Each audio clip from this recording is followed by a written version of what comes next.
The Meditations of Marcus Aurelius, by Marcus Aurelius Antoninus, translated by George Long. Chapter 1. 1. From my grandfather Verus I learned good morals and the government of my temper. 2. From the reputation and remembrance of my father, modesty and a manly character. 3. From my mother, piety and beneficence and abstinence, not only from evil deeds, but even from evil thoughts, and further simplicity in my way of living, far removed from the habits of the rich. 4. From my great-grandfather, not to have frequented public schools, and to have had good teachers at home, and to know that on such things a man should spend liberally. 5. From my governor, to be neither of the green nor of the blue party at the games and the circus, nor a partisan either of the Parmularius or the Scutarius at the gladiators' fights. From him too I learned endurance of labor, and to want little, and to work with my own hands, and not to meddle with other people's affairs, and not to be ready to listen to slander. 6. From Dignatus, not to busy myself about trifling things, and not to give credit to what was said by miracle workers and jugglers about incantations and the driving away of demons and such things, and not to breed quails for fighting, nor to give myself up passionately to such things, and to endure freedom of speech, and to have become intimate with philosophy, and to have been a hearer, first of Bacchius, then of Tandasus and Marcianus, and to have written dialogues in my youth, and to have desired a plank, bed, and skin, and whatever else of the kind belongs to the Grecian discipline. From Rusticus I received the impression that my character required improvement and discipline, and from him I learned not to be led astray to sophistic emulation, nor to writing on speculative matters, nor to delivering little hortatory orations, nor to showing myself off as a man who practices much discipline, or does benevolent acts in order to make a display, and to abstain from rhetoric, and poetry, and fine writing, and not to walk about in the house in my outdoor dress, nor to do other things of the kind, and to write my letters with simplicity, like the letter which Rusticus wrote from Sinuessa to my mother, and with respect to those who have offended me by words, or done me wrong, to be easily disposed to be pacified and reconciled, as soon as they have shown a readiness to be reconciled, and to read carefully, and not to be satisfied with a superficial understanding of a book, nor hastily to give my assent to those who talk overmuch. And I am indebted to him for being acquainted with the discourses of Epictetus, which he communicated to me out of his own collection. 8. From Apollonius I learned freedom of will and undeviating steadiness of purpose, and to look to nothing else, not even for a moment, except to reason, and to be always the same in sharp pains, on the occasion of the loss of a child, and in long illness, and to see clearly in a living example that the same man can be both most resolute and yielding, and not peevish in giving his instruction, and to have had before my eyes a man who clearly considered his experience and his skill in expounding philosophical principles as the smallest of his merits. And from him I learned how to receive from friends what are esteemed favors, without being either humbled by them or letting them pass unnoticed. From Sextus, a benevolent disposition, and the example of a family governed in a fatherly manner, and the idea of living conformably to nature, and gravity without affectation, and to look carefully after the interests of friends, and to tolerate ignorant persons, and those who form opinions without consideration. He had the power of readily accommodating himself to all, so that intercourse with him was more agreeable than any flattery, and at the same time he was most highly venerated by those who associated with him, and he had the faculty both of discovering and ordering, in an intelligent and methodical way, the principles necessary for life, and he never showed anger or any other passion, but was entirely free from passion, and also most affectionate, and he could express approbation without noisy display, and he possessed much knowledge without ostentation. 10. From Alexander, the grammarian, to refrain from fault-finding, and not in a reproachful way to chide those who uttered any barbarous, or solecistic, or strange-sounding expression, but dexterously to introduce the very expression which ought to have been used, and in the way of answer or giving confirmation, or joining in an inquiry about the thing itself, not about the word, or by some other fit suggestion. 11. From Fronto the first I learned to observe what envy and duplicity and hypocrisy are in a tyrant, and that generally those among us who are called patricians are rather deficient in paternal affection. 12. From Alexander the Platonic, not frequently nor without necessity to say to any one, or to write in a letter, that I have no leisure, nor continually to excuse the neglect of duties required by our relation to those with whom we live, by alleging urgent occupations. 13. From Catullus, not to be indifferent when a friend finds fault, even if he should find fault without reason, but to try to restore him to his usual disposition, and to be ready to speak well of teachers, as it is reported of Domitius and Athenodotus, and to love my children truly. 14. From my brother Severus, to love my kin, and to love truth, and to love justice. And through him I learned to know Thracia, Helvidius, Cato, Dion, Brutus. And from him I received the idea of a polity in which there is the same law for all, a polity administered with regard to equal rights and equal freedom of speech, and the idea of a kingly government which respects most of all the freedom of the governed. I learned from him also consistency and undeviating steadiness in my regard for philosophy, and a disposition to do good, and to give to others readily, and to cherish good hopes, and to believe that I am loved by my friends. And in him I observed no concealment of his opinions with respect to those whom he condemned, and that his friends had no need to conjecture what he wished or did not wish, but it was quite plain. 15.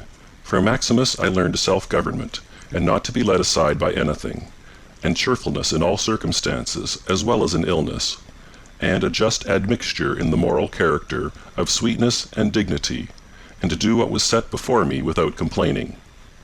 I observed that everybody believed that he thought as he spoke, and that in all that he did he never had any bad intention, and he never showed amazement and surprise, and was never in a hurry, and never put off doing a thing, nor was perplexed nor dejected, nor did he ever laugh to disguise his vexation, nor on the other hand was he ever passionate or suspicious. He was accustomed to do acts of beneficence, and was ready to forgive, and was free from all falsehood. And he presented the appearance of a man who could not be diverted from right rather than of a man who had been improved. I observed too that no man could ever think that he was despised by Maximus, or ever venture to think himself a better man. He had also the art of being humorous in an agreeable way. 16. In my father I observed mildness of temper, and unchangeable resolution in the things which he had determined after due deliberation, and no vainglory in those things which men call honors, and a love of labor and perseverance, and a readiness to listen to those who had anything to propose for the common weal, an undeviating firmness in giving to every man according to his deserts, and a knowledge derived from experience of the occasions for vigorous action and for remission. And I observed that he had overcome all passion for joys, and he considered himself no more than any other citizen, and he released his friends from all obligation to sup with him or to attend him of a necessity when he went abroad, and those who failed to accompany him by reason of any urgent circumstances always found him the same. I observed too his habit of careful inquiry in all matters of deliberation, and his persistency, and that he never stopped his investigation through being satisfied with appearances which first present themselves, and that his disposition was to keep his friends, and not to be soon tired of them, nor yet to be extravagant in his affection, and to be satisfied on all occasions and cheerful, and to foresee things a long way off, and to provide for the smallest without display, and to check immediately popular applause and flattery, and to be ever watchful over the things which were necessary for the administration of the empire, and to be a good manager of the expenditure, and patiently to endure the blame which he got for such conduct. And he was neither superstitious with respect to the gods, nor did he court men by gifts, or by trying to please them, or by flattering the populace. But he showed sobriety in all things, and firmness, and never any mean thoughts or action, nor love of novelty. And the things which conduce in any way to the commodity of life, and of which fortune gives an abundant supply, he used without arrogance and without excusing himself, so that when he had them, he enjoyed them without affectation, and when he had them not, he did not want them. No one could ever say of him that he was either a sophist or a homebred flippant slave or pedant, but every one acknowledged him to be a man ripe, perfect, above flattery, able to manage his own and other men's affairs. Besides this, he honored those who were true philosophers, and he did not reproach those who pretended to be philosophers, nor yet was he easily led by them. He was also easy in conversation, and he made himself agreeable without any offensive affectation. He took a reasonable care of his body's health, not as one who was greatly attached to life, nor out of regard to personal appearance, nor yet in a careless way, but so that, through his own attention, he very seldom stood in need of the physician's art, or of medicine, or external applications. He was most ready to give way without envy to those who possessed any particular faculty, such as that of eloquence, or knowledge of the law, or of morals, or of anything else, and he gave them his help, that each might enjoy reputation according to his deserts. And he always acted conformably to the institutions of his country, without showing any affectation of doing so.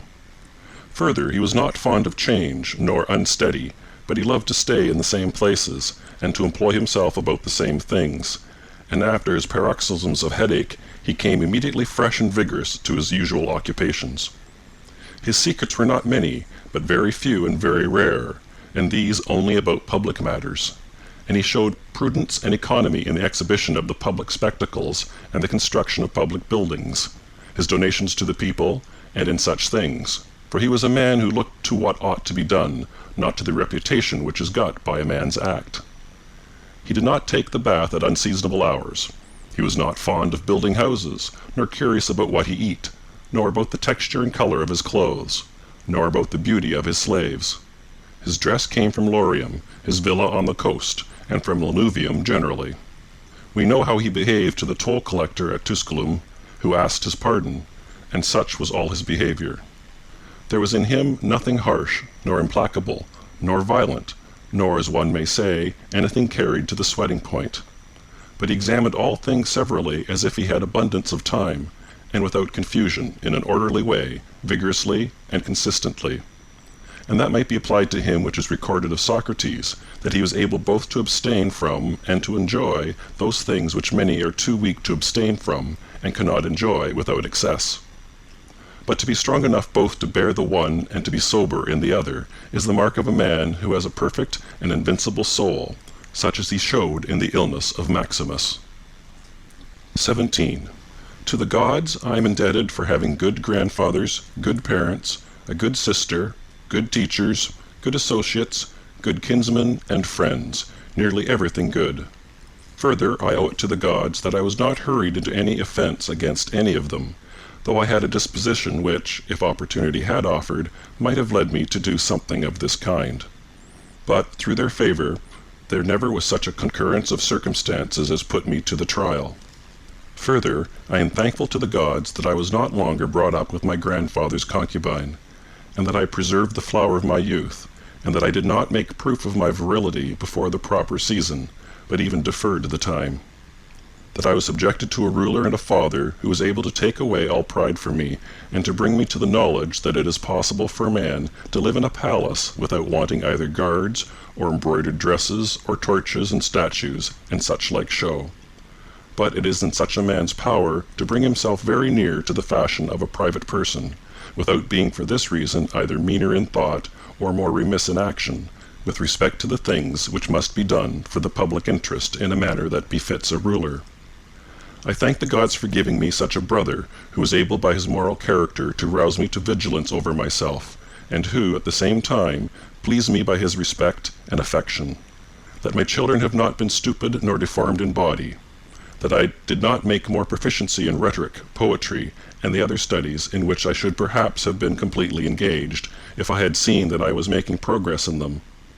That I made haste to place those who brought me up in the station of honor which they seemed to desire, without putting them off with hope of my doing it some time after, because they were then still young.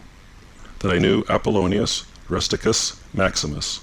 That I received clear and frequent impressions about living according to nature, and what kind of a life that is, so that, so far as depended on the gods, and their gifts and help, and inspirations, nothing hindered me from forthwith living according to nature, though I still fall short of it through my own fault, and through not observing the admonitions of the gods, and I may almost say their direct instructions. That my body is held out so long in such a kind of life. that I never touched either Benedicta or Theodotus, and that, after having fallen into amatory passions, I was cured.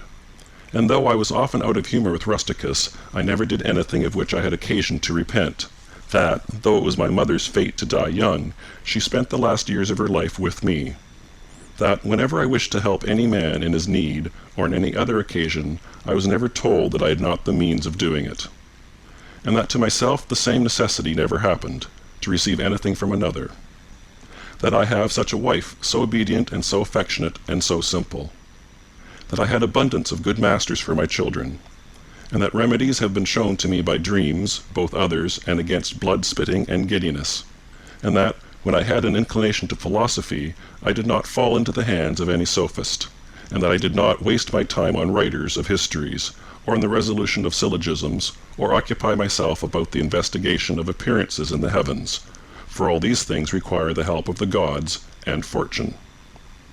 Among the Caedi at the Granua. End of chapter 1. Chapter 2. 1. Begin the morning by saying to thyself, I shall meet with the busybody, the ungrateful, arrogant, deceitful, envious, unsocial. All these things happen to them by reason of their ignorance of what is good and evil.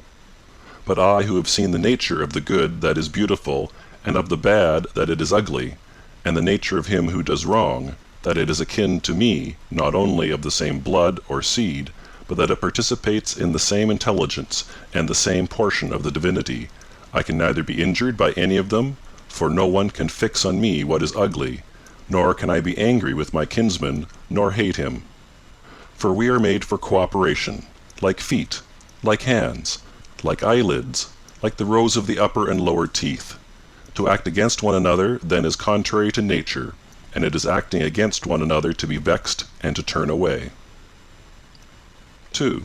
Whatever this is that I am, it is a little flesh and breath, and the ruling part. Throw away thy books, no longer distract thyself. It is not allowed. But as if thou wast now dying, despise the flesh. It is blood and bones and a network, a conjecture of nerves, veins, and arteries. See the breath also, what kind of a thing it is. Air, and not always the same, but every moment sent out and again sucked in. The third then is the ruling part.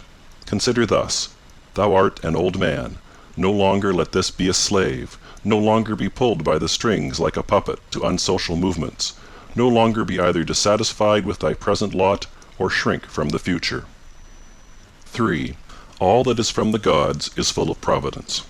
That which is from fortune is not separated from nature or without an interweaving and involution with the things which are ordered by providence. From thence all things flow, and there is besides necessity, and that which is for the advantage of the whole universe, of which thou art a part. But that is good for every part of nature which the nature of the whole brings, and what serves to maintain this nature. Now the universe is preserved, as by the changes of the elements, so by the changes of things compounded of the elements. Let these principles be enough for thee. Let them always be fixed opinions. But cast away the thirst after books, that thou mayest not die murmuring, but cheerfully, truly, and from thy heart thankful to the gods. 4. Remember how long thou hast been putting off these things, and how often thou hast received an opportunity from the gods, and yet dost not use it. Thou must now at last perceive of what universe thou art a part, and of what administrator of the universe thy existence is in a flux, and that a limit of time is fixed for thee, which if thou dost not use for clearing away the clouds from thy mind, it will go, and thou wilt go, and it will never return. 5. Every moment think steadily as a Roman, and a man to do what thou hast in hand with perfect and simple dignity, and feeling of affection, and freedom, and justice, and to give thyself relief from all other thoughts. And thou wilt give thyself relief if thou doest every act of thy life as if it were the last, laying aside all carelessness and passionate aversion from the commands of reason, and all hypocrisy, and self-love, and discontent with the portion which has been given to thee. Thou seest how few the things are, the which if a man lays hold of, he is able to live a life which flows in quiet, and is like the existence of the gods. for the gods on their part will require nothing more from him who observes these things. 6. Do wrong to thyself, my soul, but thou wilt no longer have the opportunity of honoring thyself. Every man's life is sufficient, but thine is nearly finished, though thy soul reverences not itself, but places thy felicity in the souls of others. 7. Do the things external which fall upon thee distract thee? Give thyself time to learn something new and good, and cease to be whirled about. But then thou must also avoid being carried about the other way, for those too are triflers who have wearied themselves in life by their activity, and yet have no object to which to direct every movement, and in a word, all their thoughts. 8. Through not observing what is in the mind of another man, has seldom been seen to be unhappy. But those who do not observe the movements of their own minds must of necessity be unhappy. 9. This thou must always bear in mind, what is the nature of the whole, and what is my nature, and how this is related to that, and what kind of a part it is of what kind of a whole, and that there is no one who hinders thee from always doing and saying the things which are according to the nature of which thou art a part. 10. Theophrastus, in his comparison of bad acts, such a comparison as one would make in accordance with the common notions of mankind, says, like a true philosopher, that the offenses which are committed through desire are more blamable than those which are committed through anger. For he who is excited by anger seems to turn away from reason with a certain pain and unconscious contraction. But he who offends through desire, being overpowered by pleasure, seems to be in a manner more intemperate and more womanish in his offenses. Rightly then, and in a way worthy of philosophy, he said that the offense which is committed with pleasure is more blamable than that which is committed with pain. And on the whole, the one is more like a person who has been first wronged, and through pain is compelled to be angry. But the other is moved by his own impulse to do wrong, being carried toward doing something by desire. 11. Since it is possible that thou mayest depart from life this very moment, regulate every act and thought accordingly. But to go away from among men, if there are gods, is not a thing to be afraid of, for the gods will not involve thee in evil. But if indeed they do not exist, or if they have no concern about human affairs, what is it to me to live in a universe devoid of gods or devoid of providence? But in truth they do exist, and they do not care for human things, and they've put all the means in man's power to enable him not to fall into real evils. And as to the rest, if there was anything evil, they would have provided for this also, that it should be altogether in a man's power not to fall into it. Now, that which does not make a man worse, how can it make a man's life worse? But neither through ignorance, nor having the knowledge, but not the power to guard against or correct these things, it is possible that the nature of the universe has overlooked them. Nor is it possible that it has made so great a mistake, either through want of power or want of skill, that good and evil should happen indiscriminately to the good and the bad. But death certainly, and life, honor and dishonor, pain and pleasure, all these things equally happen to good men and bad, being things which make us neither better nor worse. Therefore they are neither good nor evil. 12. How quickly all these things disappear. In the universe the bodies themselves, but in time the remembrance of them. What is the nature of all sensible things, and particularly those which attract with the bait of pleasure, or terrify by pain, or are noised about by vapory fame? How worthless and contemptible, and sordid, and perishable, and dead they are. All this it is the part of the intellectual faculty to observe. To observe, too, who these are whose opinions and voices give reputation. What death is, and the fact that, if a man looks at it in himself, and by the abstractive power of reflection resolves into their parts all the things which present themselves to the imagination in it, he will then consider it to be nothing else than an operation of nature. And if any one is afraid of an operation of nature, he is a child. This, however, is not only an operation of nature, but it is also a thing which conduces to the purposes of nature. To observe, too, how man comes near to the deity, and by what part of him, and when this part of man is so disposed. 13. Nothing is more wretched than a man who traverses everything in a round, and pries into things beneath the earth, as the poet says, and seeks by conjecture what is in the minds of his neighbors, without perceiving that it is sufficient to attend to the demon within him, and to reverence it sincerely. And reverence of the demon consists in keeping it pure from passion and thoughtlessness, and dissatisfaction with what comes from gods and men. For the things from gods merit veneration for their excellence, and the things from men should be dear to us by reason of kinship, and sometimes even, in a manner, they move our pity by reason of men's ignorance of good and bad, this defect being not less than that which deprives us of the power of distinguishing things that are white and black. 14. Though thou shouldest be going to live 3,000 years, and as many times 10,000 years, still remember that no man loses any other life than this which he now lives, nor lives any other than this which he now loses. The longest and shortest are thus brought to the same, for the present is the same to all, though that which perishes is not the same, and so that which is lost appears to be a mere moment. For a man cannot lose either the past or the future, for what a man has not, how can anyone take this from him? These two things then thou must bear in mind: the one, that all things from eternity are of like forms, and come round in a circle, and that it makes no difference whether a man shall see the same things during 100 years, or 200, or an infinite time. And the second, that the longest liver and he who will die soonest lose just the same. For the present is the only thing of which a man can be deprived. If it is true that this is the only thing which he has, and that a man cannot lose a thing if he has it not. 15. Remember that all is opinion. For what was said by the cynic Monimus is manifest, and manifest too is the use of what was said, if a man receives what may be got out of it as far as it is true. 16.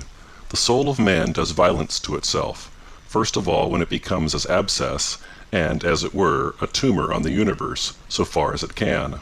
For to be vexed at anything which happens is a separation of ourselves from nature, in some part of which the natures of all other things are contained. In the next place, the soul does violence to itself when it turns away from any man, or even moves towards him with the intention of injuring, such as are the souls of those who are angry. In the third place, the soul does violence to itself when it is overpowered by pleasure or by pain. Fourthly, when it plays a part, and does or says anything insincerely and untruly. Fifthly, when it allows any act of its own and any movement to be without an aim, and does anything thoughtlessly and without considering what it is, being right that even the smallest things be done with reference to an end. And the end of rational animals is to follow the reason and the law of the most ancient city and polity. 17. Of human life the time is a point, and the substance is in a flux, and the perception dull, and the composition of the whole body subject to putrefaction, and the soul of a whirl, and fortune hard to divine, and fame a thing devoid of judgment. And to say all in a word, everything which belongs to the body is a stream, and what belongs to the soul is a dream and vapor, and life is a warfare and a stranger's sojourn, and after fame is oblivion. What then is that which is able to conduct a man? One thing, and only one, philosophy. But this consists in keeping the demon within a man free from violence and unharmed, superior to pains and pleasures, doing nothing without a purpose, nor yet falsely and with hypocrisy, not feeling the need of another man's doing or not doing anything, and besides accepting all that happens and all that is allotted as coming from thence, wherever it is, from whence he himself came, and finally waiting for death with a cheerful mind, as being nothing else than a dissolution of the elements of which every living being is compounded. But if there is no harm to the elements themselves in each continually changing into another, why should a man have any apprehension about the change and dissolution of all the elements? For it is according to nature, and nothing is evil which is according to nature. This incarnuntum. End of chapter 2.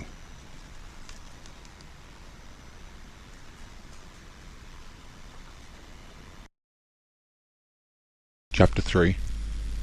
We ought to consider not only that our life is daily wasting away and a smaller part of it is left, but another thing also must be taken into the account, that if a man should live longer, it is quite uncertain whether the understanding will still continue sufficient for the comprehension of things, and retain the power of contemplation which strives to acquire the knowledge of the divine and the human. For if he shall begin to fall into dotage, perspiration and nutrition, and imagination and appetite, and whatever else there is of the kind will not fail.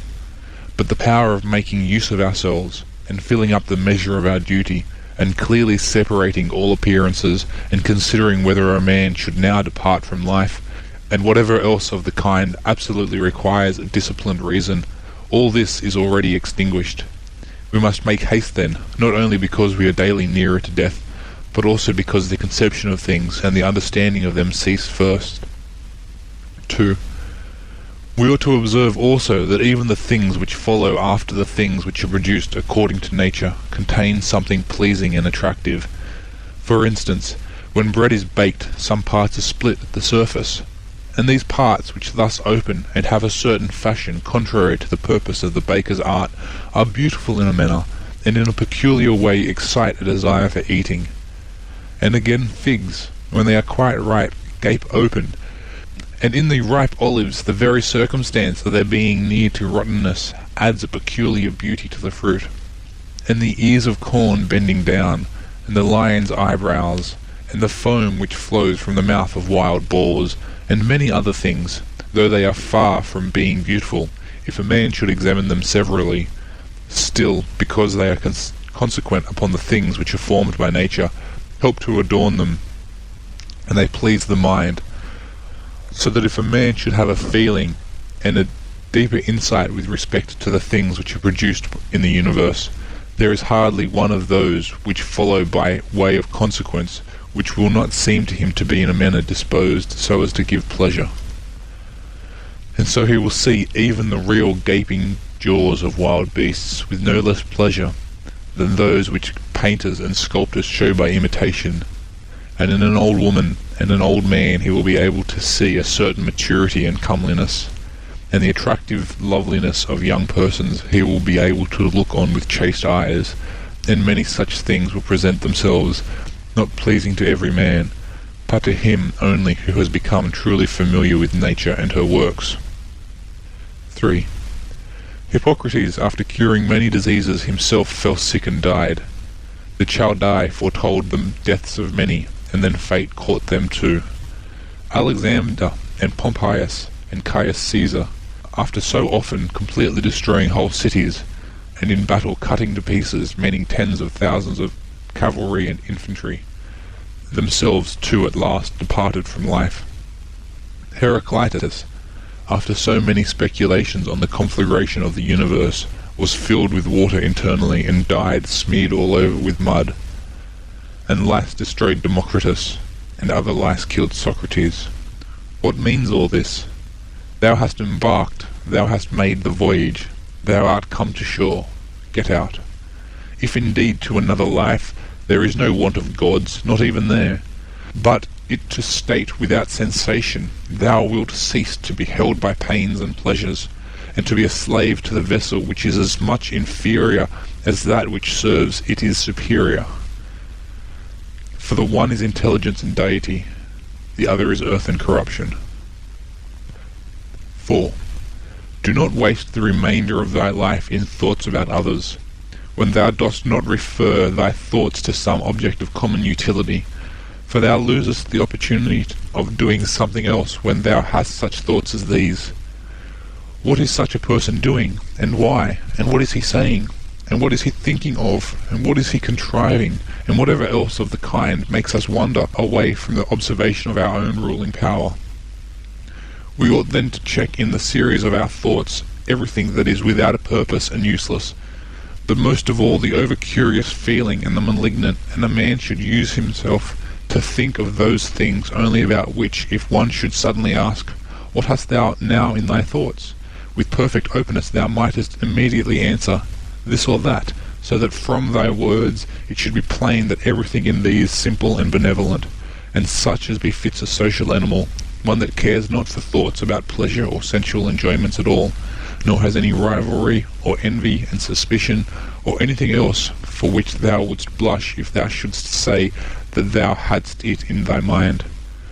For the man who is such, and no longer delays being among the number of the best, is like a priest and minister of the gods, using too the deity which is planted within him, which makes the man uncontaminated by pleasure, unharmed by any pain, untouched by any insult, feeling no wrong, a fighter in the noblest fight, one who cannot be overpowered by any passion, dyed deep with justice, accepting with all his soul everything which happens and is assigned to him as his position, and not even, nor yet without great necessity and for the general interest, imagining what another says or does or thinks.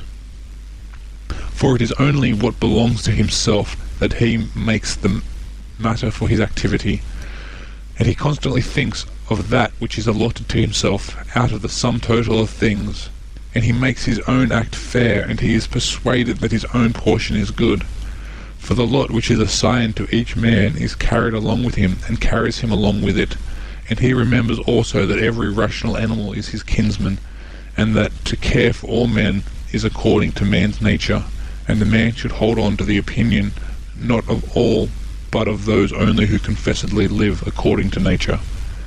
But as to those who live not so, he always bears in mind what kind of men they are both at home and from home, both by night and by day, and what they are, and with what men they live an impure life. Accordingly, he does not value at all the praise which comes from such men, since they are not even satisfied with themselves. 5. Labour not unwillingly, nor without regard to common interest, nor without due consideration, nor with distraction, nor let studied ornaments set off thy thoughts, and be not either a man of many words, or busy about too many things.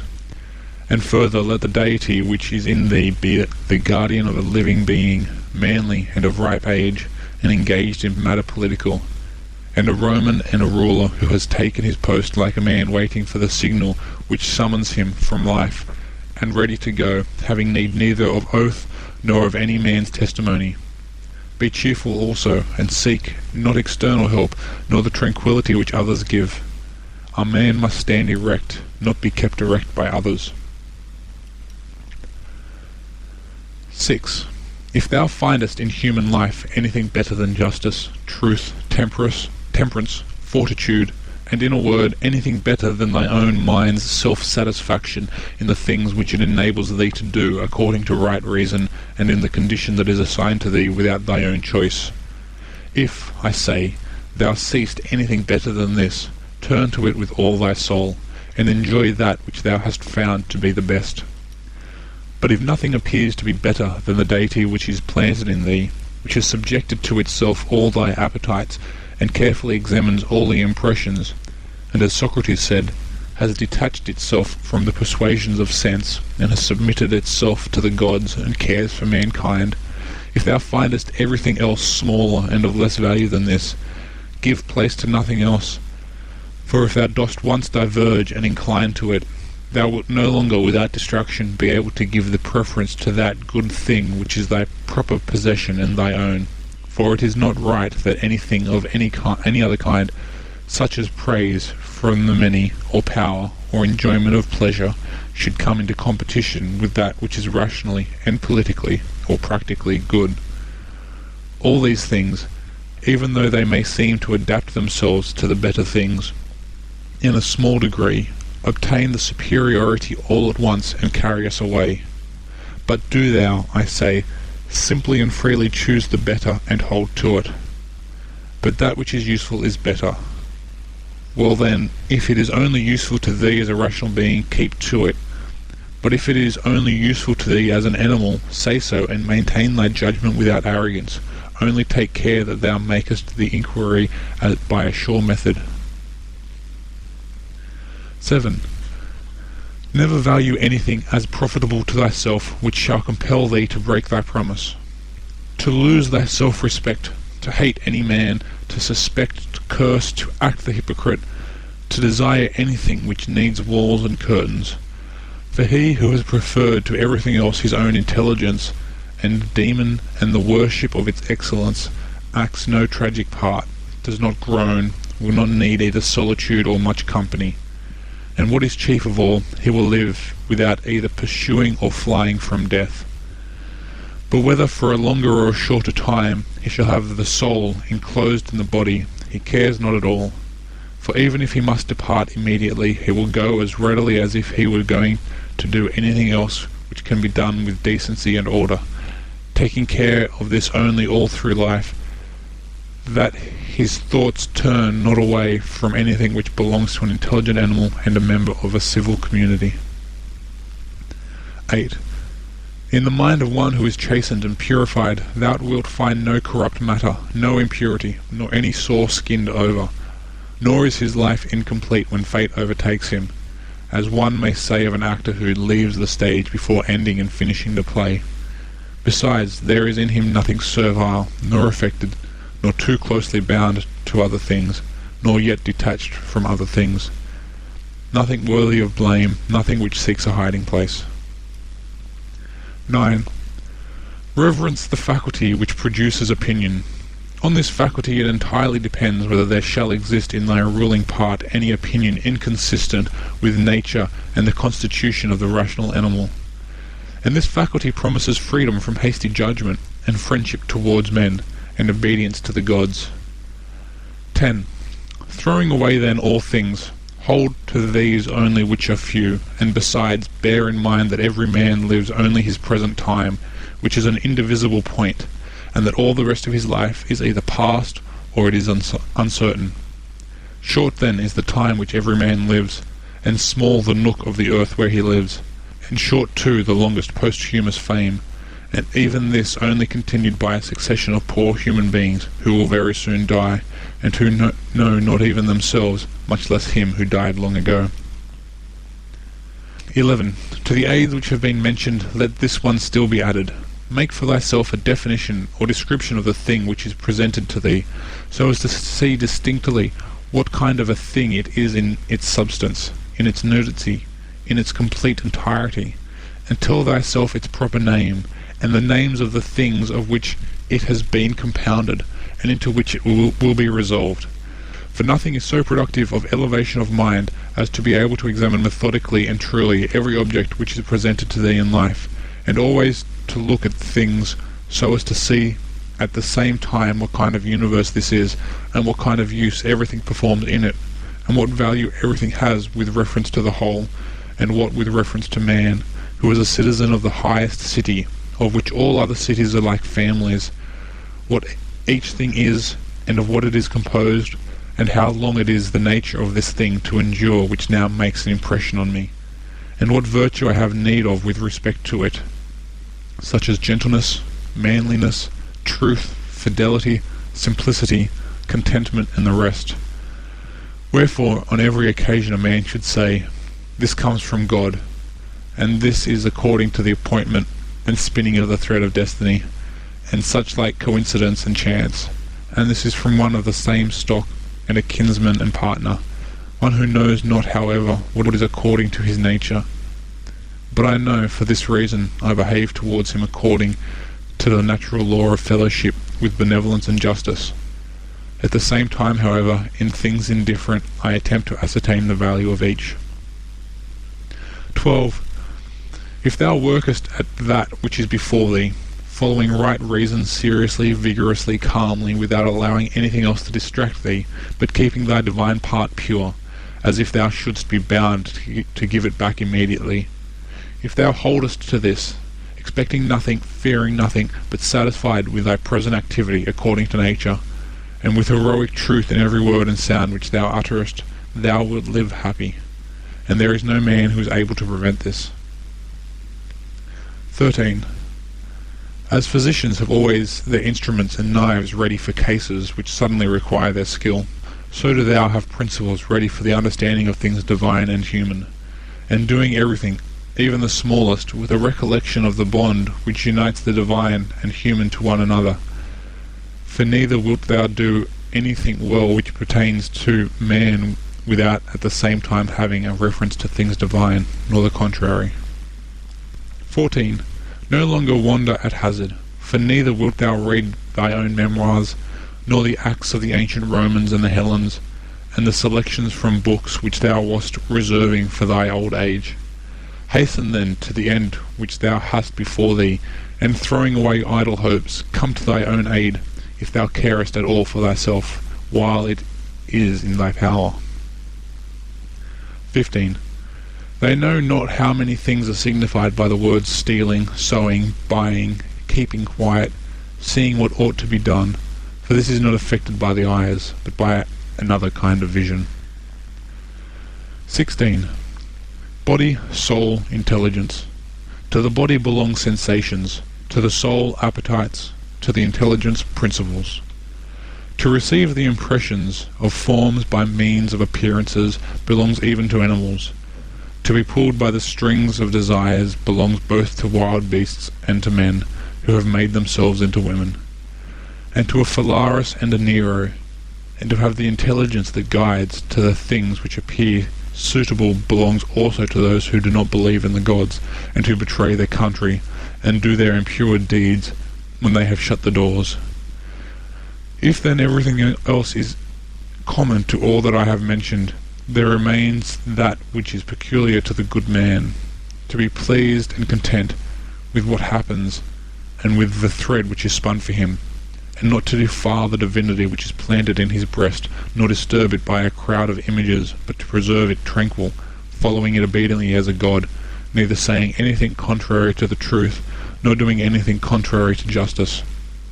And if all men refuse to believe that he lives a simple, modest, and contented life, he is neither angry with any of them, nor does he deviate from the way which leads to the end of life, to which a man ought to come pure, tranquil, ready to depart, and without any compulsion perfectly reconciled to his lot. End of Chapter 3. Recording by Shane Greenup. www.papersallowed.com.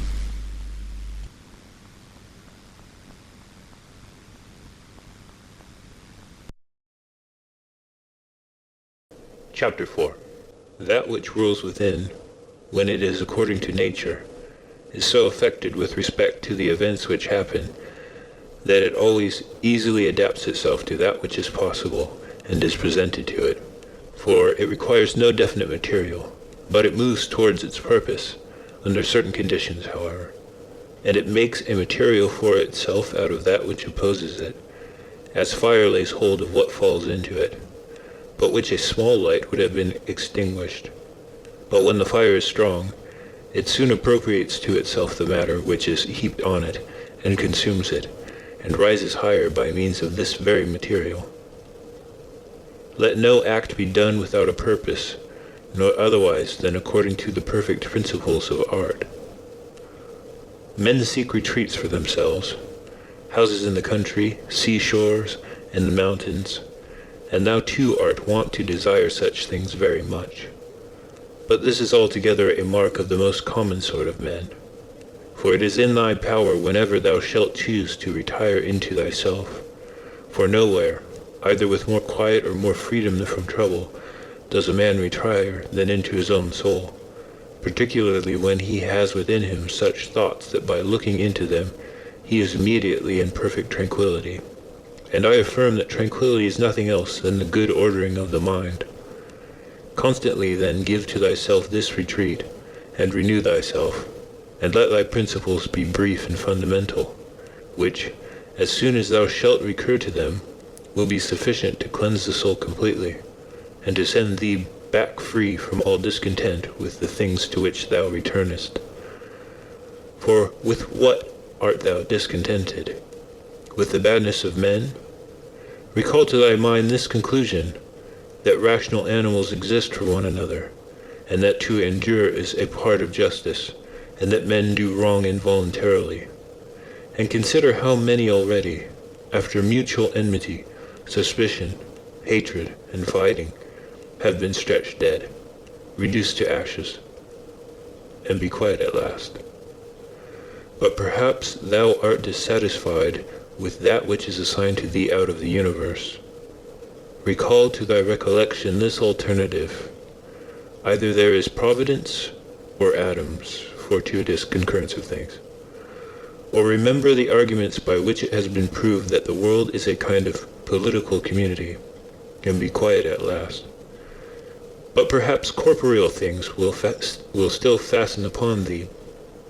Consider then further that the mind mingles not with the breath, whether moving gently or violently, when it has once drawn itself apart and discovered its own power.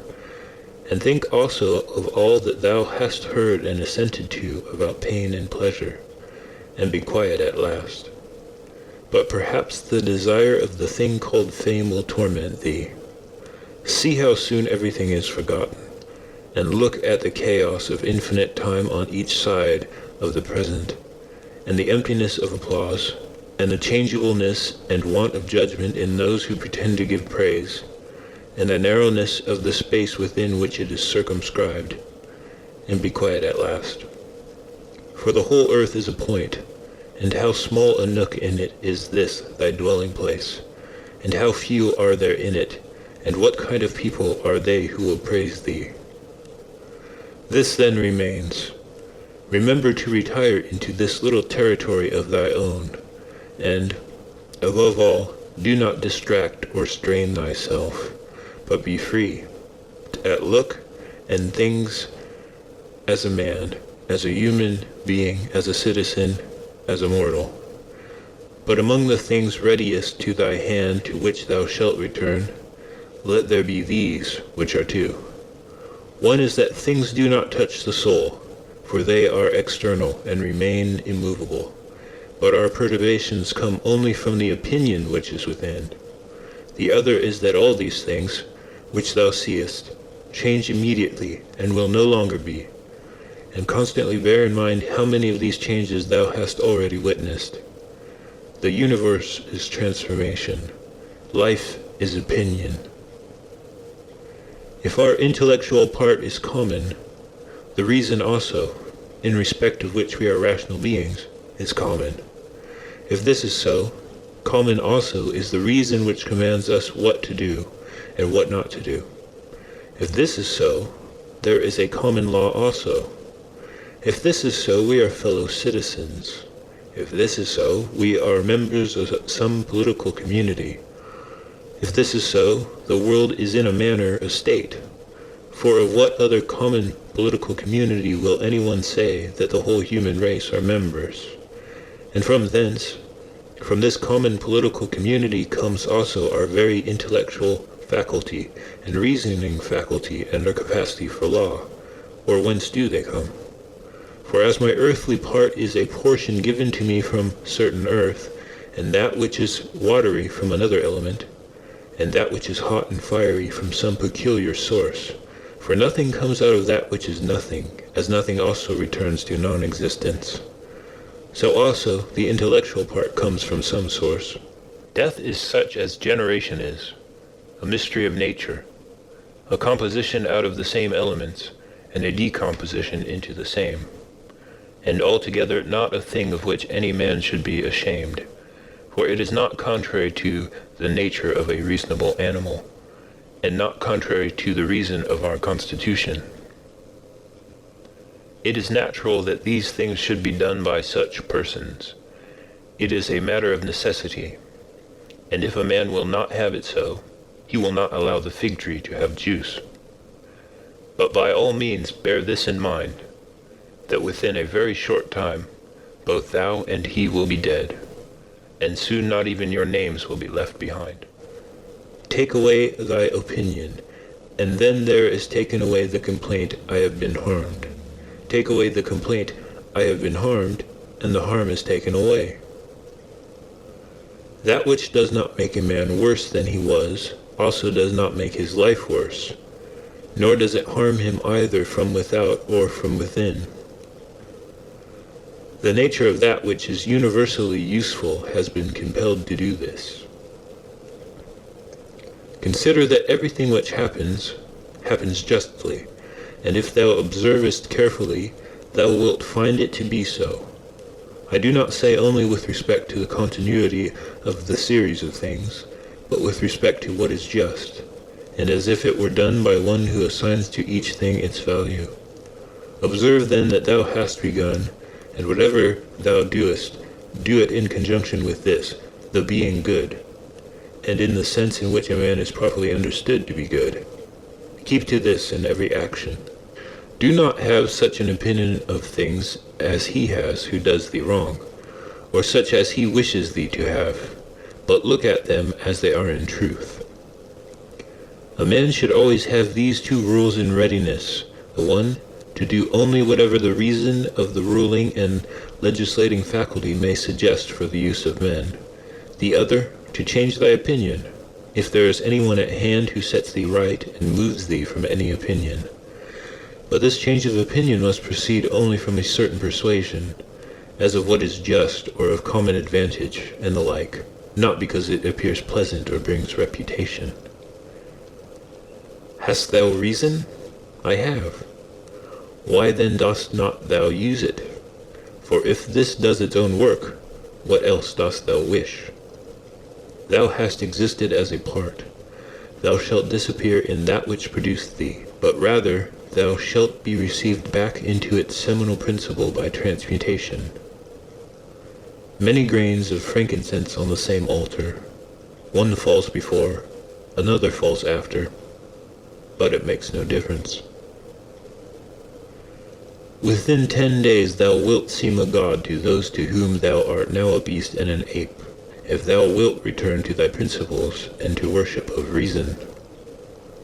Do not act as if thou wert going to live 10,000 years. Death hangs over thee.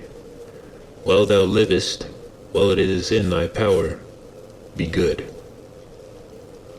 How much trouble he avoids who does not look to see what his neighbor says or does or thinks, but only to what he does himself, that it may be just and pure.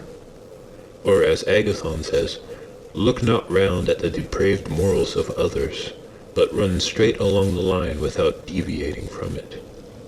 He who has a vehement desire for posthumous fame does not consider that every one of those who remember him will himself also die very soon. Then again also they who have succeeded them, until the whole remembrance shall have been extinguished as it is transmitted through men who foolishly admire and perish. Suppose that those who will remember are even immortal, and that the remembrance will be immortal. What then is this to thee? And I say not, what is it to the dead, but what is it to the living? What is praise, except indeed so far as it has a certain utility? For thou now rejectest unseasonably the gift of nature, clinging to something else. Everything which is in any way beautiful is beautiful in itself, and terminates in itself, not having praise as a part of itself. Neither worse then nor better is a thing made by being praised. I affirm this also of the things which are called beautiful by the vulgar, for example, material things and works of art. That which is really beautiful has no need of anything, not more than law, not more than truth, not more than benevolence or modesty. Which of these things is beautiful because it is praised, or spoiled by being blamed? Is such a thing as an emerald made worse than it was, if it is not praised? Or gold, ivory, purple, a lyre, a little knife, a flower, a shrub? If souls continue to exist, how does the air contain them from eternity? But how does the earth contain the bodies of those who have been buried from times so remote? For as here the mutation of these bodies, after a certain continuance, whatever it may be, and their dissolution make room for other dead bodies, so the souls which are removed into the air after subsisting for some time are transmuted and diffused, and assume a fiery nature by being received into the seminal intelligence of the universe, and in this way make room for the fresh souls which come to dwell there. And this is the answer which a man might give on the hypothesis of souls continuing to exist. But we must not only think of the number of bodies which are thus buried, but also of the number of animals which are daily eaten by us and the other animals. For what a number is consumed, and thus in a manner buried in the bodies of those who feed on them, and nevertheless this earth receives them by reason of the changes of these bodies into blood, and the transformations into the aerial or the fiery element. What is the investigation into the truth of the matter? The division into that which is material, and that which is the cause of formal. Do not be whirled about, but in every movement have respect to justice, and on the occasion of every impression maintain the faculty of comprehension or understanding. Everything harmonizes with me which is harmonious to thee, O universe. Nothing for me is too early nor too late, which is in due time for thee. Everything is fruit to me which thy seasons bring, O nature. From thee are all things, in thee are all things, to thee all things return. The poet says, Dear city of Cecrops, and wilt not thou say, Dear city of Zeus? Occupy thyself with few things, says the philosopher, if thou wouldst be tranquil. But consider if it would not be better to say, Do what is necessary, and whatever the reason of the animal which is naturally social requires, and as it requires. For this brings not only the tranquility which comes from doing well, but also that which comes from doing few things. For the greatest part of what we say and do being unnecessary, if a man takes this away, he will have more leisure and less uneasiness. Accordingly, on every occasion a man should ask himself, Is this one of the unnecessary things? Now a man should take away not only unnecessary acts, but also unnecessary thoughts, for thus superfluous acts will not follow after. Try how the life of a good man suits thee, the life of him who is satisfied with his portion out of the whole, and satisfied with his own just acts and benevolent disposition. Hast thou seen those things? Look also at these. Do not disturb thyself. Make thyself all simplicity. Does anyone do wrong? It is to himself that he does wrong. Has anything happened to thee? Well, out of the universe from the beginning everything which happens has been apportioned and spun out to thee. In a word, thy life is short. Thou must turn to profit the present by the aid of reason and justice. Be sober in thy relaxation. Either it is a well-arranged universe or a chaos huddled together, but still a universe. But can a certain order subsist in thee and disorder in all? And this, too, when all things are so separated and diffused and sympathetic. A black character, a womanish character, a stubborn character, bestial, childish, animal, stupid, counterfeit, scurrilous, fraudulent, tyrannical. If he is a stranger to the universe who does not know what is in it, no less is he a stranger who does not know what is going on in it. He is a runaway, who flies from social reason. He is blind, who shuts the eyes of the understanding. He is poor, who has need of another, and has not from himself all things which are useful for life. He is an abscess on the universe, who withdraws and separates himself from the reason of our common nature, through being displeased with the things which happen. For the same nature produces this, and has produced thee too. He is a piece rent asunder from the state, who tears his own soul from that of reasonable animals, which is one. The one is a philosopher without a tunic, and the other without a book. Here is another half-naked. Bread I have not, he says, and I abide by reason, and I do not get the means of living out of my learning, and I abide by my reason.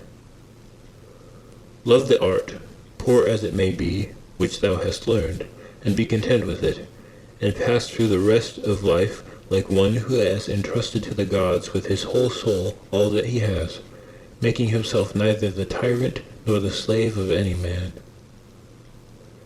Consider, for example, the times of Vespasian. Thou wilt see all these things, people marrying, bringing up children, sick, dying, warring, feasting, trafficking, cultivating the ground, flattering, obstinately arrogant, suspecting, plotting, wishing for some to die, grumbling about the present, loving, heaping up treasure, desiring consulship, kingly power. Well, then, that life of these people no longer exists at all. Again, remove to the time of Trajan. Again, all is the same. Their life too is gone. In like manner view also the other epochs of time and of whole nations, and see how many after Great efforts soon fell and were resolved into the elements. But chiefly thou shouldst think of those whom thou hast thyself known distracting themselves about idle things, neglecting to do what was in accordance with their proper constitution, and to hold firmly to this, and to be content with it. And herein it is necessary to remember that the attention given to everything has its proper value and proportion. For thus thou wilt not be dissatisfied if thou appliest thyself to smaller matters no further than is fit. The words which were formerly familiar are now antiquated. So also the names of those who were famed of old are now in a manner antiquated. Camillus, Caeso, Valasus, Leonidas, and a little after also Scipio and Cato, then Augustus, then also Hadrianus and Antoninus. For all things soon pass away and become a mere tale, and complete oblivion soon buries them. And I say this of those who have shown in a wondrous way. For the rest, as soon as they have breathed out their breath, they are gone, and no man speaks of them. And to conclude the matter, what is even an eternal remembrance? A mere nothing. What, then, is that about which we ought to employ our serious pains? This one thing. Thoughts just, and acts social, and words which never lie, and a disposition which gladly accepts all that happens as necessary, as usual, as flowing from a principle and a source of the same kind. Willingly give thyself up to Clotho, one of the Fates, allowing her to spin thy thread into whatever things she pleases. Everything is only for a day, both that which remembers and that which is remembered. Observe constantly that all things take place by change, and accustom thyself to consider that the nature of the universe loves nothing so much as to change the things which are, and to make new things like them. For everything that exists is in a manner the seed of that which will be, but thou art thinking only of seeds which are cast into the earth or into a womb. But this is a very vulgar notion. Thou wilt soon die, and thou art not yet simple, not free from perturbations, not without suspicion of being hurt by external things, nor kindly disposed toward all, nor dost thou yet place wisdom only in acting justly.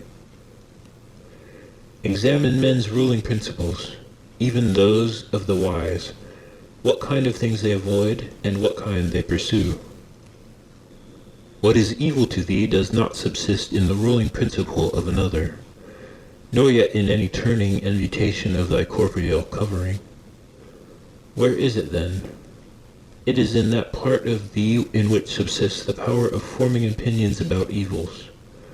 Let this power then not form such opinions, and all is well. And if that which is nearest to it, the poor body, is cut, burnt, filled with matter and rottenness, nevertheless, let the part which forms opinions about these things be quiet. That is, let it judge that nothing is either bad or good which can happen equally to the bad man and the good. For that which happens equally to him who lives contrary to nature, and to him who lives according to nature, is neither according to nature nor contrary to nature. Constantly regard the universe as one living being, having one substance and one soul, and observe how all things have reference to one perception, the perception of this one living being, and how all things act with one movement, and how all things are the cooperative causes of all things which exist. Observe too the continuous spinning of the thread and the contexture of the web. Thou art a little soul bearing about a corpse, as Epictetus used to say. It is no evil for things to undergo change, and no good for things to subsist in consequence of change. Time is like a river made up of the events which happen, and a violent stream.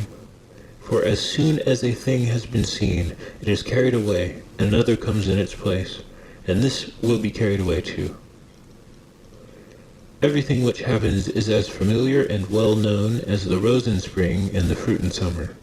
For such is disease and death and calumny and treachery and whatever else delights, fools, or vexes them. In the series of things Those which follow are always aptly fitted to those which have gone before. For this series is not like a mere enumeration of disjointed things, which only has a necessary sequence, but it is a rational connection. And as all existing things are arranged together harmoniously, so the things which come into existence exhibit no mere succession, but a certain wonderful relationship. Always remember the saying of Heraclitus, that the death of earth is to become water, and the death of water is to become air, and the death of air is to become fire, and reversely. And think too of him who forgets whither the way leads, and that men quarrel with that with which they are most constantly in communion, the reason which governs the universe. And the things which they daily meet with seem to them strange, and consider that we ought not to act and speak as if we were asleep, for even in sleep we seem to act and speak, and that we ought not, like children who learn from their parents, simply to act and speak as we have been taught. If any god told thee that thou shalt die tomorrow, or certainly on the day after tomorrow, thou wouldst not care much whether it was on the third day or on the morrow, unless thou wast in the highest degree mean-spirited, for how small is the difference? So think, it is no great thing to die after as many years as thou canst name, rather than tomorrow. Think continually how many physicians are dead after often contracting their eyebrows over the sick, and how many astrologers after predicting with great pretensions the deaths of others, and how many philosophers after endless discourses on death or immortality, how many heroes after killing thousands, and how many tyrants who have used their power over men's lives with terrible insolence as if they were immortal, and how many cities are entirely dead, so to speak, Hellas and Pompeii and Herculaneum, and others innumerable. Add to the reckoning all whom thou hast known, one after another. One man, after burying another, has been laid out dead, and another buries him, and all this in a short time. To conclude, always observe how ephemeral and worthless human things are, and what was yesterday a little mucus, tomorrow will be a mummy or ashes. Pass then through this little space of time conformably to nature, and end thy journey in content, just as an olive falls off when it is ripe, blessing nature who produced it, and thanking the tree on which it grew. Be like the promontory against which the waves continually break, but it stands firm and tames the fury of the water around it. Unhappy am I, because this has happened to me. Not so. But happy am I, though this has happened to me, because I continue free from pain, neither crushed by the present nor fearing the future. For such a thing as this might have happened to every man, but every man would not have continued free from pain on such an occasion.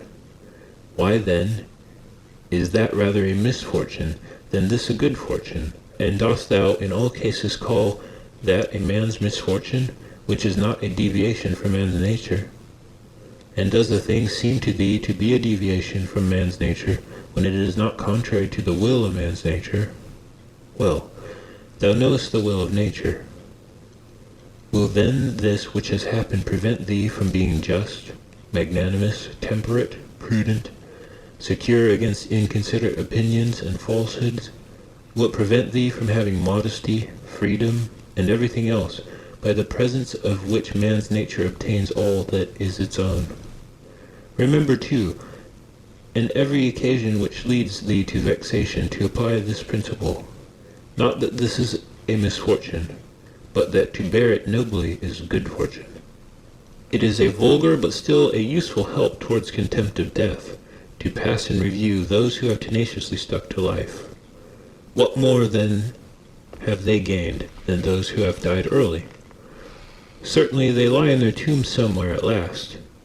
Cadicianus, Fabius, Julianus, Lepidus, or anyone else like them, who have carried out many to be buried, and then were carried out themselves.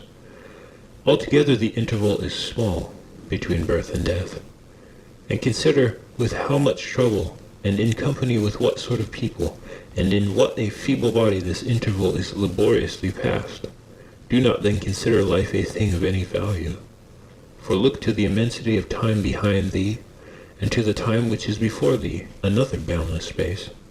In this infinity, then, what is the difference between him who lives 3 days and him who lives 3 generations? Always run the short way, and the short way is the natural. Accordingly say and do everything in conformity with the soundest reason, for such a purpose frees a man from trouble, and warfare, and all artifice, and ostentatious display. End of chapter 4.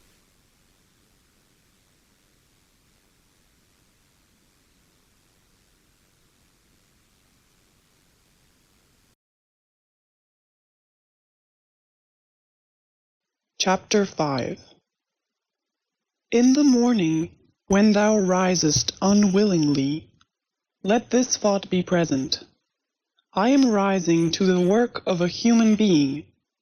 Why then am I dissatisfied if I am going to do the things for which I exist and for which I was brought into the world? Or have I been made for this, to lie in the bedclothes and keep myself warm? But this is more pleasant. Dost thou exist, then, to take thy pleasure, and not at all for action or exertion? Dost thou not see the little plants, the little birds, the ants, the spiders, the bees, working together to put in order their several parts of the universe? And art thou unwilling to do the work of a human being? And dost thou not make haste to do that which is according to thy nature? But it is necessary to take rest also. It is necessary. However, nature has fixed bounds to this too. She has fixed bounds both to eating and drinking, and yet thou goest beyond these bounds, beyond what is sufficient.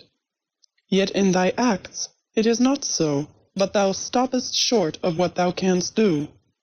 So thou lovest not thyself, for if thou didst, thou wouldst love thy nature and her will.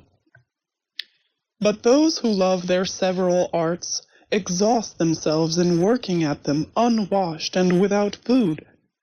But thou valuest thine own nature less than the turner values the turning art, or the dancer the dancing art, or the lover of money values his money, or the vainglorious man his little glory.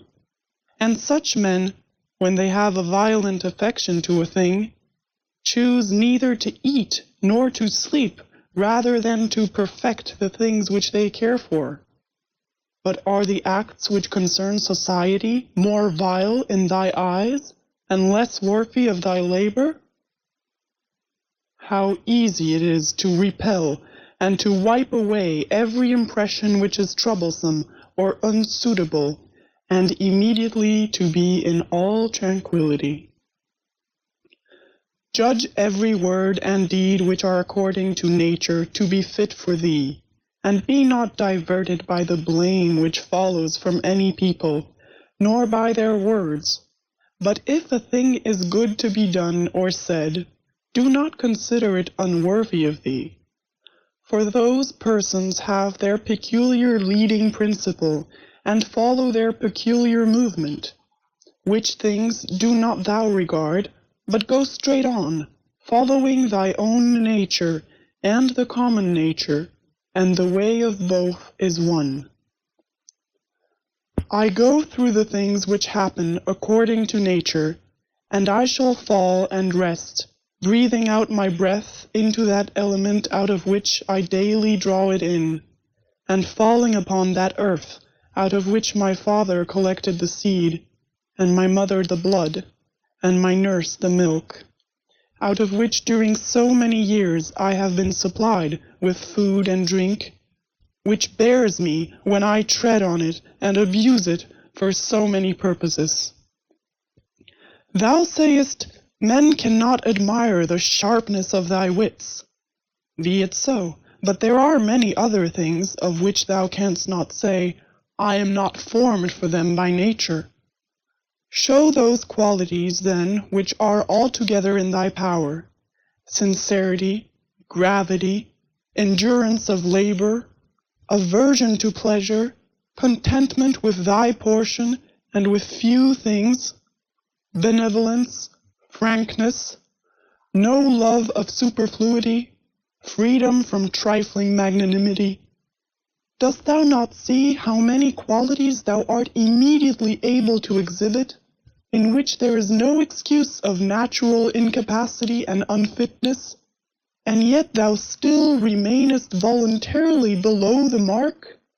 Or art thou compelled, through being defectively furnished by nature, to murmur, and to be stingy, and to flatter, and to find fault with thy poor body, and to try to please men, and to make great display, and to be restless in thy mind?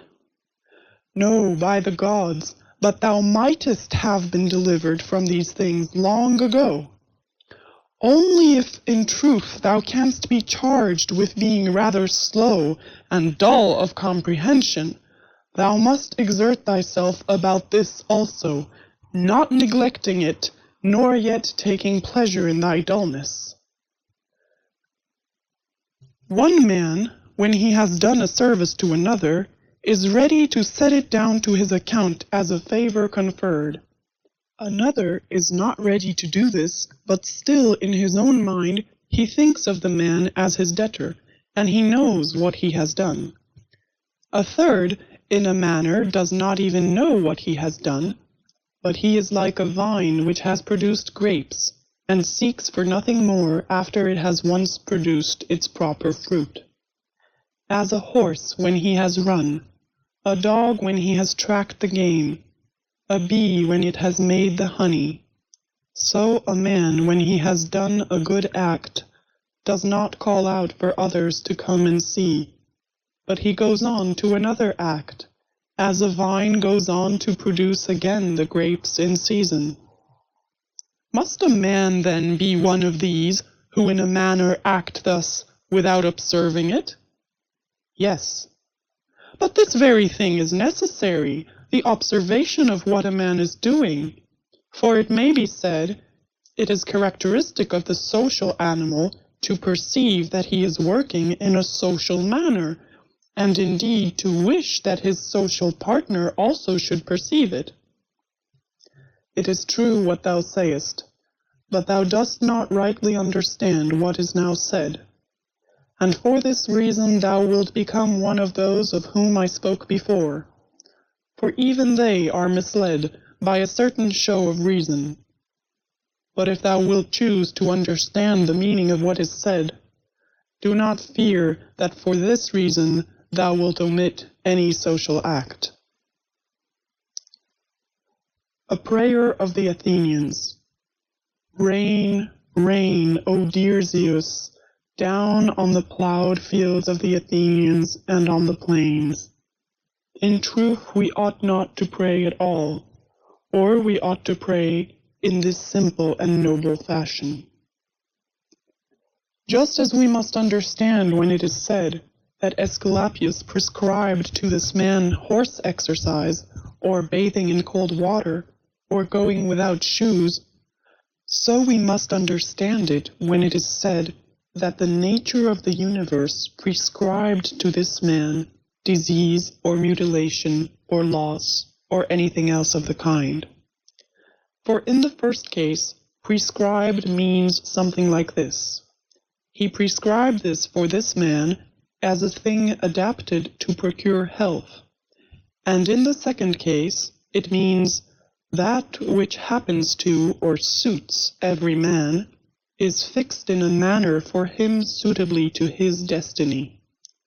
For this is what we mean when we say that things are suitable to us, as the workmen say of squared stones in walls or the pyramids that they are suitable when they fit them to one another in some kind of connection. For there is altogether one fitness, harmony.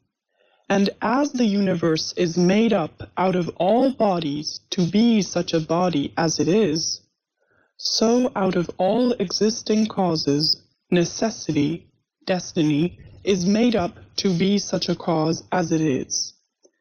And even those who are completely ignorant understand what I mean, for they say, It, necessity, destiny, brought this to such a person. This then was brought, and this was prescribed to him. Let us then receive these things, as well as those which Aesculapius prescribes. Many, as a matter of course, even among his prescriptions, are disagreeable, but we accept them in the hope of health. Let the perfecting and accomplishment of the things which the common nature judges to be good be judged by thee to be of the same kind as thy health. And so accept everything which happens, even if it seem disagreeable, because it leads to this, to the health of the universe, and to the prosperity and felicity of Zeus, the universe. For he would not have brought on any man what he has brought, if it were not useful for the whole. Neither does the nature of anything, whatever it may be, cause anything which is not suitable to that which is directed by it. For two reasons, then, it is right to be content with that which happens to thee.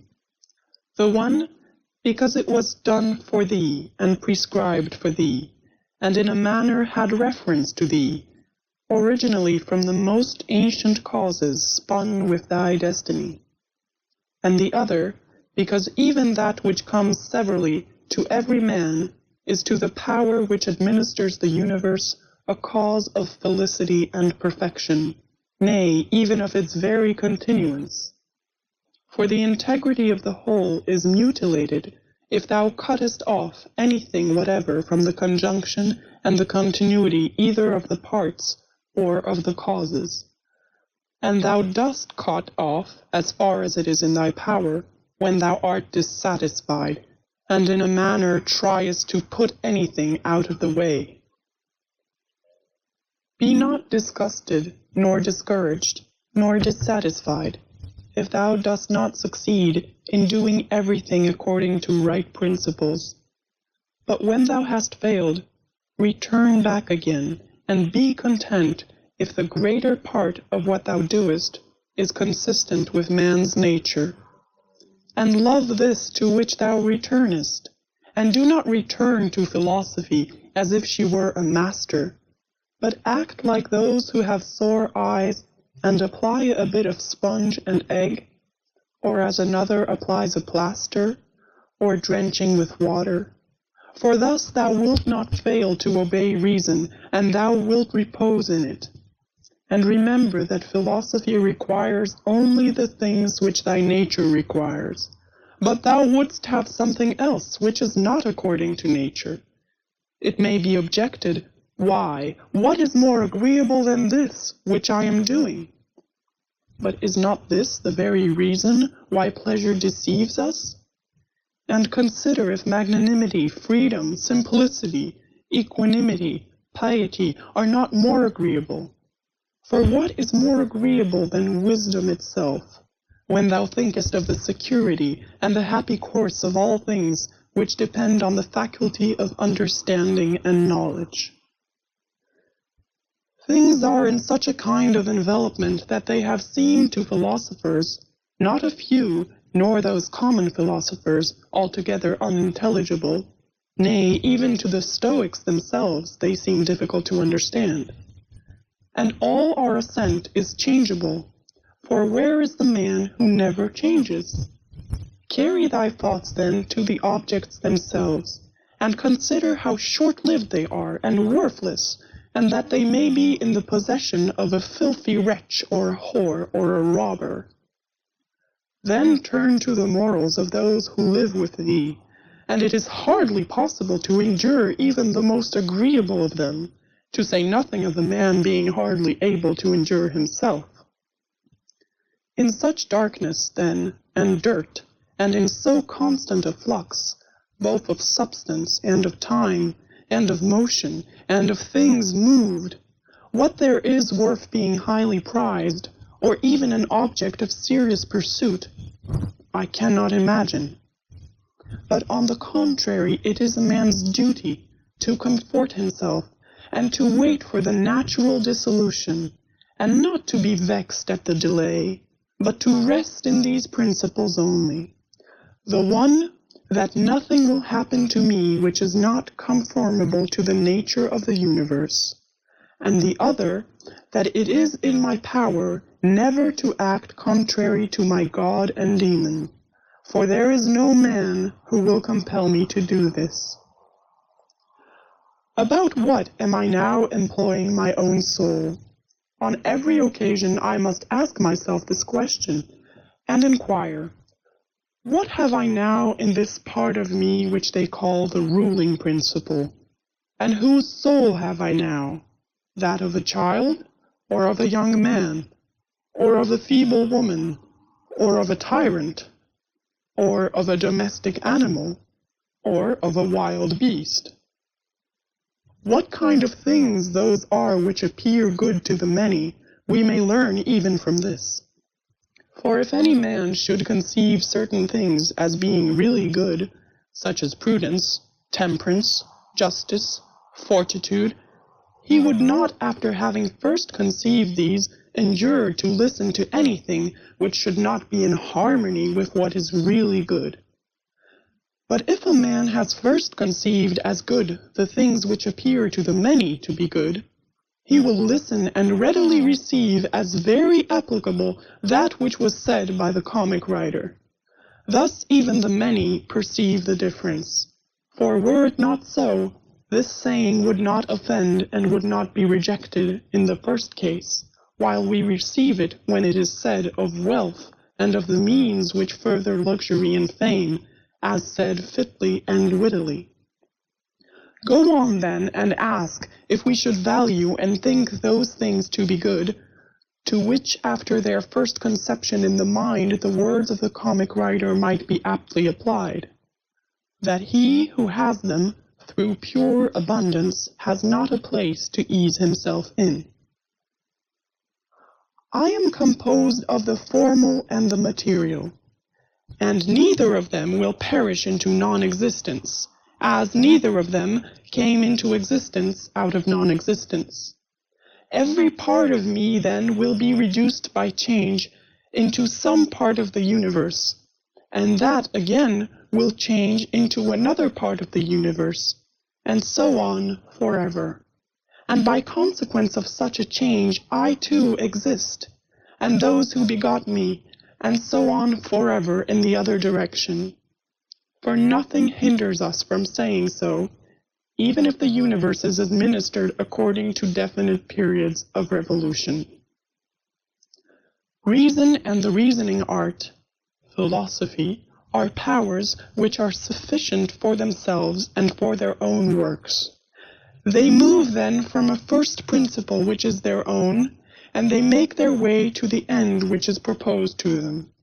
And this is the reason why such acts are named katorthoses, or right acts, which word signifies that they proceed by the right road. None of these things ought to be called a man's which do not belong to a man, as man. They are not required of a man, nor does man's nature promise them, nor are they the means of man's nature attaining its end. Neither, then, does the end of man lie in these things, nor yet that which aids to the accomplishment of this end, and that which aids toward this end is that which is good. Besides, if any of these things did belong to man, it would not be right for a man to despise them and to set himself against them, nor would a man be worthy of praise who showed that he did not want these things, nor would he who stinted himself in any of them be good, if indeed these things were good. But now the more of these things a man deprives himself of, or of other things like them, or even when he is deprived of any of them, the more patiently he endures the loss, just in the same degree he is a better man. Such as are thy habitual thoughts, such also will be the character of thy mind. For the soul is dyed by the thoughts. Dye it then with a continuous series of such thoughts as these. For instance, that where a man can live, there he can also live well, but he must live in a palace. Well then, he can also live well in a palace. And again, consider that for whatever purpose each thing has been constituted, for this it has been constituted, and toward this it is carried, and its end is in that toward which it is carried. And where the end is, there also is the advantage and the good of each thing. Now the good for the reasonable animal is society, for that we are made for society has been shown above. Is it not plain that the inferior exist for the sake of the superior? But the things which have life are superior to those which have not life, and of those which have life, the superior are those which have reason. To seek what is impossible is madness, and it is impossible that the bad should not do something of this kind. Nothing happens to any man which he is not formed by nature to bear. The same things happen to another, and either because he does not see that they have happened, or because he would show a great spirit, he is firm and remains unharmed. It is a shame, then, that ignorance and conceit should be stronger than wisdom. Things themselves touch not the soul, not in the least degree, nor have they admission to the soul, nor can they turn or move the soul. But the soul turns and moves itself alone, and whatever judgments it may think proper to make, such it makes for itself the things which present themselves to it. In one respect, man is the nearest thing to me, so far as I must do good to men and endure them. But so far as some men make themselves obstacles to my proper acts, man becomes to me one of the things which are indifferent, no less than the sun or wind or a wild beast. Now it is true that these may impede my action, but they are no impediments to my effects and disposition, which have the power of acting conditionally and changing. For the mind converts and changes every hindrance to its activity into an aid, and so that which is a hindrance is made a furtherance to an act, and that which is an obstacle on the road helps us on this road.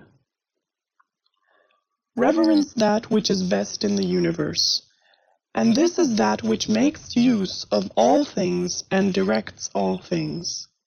And in like manner also reverence that which is best in thyself, and this is of the same kind as that. For in thyself also that which makes use of everything else is this, and thy life is directed by this. That which does no harm to the state does no harm to the citizen. In the case of every appearance of harm, apply this rule: if the state is not harmed by this, neither am I harmed. But if the state is harmed, thou must not be angry with him who does harm to the state. Show him where his error is. Often think of the rapidity with which things pass by and disappear, both the things which are and the things which are produced. For substance is like a river in a continual flow, and the activities of things are in constant change, and the causes work in infinite varieties, and there is hardly anything which stands still. And consider this which is near to thee, this boundless abyss of the past and of the future, in which all things disappear. How then is he not a fool who is puffed up with such things, or plagued about them, or makes himself miserable? For they vex him only for a time, and a short time. Think of the universal substance, of which thou hast a very small portion, and of universal time, of which a short and indivisible interval has been assigned to thee, and of that which is fixed by destiny, and how small a part of it thou art. Does another do me wrong? Let him look to it. He has his own disposition, his own activity. I now have what the universal nature wills me to have, and I do what my nature now wills me to do.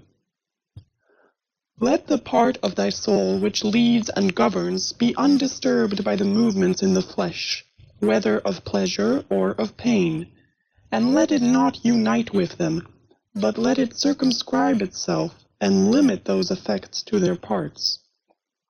But when these effects rise up to the mind by virtue of that other sympathy that naturally exists in a body which is all one, then thou must not strive to resist the sensation, for it is natural. But let not the ruling part of itself add to the sensation the opinion that it is either good or bad.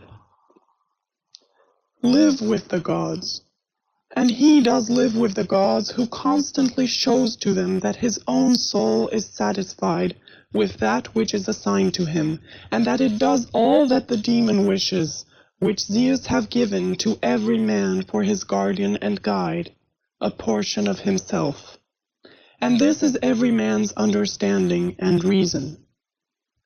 Art thou angry with him whose armpits stink? Art thou angry with him whose mouth smells foul? What good will this anger do thee? He has such a mouth, he has such armpits. It is necessary that such an emanation must come from such things. But the man has reason, it will be said, and he is able, if he takes pains, to discover wherein he offends. I wish thee well of thy discovery. Well then, and thou hast reason, by thy rational faculty stir up his rational faculty, show him his error, admonish him. For if he listens, thou wilt cure him, and there is no need of anger. As thou intendest to live when thou art gone out, so it is in thy power to live here. But if men do not permit thee, then get away out of life, yet so as if thou wert suffering no harm. The house is smoky, and I quit it. Why dost thou think that this is any trouble? But so long as nothing of the kind drives me out, I remain, am free, and no man shall hinder me from doing what I choose, and I choose to do what is according to the nature of the rational and social animal. The intelligence of the universe is social. Accordingly, it has made the inferior things for the sake of the superior, and it has fitted the superior to one another.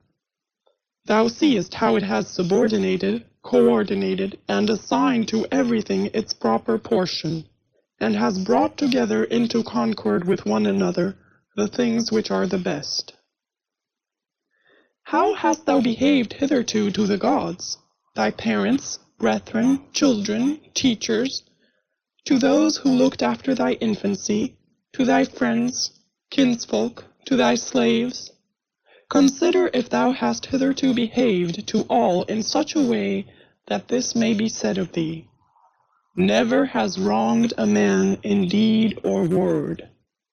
And call to recollection both how many things thou hast passed through, and how many things thou hast been able to endure, and that the history of thy life is now complete, and thy service is ended, and how many beautiful things thou hast seen, and how many pleasures and pains thou hast despised, and how many things called honorable thou hast spurned, and to how many ill-minded folks thou hast shown a kind disposition. Why do unskilled and ignorant souls disturb him who has skill and knowledge? What soul then has skill and knowledge? That which knows beginning and end, and knows the reason which pervades all substance, and through all time by fixed periods administers the universe. Soon, very soon, thou wilt be ashes, or a skeleton, and either a name or not even a name.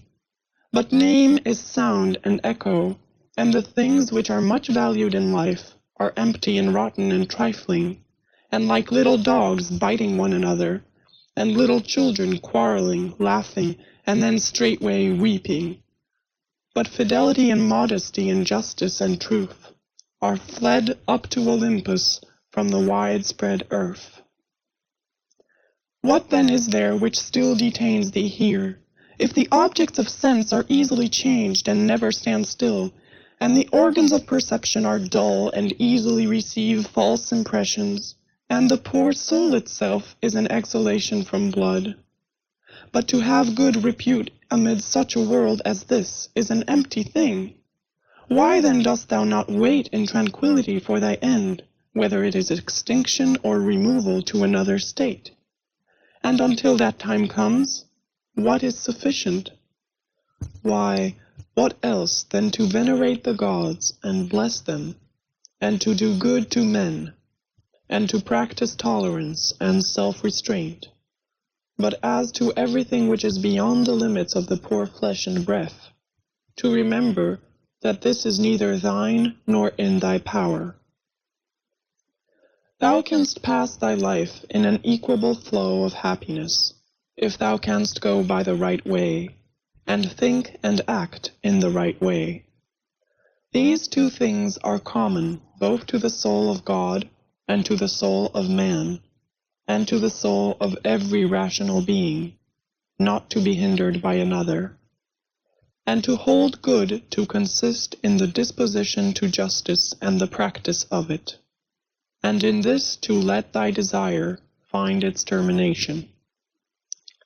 If this is neither my own badness, nor an effect of my own badness, and the commonwealth is not injured, why am I troubled about it? And what is the harm to the commonwealth? Do not be carried along inconsiderately by the appearance of things, but give help to all according to thy ability and their fitness. And if they should have sustained loss in matters which are indifferent, do not imagine this to be a damage, for it is a bad habit. But as the old man, when he went away, asked back his foster child's top, remembering that it was a top, so do thou in this case also. When thou art calling out on the rostra, hast thou forgotten, man, what these things are? Yes, but they are objects of great concern to these people. Wilt thou too then be made a fool for these things? I was once a fortunate man, but I lost it, I know not how. But fortunate means that a man has assigned to himself a good fortune, and a good fortune is good disposition of the soul, good emotions, good actions. End of chapter 5.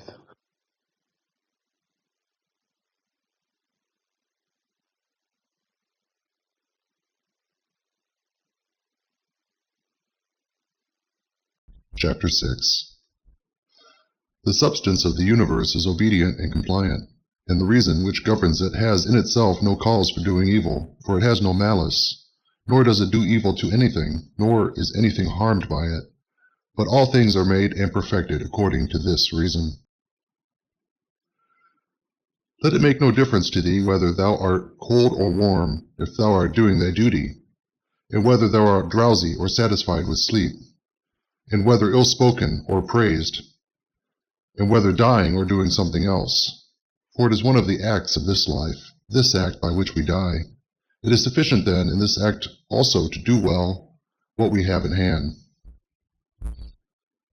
Look within. Let neither the peculiar quality of anything nor its value escape thee. All existing things soon change, and they will either be reduced to vapor, if indeed all substance is one, or they will be dispersed. The reason which governs knows what its own disposition is, and what it does, and on what material it works. The best way of avenging thyself is not to become like the wrongdoer. Take pleasure in one thing and rest in it, in passing from one social act to another social act, thinking of God. The ruling principle is that which rouses and turns itself, and while it makes itself such as it is, and such as it wills to be, it also makes everything which happens to appear itself to be such as it wills. In conformity to the nature of the universe, every single thing is accomplished. For certainly it is not in conformity to any other nature that each thing is accomplished. either a nature which externally comprehends this, or a nature which is comprehended within this nature, or a nature external and independent of this. The universe is either a confusion and a mutual involution of things, and a dispersion, or it is unity and order and providence. If then it is the former, why do I desire to tarry in a fortuitous combination of things in such a disorder? And why do I care about anything else than how I shall at last become earth? And why am I disturbed? For the dispersion of my elements will happen whatever I do.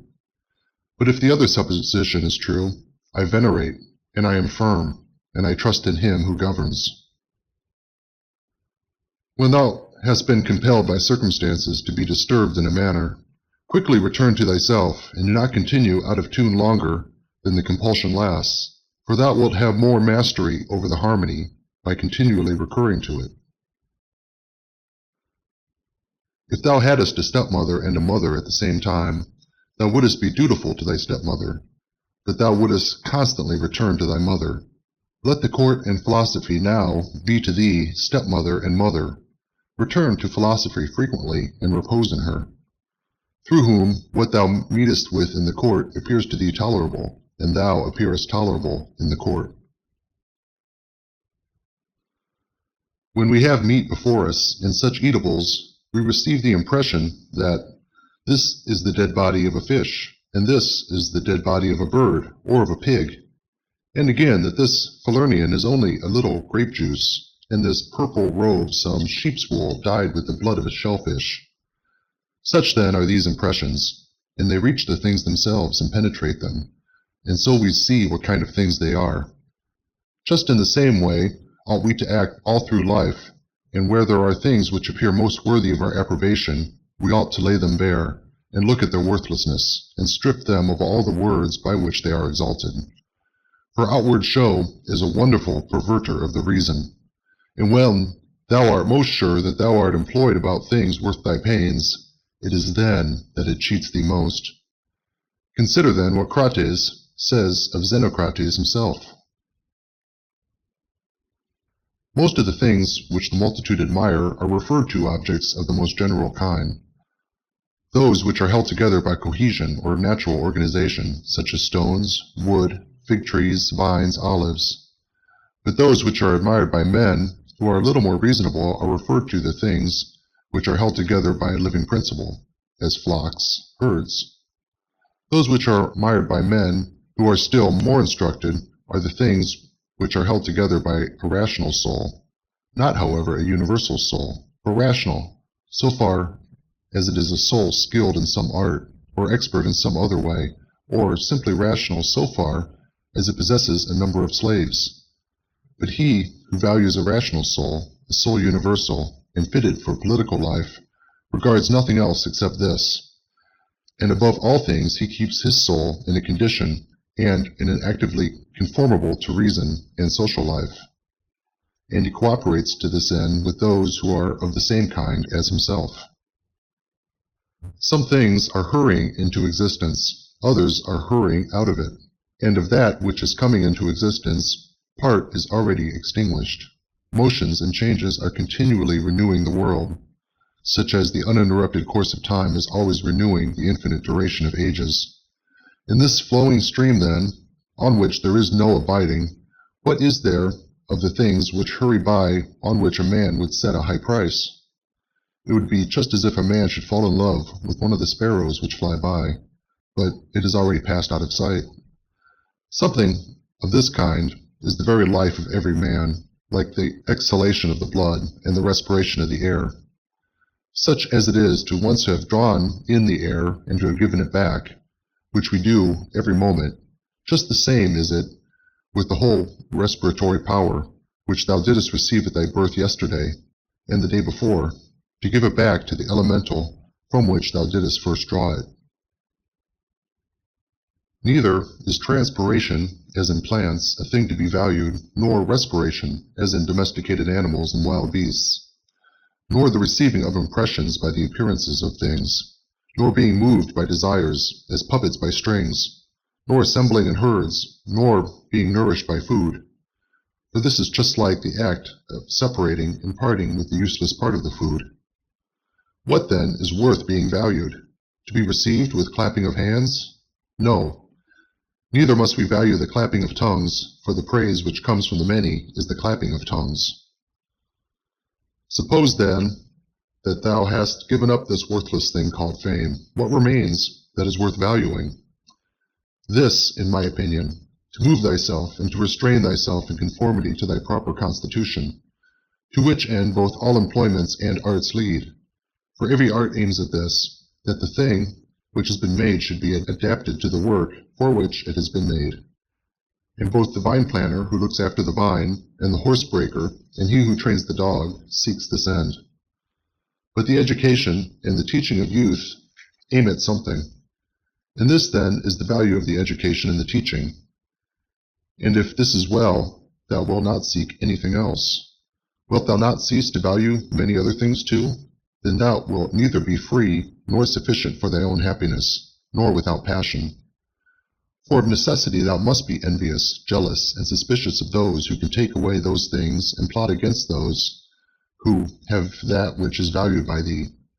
Of necessity, a man must be altogether in a state of perturbation who wants any of these things, and besides he must often find fault with the gods. But to reverence and honor thy own mind will make thee content with thyself, and in harmony with society, in agreement with the gods, that is, praising all that they give and have ordered.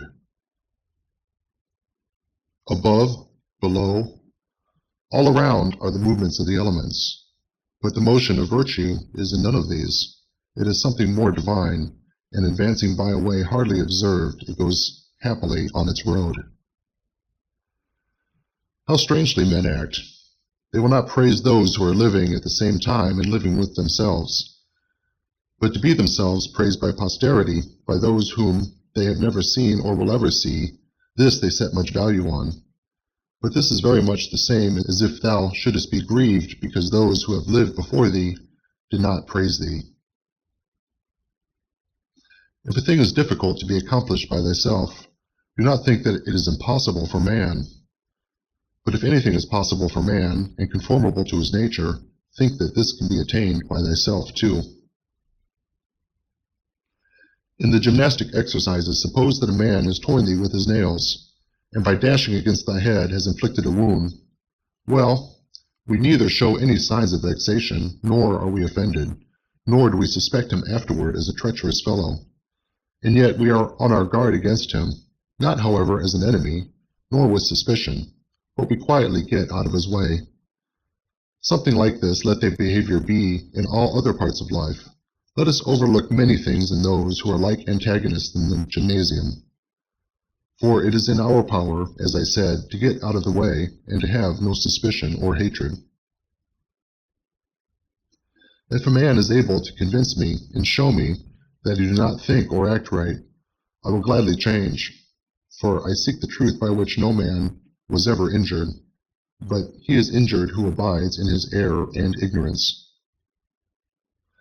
I do my duty. Other things trouble me not, for they are either things without life, or things without reason, or things that have rambled and know not the way. As to the animals which have no reason, and generally all things and objects, do thou, since thou hast reason, and they have none, make use of them with a generous and liberal spirit. But towards human beings, as they have reason, behave in a social spirit, and on all occasions call on the gods, and do not perplex thyself about the length of time in which thou shalt do this, for even 3 hours so spent are sufficient. Alexander the Macedonian and his groom by death were brought to the same state, for either they were received among the same seminal principles of the universe, or they were alike dispersed among the atoms. Consider how many things in the same indivisible time take place in each of us, things which concern the body and things which concern the soul. And so, thou wilt not wonder if many more things, or rather all things which come into existence in that which is the one and all, which we call cosmos, exist in it at the same time.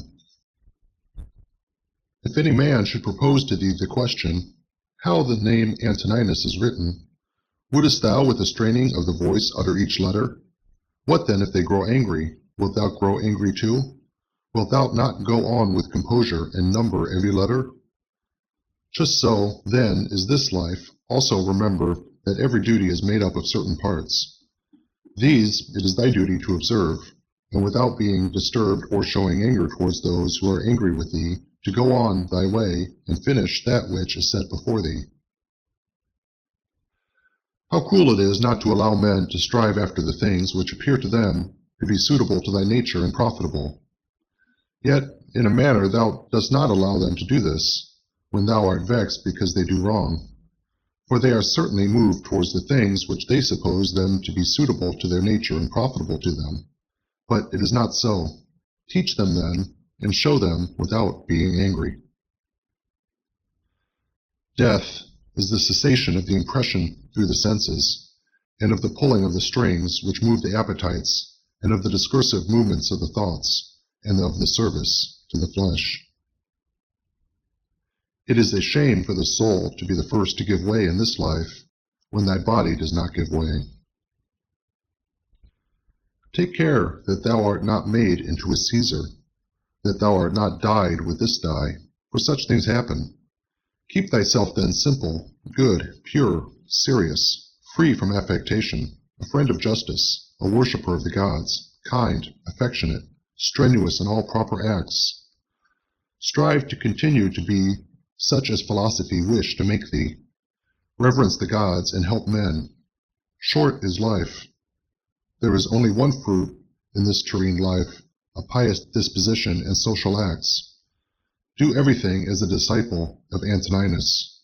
Remember his constancy in every act which was conformable to reason, and his evenness in all things, and his piety, and the serenity of his countenance, and his sweetness, and his disregard of empty fame, and his efforts to understand things, and how he would never let anything pass without having first most carefully examined it and clearly understood it, and how he bore with those who blamed him unjustly without blaming them in return, and how he did nothing in a hurry, and how he listened not to calumnies, and how exact an examiner of manners and actions he was, and not given to reproach people, nor timid, nor suspicious, nor a sophist. And with how little he was satisfied, such as lodging, bed, dress, food, servants, and how laborious and patient, and how he was able, on account of his sparing diet, to hold out to the evening without even requiring to relieve himself by any evacuations except at the usual hour, and with his firmness and uniformity in his friendships, and how he tolerated freedom of speech in those who opposed his opinions, and the pleasure that he had when any man showed him anything better, and how religious he was without superstition. Imitate all this, that thou mayest have as good a conscience when thy last hour comes as he had. Return to thy sober senses, and call thyself back, when thou hast roused thyself from sleep, and hast perceived that they were only dreams which troubled thee.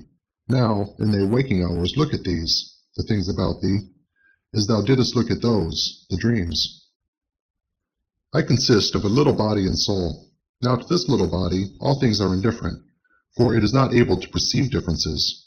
But to the understanding those things only are indifferent, which are not the works of its own activity. But whatever things are the works of its own activity, all these things are in its power. And of these, however, only those which are done with reference to the present. For as to the future and the past activities of the mind, even these are for the present indifferent. Neither the labor which the hand does, nor that of the foot is contrary to nature, so long as the foot does the foot's work, and the hand the hand's. So then neither to a man as a man is his labor contrary to nature, as long as he does the things of a man. But if the labor is not contrary to his nature, neither is it an evil to him. How many pleasures have been enjoyed by robbers, patricides, tyrants? Dost thou not see how the handicraftsmen accommodate themselves up to a certain point to those which are not skilled in their craft? Nevertheless, they cling to the reason, the principles of their art, and do not endure to depart from it. Is it not strange if the architect and the physician shall have more respect to the reason, the principles of their own arts, than man to his own reason, which is common to him and the gods? Asia, Europe, are corners of the universe, all the sea a drop in the universe, Athos a little clod in the universe, all the present time is a point in eternity. All things are little, changeable, perishable. All things come from thence, from that universal ruling power, either directly proceeding or by way of sequence. And accordingly, the lion's gaping jaws, and that which is poisonous, and every harmful thing, as a thorn, as mud, are after products of the grand and beautiful. Do not imagine, then, that they are of another kind from that which thou dost venerate, but form a just opinion of the source of all. He who has seen present things has seen all, both everything which has taken place from all eternity, and everything which will be for time without end. For all things are of one kin and of one form. Frequently consider the connection of all things in the universe and their relation to one another. For in a manner all things are implicated with one another, and all, in this way, are friendly to one another. For one thing comes in order after another, and this is by virtue of the active movement and mutual composition and the unity of the substance. Adapt thyself to the things with which thy lot has been cast, and the men among whom thou hast received thy portion.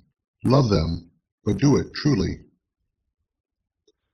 Every instrument, too, vessel, if it does that for which it has been made, is well, and yet he who made it is not there. But in all things which are held together by nature, there is within, and there abides in them the power which made them. Wherefore the more it is fit to reverence this power, and to think that, if thou dost live and act according to its will, everything in thee is in conformity to intelligence. And thus also in the universe the things which belong to it are in conformity to intelligence.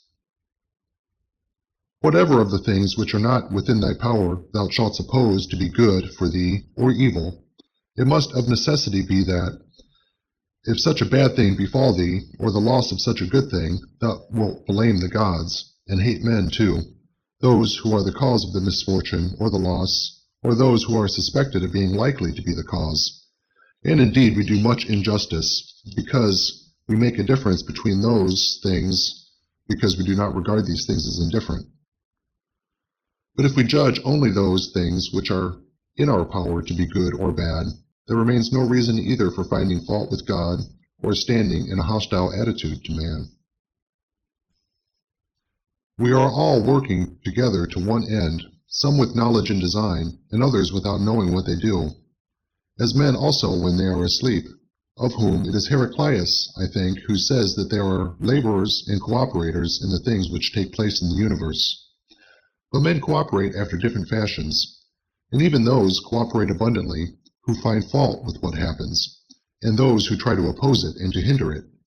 For the universe has need even of such men as these.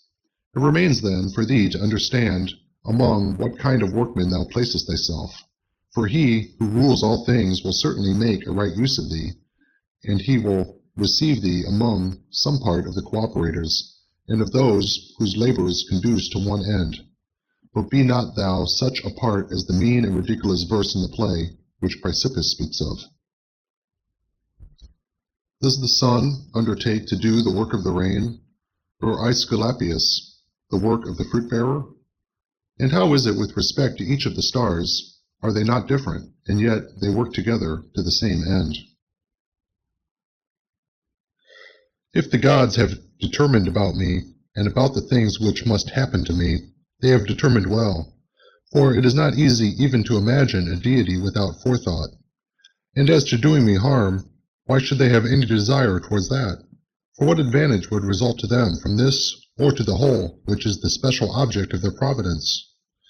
But if they have not determined about me individually, they have certainly determined about the whole at least.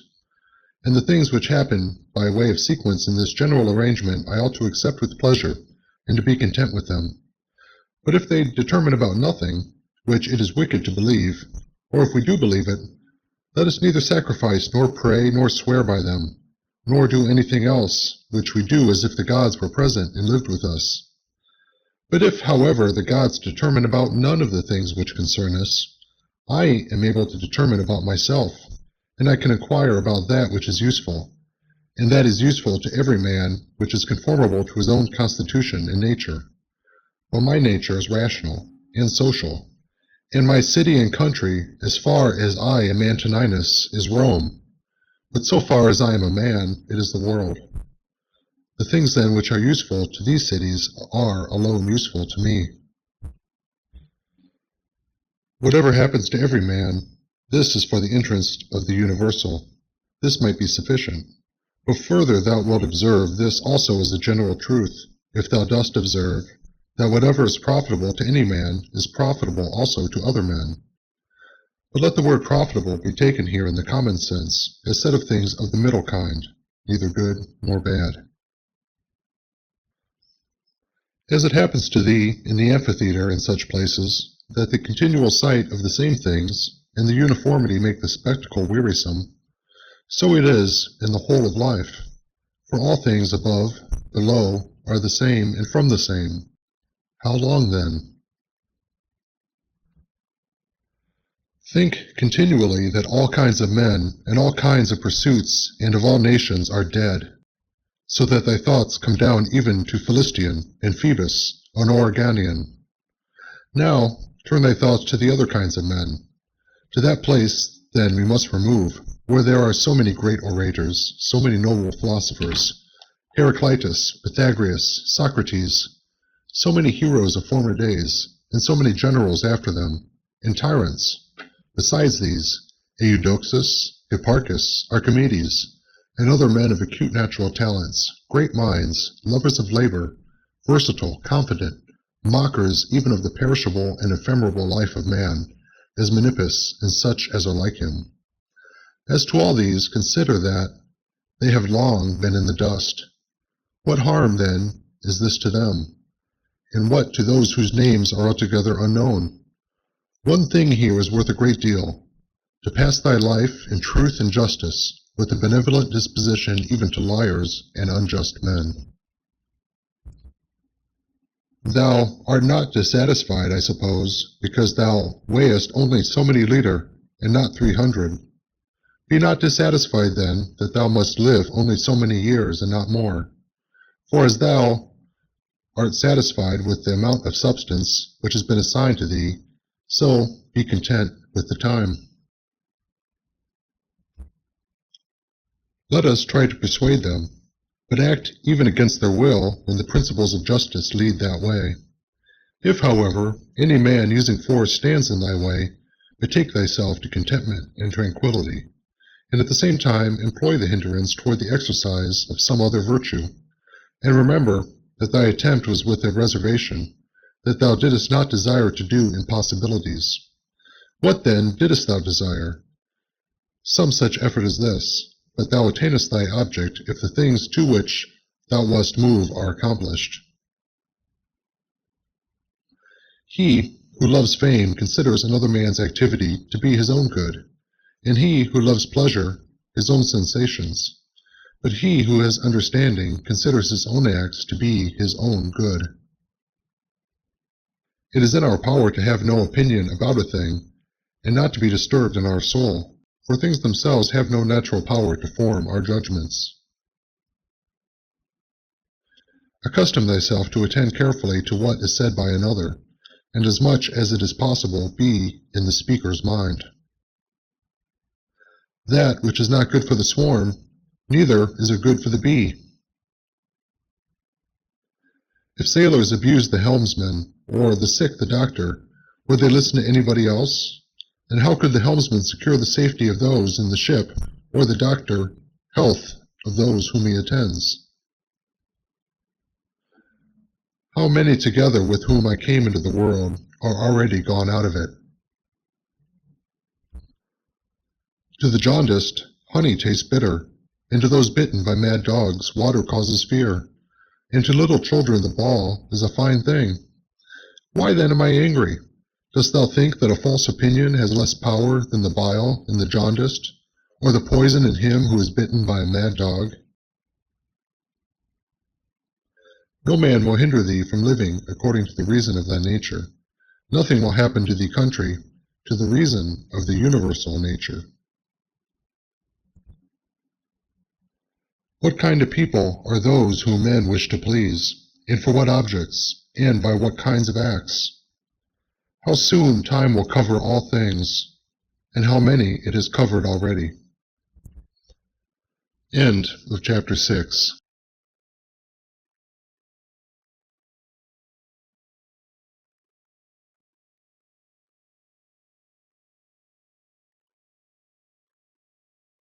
Chapter 7. What is badness? It is that which thou hast often seen, and on the occasion of everything which happens, keep this in mind, that it is that which thou hast often seen. Everywhere up and down thou wilt find the same things, with which the old histories are filled, those of the Middle Ages and those of our own day, with which cities and houses are filled now. There is nothing new. All things are both familiar and short-lived. 2. How can our principles become dead, unless the impressions, thoughts, which correspond to them are extinguished? But it is in thy power continuously to fan these thoughts into a flame. I can have that opinion about anything which I ought to have. If I can, why am I disturbed? The things which are external to my mind have no relation at all to my mind. Let this be the state of thy effects, and thou standest erect. To recover thy life is in thy power. Look at things again as thou didst used to look at them, for in this consists the recovery of thy life. 3. The idle business of show, plays on the stage, flocks of sheep, herds, exercises with spears, a bone to cast to little dogs, a bit of bread into fish ponds, laborings of ants and burden carrying, runnings about of frightened little mice, puppets pulled by strings, all alike. It is thy duty then in the midst of such things to show good humor, and not a proud air, to understand, however, that every man is worth just so much as the things are worth about which he busies himself. 4. In discourse thou must attend to what is said, and in every movement thou must observe what is doing, and in the one thou shouldst see immediately to what end it refers, but in the other watch carefully what is the thing signified. 5. Is my understanding sufficient for this or not? If it is sufficient, I use it for the work as an instrument given by the universal nature. But if it is not sufficient, then either I retire from the work and give way to him who is able to do it better, unless there be some reason why I ought not to do so, or I do it as well as I can, taking to help me the man who, with the aid of my ruling principle, can do what is now fit and useful for the general good. For whatsoever, either by myself or with another, I can do, ought to be directed to this only, to that which is useful and well suited to society. 6. How many after being celebrated by fame have been given up to oblivion, and how many who have celebrated the fame of others have long been dead? 7. Be not ashamed to be helped, for it is thy business to do thy duty like a soldier in the assault on a town. How then, if being lame thou canst not mount up on the battlements alone, but with the help of another, it is possible. 8. Let not future things disturb thee, for thou wilt come to them, if it shall be necessary, having with thee the same reason which now thou usest for present things. 9. All things are implicated with one another, and the bond is holy, and there is hardly anything unconnected with any other thing, for things have been coordinated, and they combine to form the same universe, order. For there is one universe made up of all things, and one God who pervades all things, and one substance, and one law, one common reason in all intelligent animals, and one truth. if indeed there is also one perfection for all animals, which are of the same stock, and participate in the same reason. 10. Everything material soon disappears in the substance of the whole, and everything formal, causal, is very soon taken back into the universal reason, and the memory of everything is very soon overwhelmed in time. 11. To the rational animal, the same act is according to nature and according to reason. 12. Be thou erect, or be made erect. 13. Just as it is with the members in those bodies which are united in one, so it is with rational beings which exist separate, for they have been constituted for one cooperation, and the perception of this will be more apparent to thee, if thou often sayest to thyself, that I am a member of the system of rational beings. But if thou sayest that thou art a part, thou dost not yet love men from thy heart. Beneficence does not yet delight thee for its own sake. Thou still doest it barely as a thing of propriety, and not yet as doing good to thyself. 14. Let there fall externally what will on the parts which can feel the effects of this fall. For those parts which have felt will complain, if they choose. But I, unless I think that what has happened is an evil, am not injured, and it is in my power not to think so. 15. Whatever anyone does or says, I must be good, just as if the gold, or the emerald, or the purple were always saying this, whatever anyone does or says, I must be emerald and keep my color. 16. The ruling faculty does not disturb itself. Does not frighten itself or cause itself pain. But if anyone else can frighten or pain it, let him do so. For the faculty itself will not by its own opinion turn into such ways. Let the body itself take care, if it can, that it suffer nothing, and let it speak, if it suffers. But the soul itself, that which is subject to fear, to pain, which has completely the power of forming an opinion about these things, will suffer nothing, for it will never deviate into such a judgment. The leading principle in itself wants nothing, unless it makes a want for itself, and therefore it is both free from perturbation and unimpeded, if it does not disturb and impede itself. 17. Eudaimonia, happiness, is a good demon or a good thing. What then art thou doing here, O imagination? Go away, I entreat thee by the gods, as thou didst come, for I want thee not. But thou art come according to thy old fashion. I am not angry with thee, only go away. 18. Is any man afraid of change? Why, what can take place without change? What then is more pleasing or more suitable to the universal nature? And canst thou take a bath unless the wood undergoes a change? And canst thou be nourished unless the food undergoes a change? And can anything else that is useful be accomplished without change? Dost thou not see then that for thyself also to change is just the same, and equally necessary for the universal nature? 19. Through the universal substance, as through a furious torrent, all bodies are carried, being by their nature united with and cooperating with the whole, as the parts of our body with one another. How many a Chrysippus, how many a Socrates, how many an Epictetus has time already swallowed up?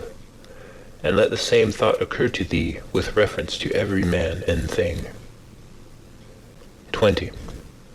One thing only troubles me, lest I should do something which the constitution of man does not allow, or in the way which it does not allow, or what it does not allow now. 21. Near is thy forgetfulness of all things, and near the forgetfulness of thee by all. 22.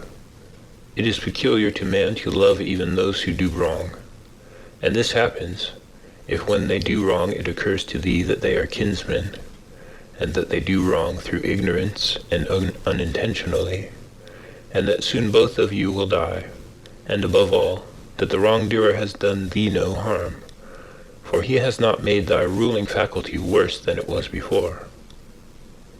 23. The universal nature out of the universal substance, as if it were wax, now molds a horse, and when it has broken this up, it uses the material for a tree, then for a man, then for something else. And each of these things subsists for a very short time. But it is no hardship for the vessel to be broken up, just as there was none in its being fastened together. 24. A scowling look is altogether unnatural. When it is often assumed, the result is that all comeliness dies away, and at last is so completely extinguished that it cannot be again lighted up at all. Try to conclude from this very fact that it is contrary to reason. For if even the perception of doing wrong shall depart, what reason is there for living any longer? 25. Nature which governs the whole will soon change all things which thou seest, and out of their substance will make other things, and again other things from the substance of them, in order that the world may ever be new. 26. When a man has done thee any wrong, immediately consider with what opinion about good or evil he has done wrong. For when thou hast seen this, thou wilt pity him, and wilt neither wonder nor be angry. For either thou thyself thinkest the same thing to be good that he does, or another thing of the same kind. It is thy duty then to pardon him. But if thou dost not think such things to be good or evil, thou wilt more readily be well disposed to him who is in error. 27. Think not so much of what thou hast not, as of what thou hast. But of the things which thou hast select the best, and then reflect how eagerly they would have been sought, if thou hadst them not. At the same time, however, take care that thou dost not, through being so pleased with them, accustom thyself to overvalue them, so as to be disturbed if ever thou shouldst not have them. 28. Retire into thyself. The rational principle which rules has this nature, that it is content with itself when it does what is just, and so secures tranquility. 29. Wipe out the imagination. Stop the pulling of the strings. Confine thyself to the present. Understand well what happens either to thee or to another. Divide and distribute every object into the causal, formal, and the material. Think of thy last hour. Let the wrong which is done by a man stay there where the wrong was done. 30. Direct thy attention to what is said. Let thy understanding enter into the things that are doing, and the things which do them. 31. Adorn thyself with simplicity and modesty, and with indifference toward the things which lie between virtue and vice. Love mankind. Follow God. The poet says that law rules all, and it is enough to remember that law rules all. 32. About death. Whether it is a dispersion or a resolution into atoms or annihilation, it is either extinction or change. 33. About pain. The pain which is intolerable carries us off, but that which lasts a long time is tolerable, and the mind maintains its own tranquility by retiring into itself, and the ruling faculty is not made worse. But the parts which are harmed by pain, let them, if they can, give their opinion about it. 34. About fame. Look at the minds of those who seek fame. Observe what they are, and what kind of things they avoid, and what kind of things they pursue. and consider that as the heaps of sand, piled on one another, hide the former sands, so in life the events which go before are soon covered by those which come after. 35. From Plato. The man who has an elevated mind and takes a view of all time and of all substance, dost thou suppose it possible for him to think that human life is anything great? It is not possible, he said. Such a man then will think that death also is no evil. Certainly not. 36. From Antisthenes. It is royal to do good and to be abused. 37. It is a base thing for the countenance to be obedient and to regulate and compose itself as the mind commands, and for the mind not to be regulated and composed by itself. 38. It is not right to vex ourselves at things, for they care not about it. 39. To the immortal gods and us give joy. 40. Life must be reaped like the ripe ears of corn. One man is born, another dies. 41. If gods care not for me and for my children, there is a reason for it. 42.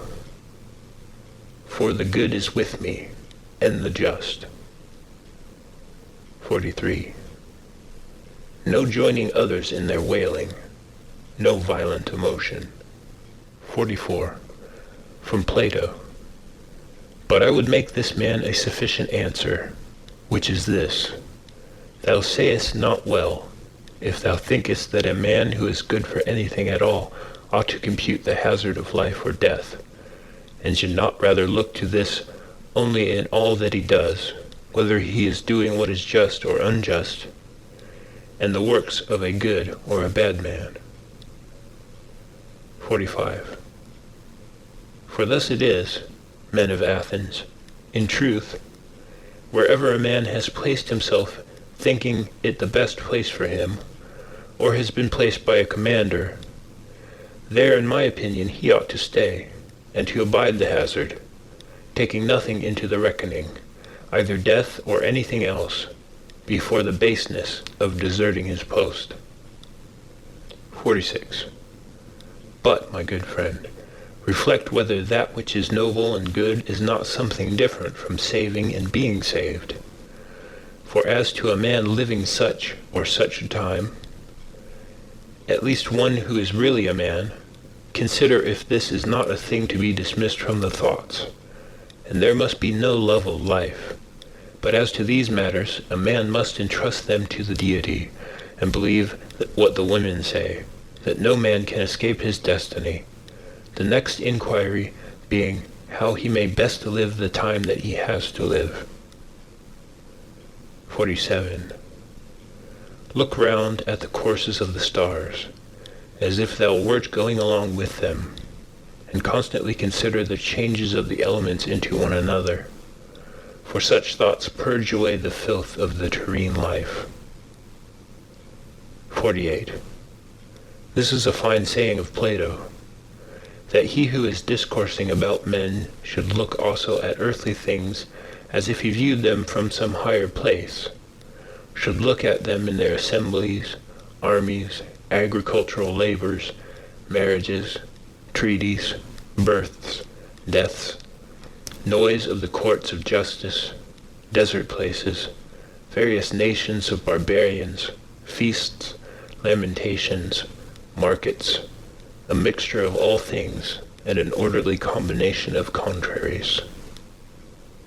49. Consider the past, such great changes of political supremacies. Thou mayest foresee also the things which will be, for they will certainly be of like form, and it is not possible that they should deviate from the order of the things which take place now. Accordingly, to have contemplated human life for 40 years is the same as to have contemplated it for 10,000 years. For what more wilt thou see? 50. That which has grown from the earth to the earth, but that which has sprung from heavenly seed back to the heavenly realms returns. This is either a dissolution of the mutual involution of the atoms, or a similar dispersion of the insentient elements. 51. With food and drinks and cunning magic arts, turning the channel's course to escape from death, the breeze which heaven has sent, we must endure, and toil without complaining. 52.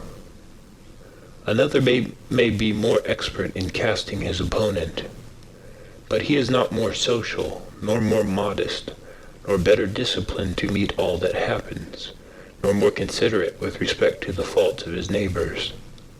53.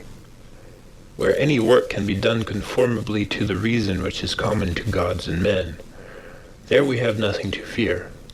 For where we are able to get profits by means of the activity which is successful and proceeds according to our constitution, there no harm is to be suspected. 54. Everywhere and at all times it is in thy power piously to acquiesce in thy present condition, and to behave justly to those who are about thee, and to exert thy skill upon thy present thoughts, that nothing shall steal into them without being well examined. 55. Do not look around thee to discover other men's ruling principles, but look straight to this, to what nature leads thee, both the universal nature through the things which happen to thee, and thy own nature through the acts which must be done by thee.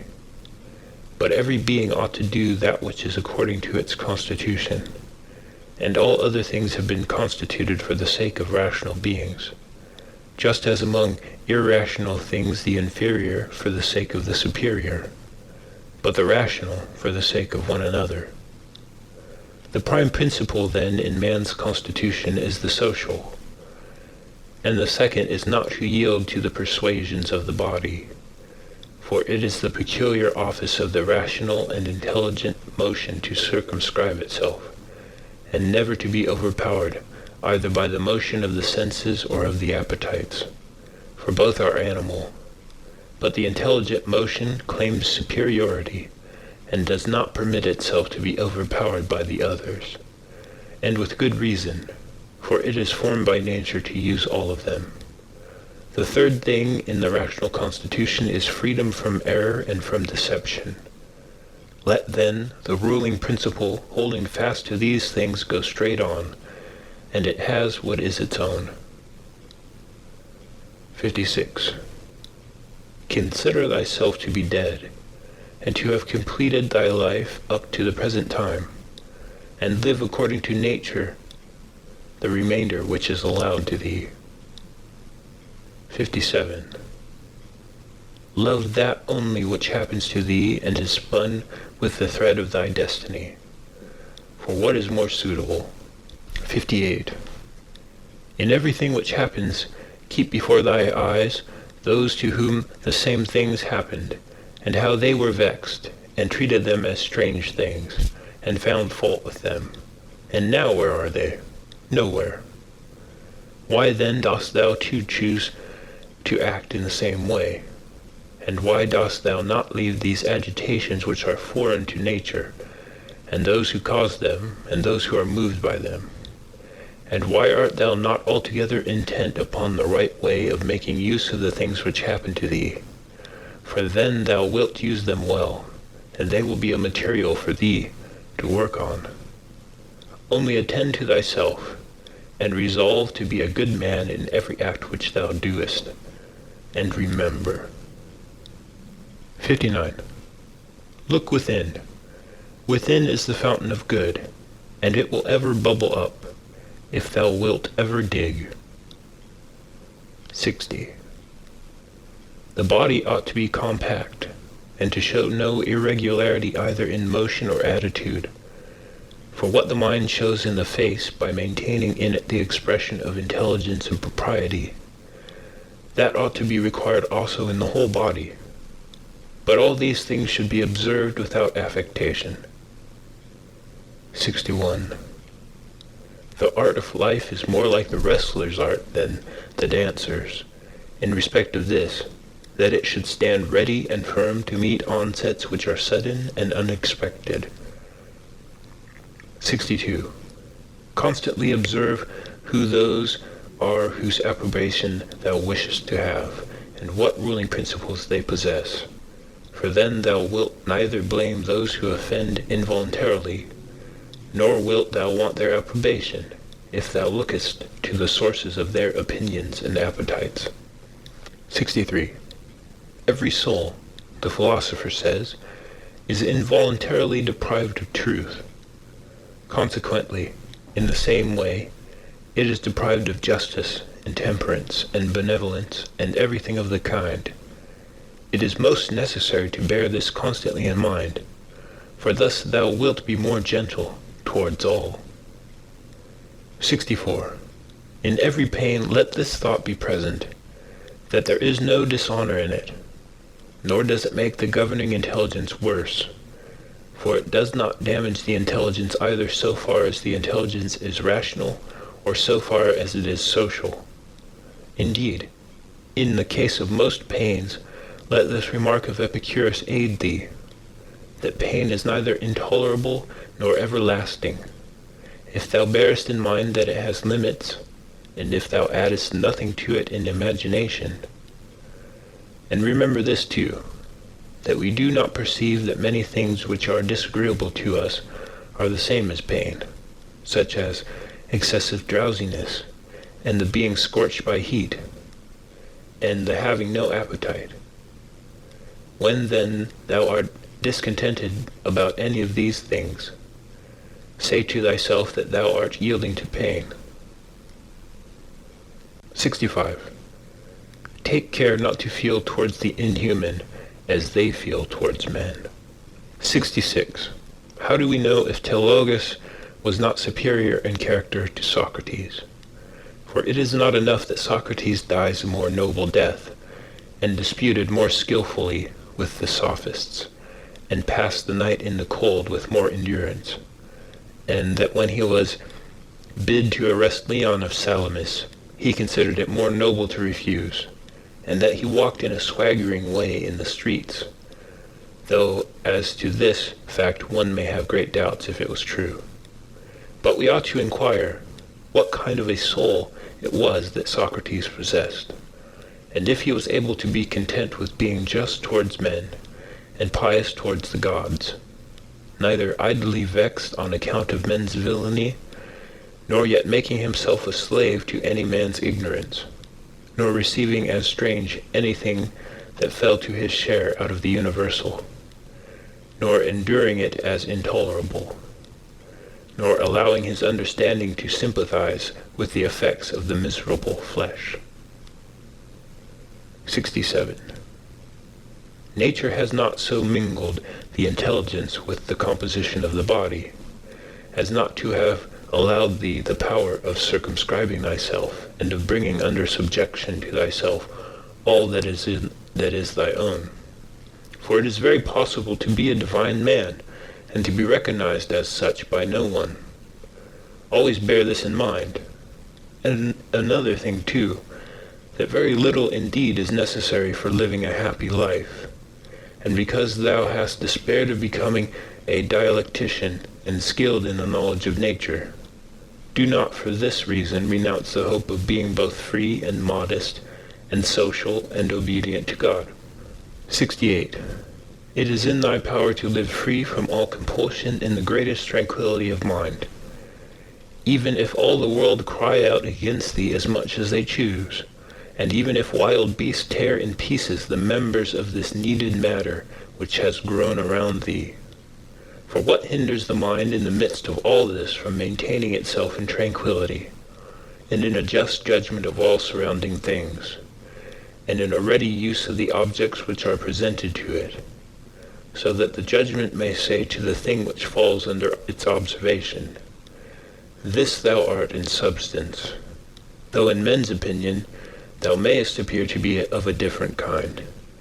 And the youth shall say to that which falls under the hand, thou art the thing that I was seeking. For to me that which presents itself is always a material for virtue, both rational and political, and, in a word, for the exercise of art, which belongs to man or God.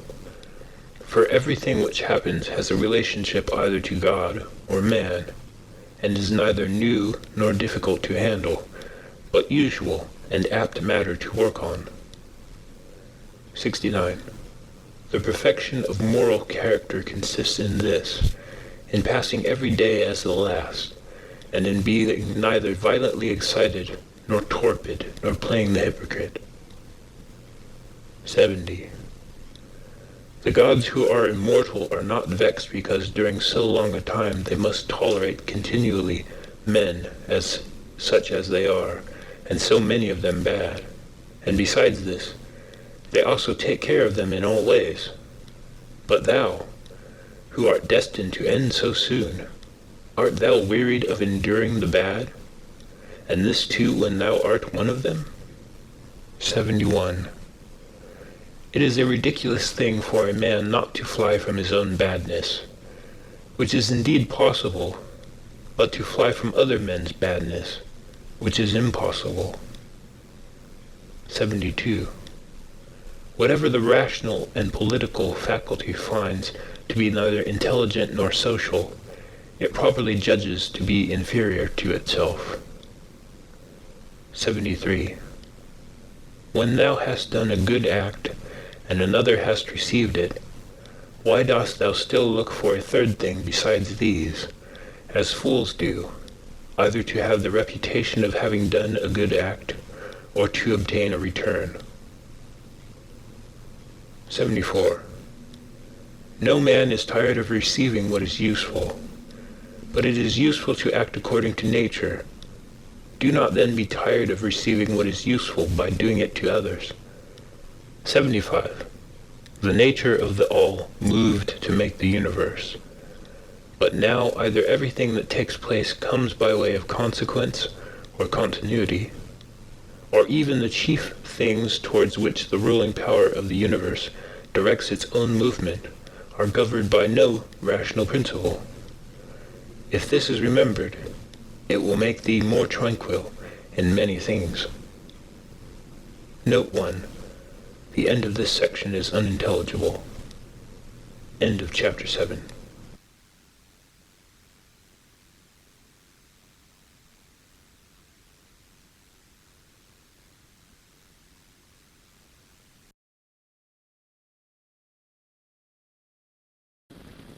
Chapter 8. This reflection also tends to the removal of the desire of empty fame, that it is no longer in thy power to have lived the whole of thy life, or at least thy life from thy youth upwards, like a philosopher. But both to many others and to thyself it is plain that thou art far from philosophy. Thou hast fallen into disorder then, so that it is no longer easy for thee to get the reputation of a philosopher, and thy plan of life also opposes it. If then thou hast truly seen where the matter lies, throw away the thought. How thou shalt seem to others, and be content if thou shalt live the rest of thy life in such wise as thy nature wills. Observe then what it wills, and let nothing else distract thee. For thou hast had experience of many wanderings without having found happiness anywhere, not in syllogisms, nor in wealth, nor in reputation, nor in enjoyment, nor anywhere. Where is it then? In doing what man's nature requires. How then shall a man do this, if he has principles from which come his effects and his acts? What principles? Those which relate to good and bad. The belief that there is nothing good for man which does not make him just, temperate, manly, free, and that there is nothing bad which does not do the contrary to what has been mentioned. On the occasion of every act, ask thyself, how is this with respect to me? Shall I repent of it? A little time and I am dead, and all is gone. What more do I seek, if what I am doing now is the work of an intelligent living being and a social being, and one who is under the same law with God? Alexander and Caius and Pompeius, what are they in comparison with Diogenes and Heraclitus and Socrates? For they were acquainted with things, and their causes, forms, and their matter, and the ruling principles of these men were the same, or conformable to their pursuits. But as to the others, how many things had they to care for, and to how many things were they slaves? Consider that men will do the same things nevertheless, even though thou shouldst burst. This is the chief thing. Be not perturbed, for all things are according to the nature of the universal. And in a little time thou wilt be nobody and nowhere, like Hadrianus and Augustus. In the next place, having fixed thy eyes steadily on thy business, look at it. And at the same time, remembering that it is thy duty to be a good man, and what man's nature demands, do that without turning aside, and speak as it seems to thee most just.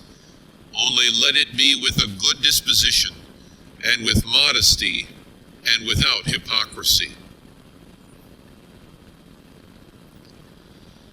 The nature of the universal has this work to do, to remove to that place the things which are in this, to change them, to take them away hence, and to carry them there.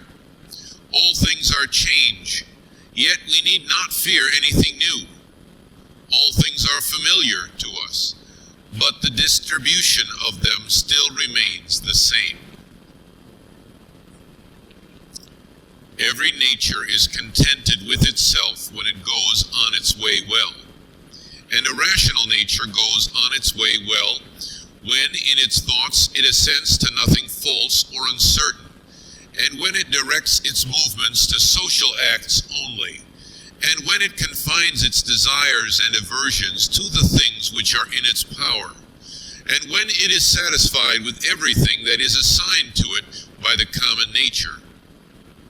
For of this common nature, every particular nature is a part, as the nature of the leaf is a part of the nature of the plant, except that in the plant the nature of the leaf is part of a nature which has not perception or reason, and is subject to be impeded. But the nature of man is part of a nature which is not subject to impediments, and is intelligent and just, since it gives to everything in equal portions, and according to its worth, times, substance, cause, form, activity, and incident. But examine, not to discover that any one thing compared with any other single thing is equal in all respects, but by taking all the parts together of one thing, and comparing them with all the parts together of another. Thou hast not leisure or ability to read, but thou hast leisure or ability to check arrogance. Thou hast leisure to be superior to pleasure and pain. Thou hast leisure to be superior to love of fame, and not to be vexed at stupid and ungrateful people, nay, even to care for them.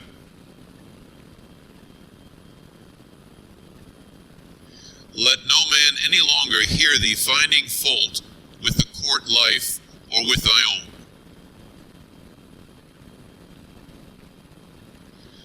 Repentance is a kind of self-reproof for having neglected something useful, but that which is good must be something useful, and the perfect good man should look after it. But no such man would ever repent of having refused any sensual pleasure. Pleasure then is neither good nor useful. This thing, what is it in itself, in its own constitution? What is its substance and material? and what its causal nature or form? And what is it doing in the world? And how long does it subsist?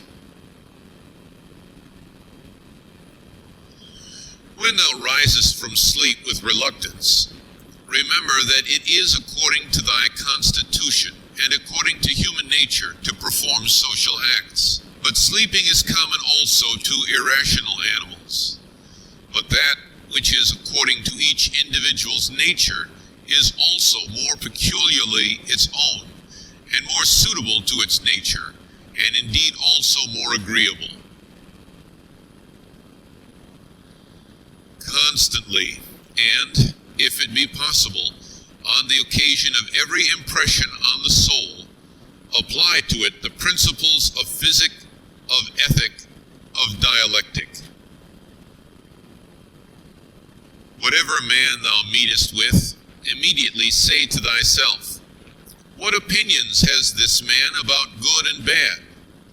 For it, with respect to pleasure and pain and the causes of each, and with respect to famine and ignominy, death and life, he has such and such opinions. It will seem nothing wonderful or strange to me if he does such and such things, and I shall bear in mind that he is compelled to do so.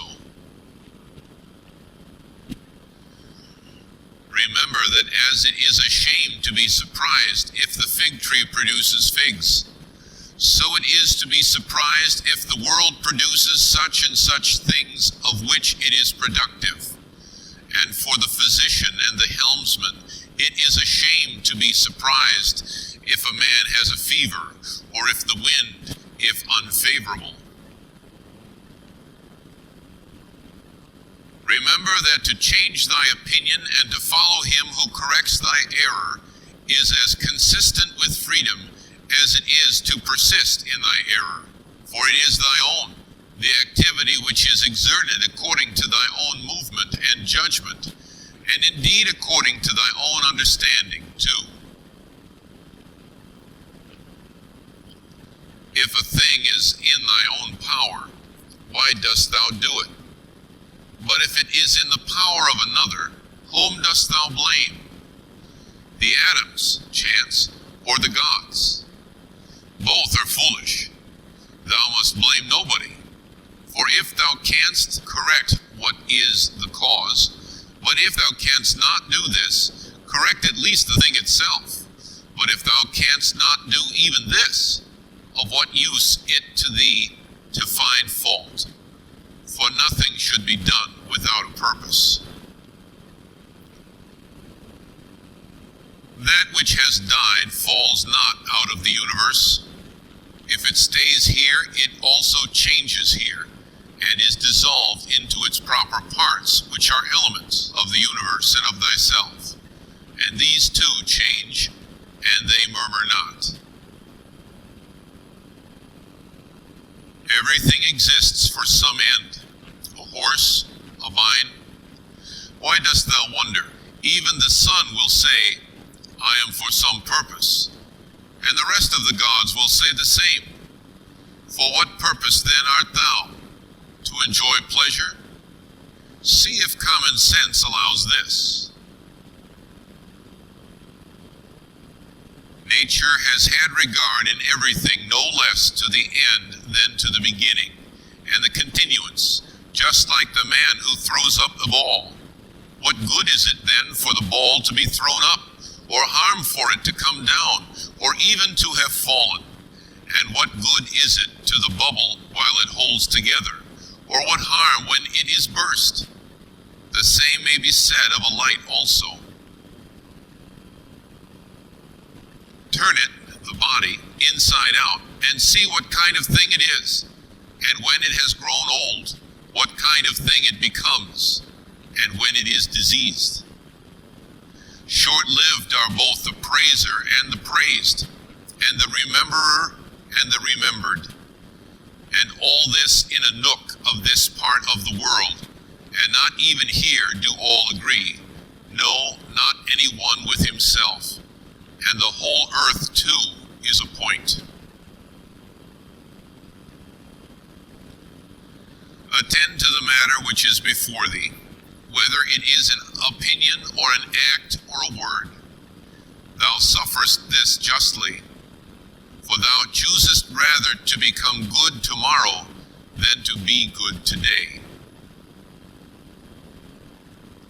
Am I doing anything? I do it with reference to the good of mankind. Does anything happen to me? I receive it and refer it to the gods, and the source of all things, from which all that happens is derived. Such as bathing appears to thee, oil, sweat, dirt, filthy water, all things disgusting, so is every part of life and everything. Lucilla saw Verus die, and then Lucilla died. Secunda saw Maximus die, and then Secunda died. Epitechanus saw Diotimus die, and then Epitechanus died. Antoninus saw Faustina die, and then Antoninus died. Such is everything. Caelor saw Hadrianus die, and then Caelor died. And those sharp-witted men, either seers or men inflated with pride, where are they? For instance, the sharp-witted men, Charax and Demetrius, the Platonist, and Eudaimon, and anyone else like them, all ephemeral, dead long ago. Some indeed have not been remembered even for a short time, and others have become the heroes of fables, and again others have disappeared even from fables. Remember this then, that this little compound, thyself, must either be dissolved, or thy poor breath must be extinguished, or be removed and placed elsewhere. It is satisfaction to a man to do the proper works of a man. Now it is a proper work of a man to be benevolent to his own kind, to despise the movements of the senses, to form a just judgment of plausible appearances, and to take a survey of the nature of the universe and of the things which happen in it. There are three relations between thee and other things, the one to the body which surrounds thee, the other to the divine cause from which all things come to all, and the third to those who live with thee. Pain is either an evil to the body, then let the body say what it thinks of it, or to the soul. But it is in the power of the soul to maintain its own serenity and tranquility, and not to think that pain is an evil. For every judgment and movement and desire and aversion is within, and no evil ascends so high. Wipe out thy imaginations by often saying to thyself, now it is in my power to let no badness be in this soul, nor desire, nor any perturbation at all. But looking at all things, I see what is their nature, and I use each according to its value. Remember this power which thou hast from nature. Speak both in the Senate and to every man, whoever he may be, appropriately, not with any affectation. Use plain discourse. Augustus' court, wife, daughter, descendants, ancestors, sister, Agrippa, kinsmen, intimates, friends, Arius, Maecenas, physicians, and sacrificing priests. The whole court is dead. Then turn to the rest, not considering the death of a single man, but of a whole race, as of the Pompei, and that which is inscribed on the tombs, the last of his race. Then consider what trouble those before them have had, that they might leave a successor, and then that of necessity someone must be the last. Again, Here consider the death of a whole race. It is thy duty to order thy life well in every single act, and if every act does its duty as far as is possible, be content, and no one is able to hinder thee, so that each act shall not do its duty. But something external will stand in the way. Nothing will stand in the way of thy acting justly and soberly and considerately, but perhaps some other active power will be hindered. Well, but by acquiescing in the hindrance and by being content to transfer thy efforts to that which is allowed, another opportunity of action is immediately put before thee in place of that which was hindered, and one will adapt itself to this ordering of which we are speaking. Receive wealth or prosperity without arrogance, and be ready to let it go. If thou didst ever see a hand cut off, or a foot, or a head, lying anywhere apart from the rest of the body, which does a man make himself as far as he can, who is not content with what happens, and separates himself from others, or does anything unsocial? Suppose that thou hast detached thyself from the natural unity, for thou wast made by nature apart, but now thou hast cut thyself off. Yet here there is this beautiful provision, that it is in thy power again to unite thyself. God has allowed this to no other part, after it has been separated and cut asunder, to come together again. But consider the kindness by which he has distinguished man, for he has put it in his power not to be separated at all from the universal. And when he has been separated, he has allowed him to return and to be united and to resume his place as a part. As the nature of the universal has given to every rational being all the other powers that it has, so we have received from it this power also.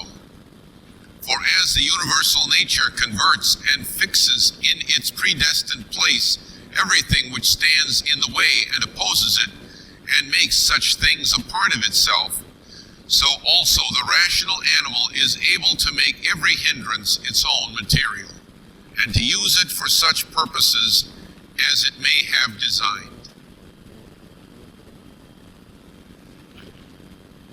Do not disturb thyself by thinking of the whole of thy life.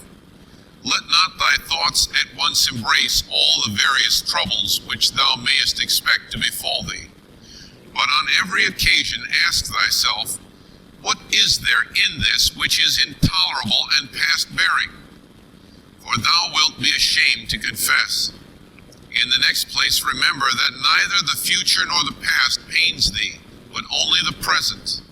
But this is reduced to a very little, if thou only circumscribest it, and chidest thy mind, if it is unable to hold out against even this. Does Panthea or Pergamos now sit by the tomb of Varus? Does Chaurias or Diometus sit by the tomb of Hadrianus? That would be ridiculous. Well, suppose they did sit there. Would the dead be conscious of it? And if the dead were conscious, would they be pleased? And if they were pleased, would that make them immortal? Was it not in the order of destiny that these persons should first become old women and old men and then die? What then would those do after these were dead? All this is foul smell and blood in a bag. If thou canst see sharp, look and judge wisely, says the philosopher. In the constitution of the rational animal, I see no virtue which is opposed to justice, but I see a virtue which is opposed to love of pleasure, and that is temperance. If thou takest away thy opinion about that which appears to give thee pain, thou thyself standest in perfect security. Who is this self? The reason. But I am not reason. Be it so. Let then the reason itself not trouble itself. But if any other part of thee suffers, let it have its own opinion about itself. Hindrance to the perceptions of sense is an evil to the animal nature. Hindrance to the movements, desires, is equally an evil to the animal nature. And something else also is equally an impediment and evil to the constitution of plants. So then that which is a hindrance to the intelligence is an evil to the intelligent nature. Apply all these things to thyself. Does pain or sensuous pleasure affect thee? The senses will look to that. Has any obstacle opposed thee in thy efforts toward an object? If indeed thou wast making this effort absolutely, unconditionally, or without any reservation, certainly this obstacle is an evil to thee, considered as a rational animal. But if thou takest into consideration the usual course of things, thou hast not yet been injured or even impeded. The things, however, which are proper to the understanding, no other man is used to impede. For neither fire, nor iron, nor tyrant, nor purse touches it in any way. When it has been made a sphere, it continues a sphere.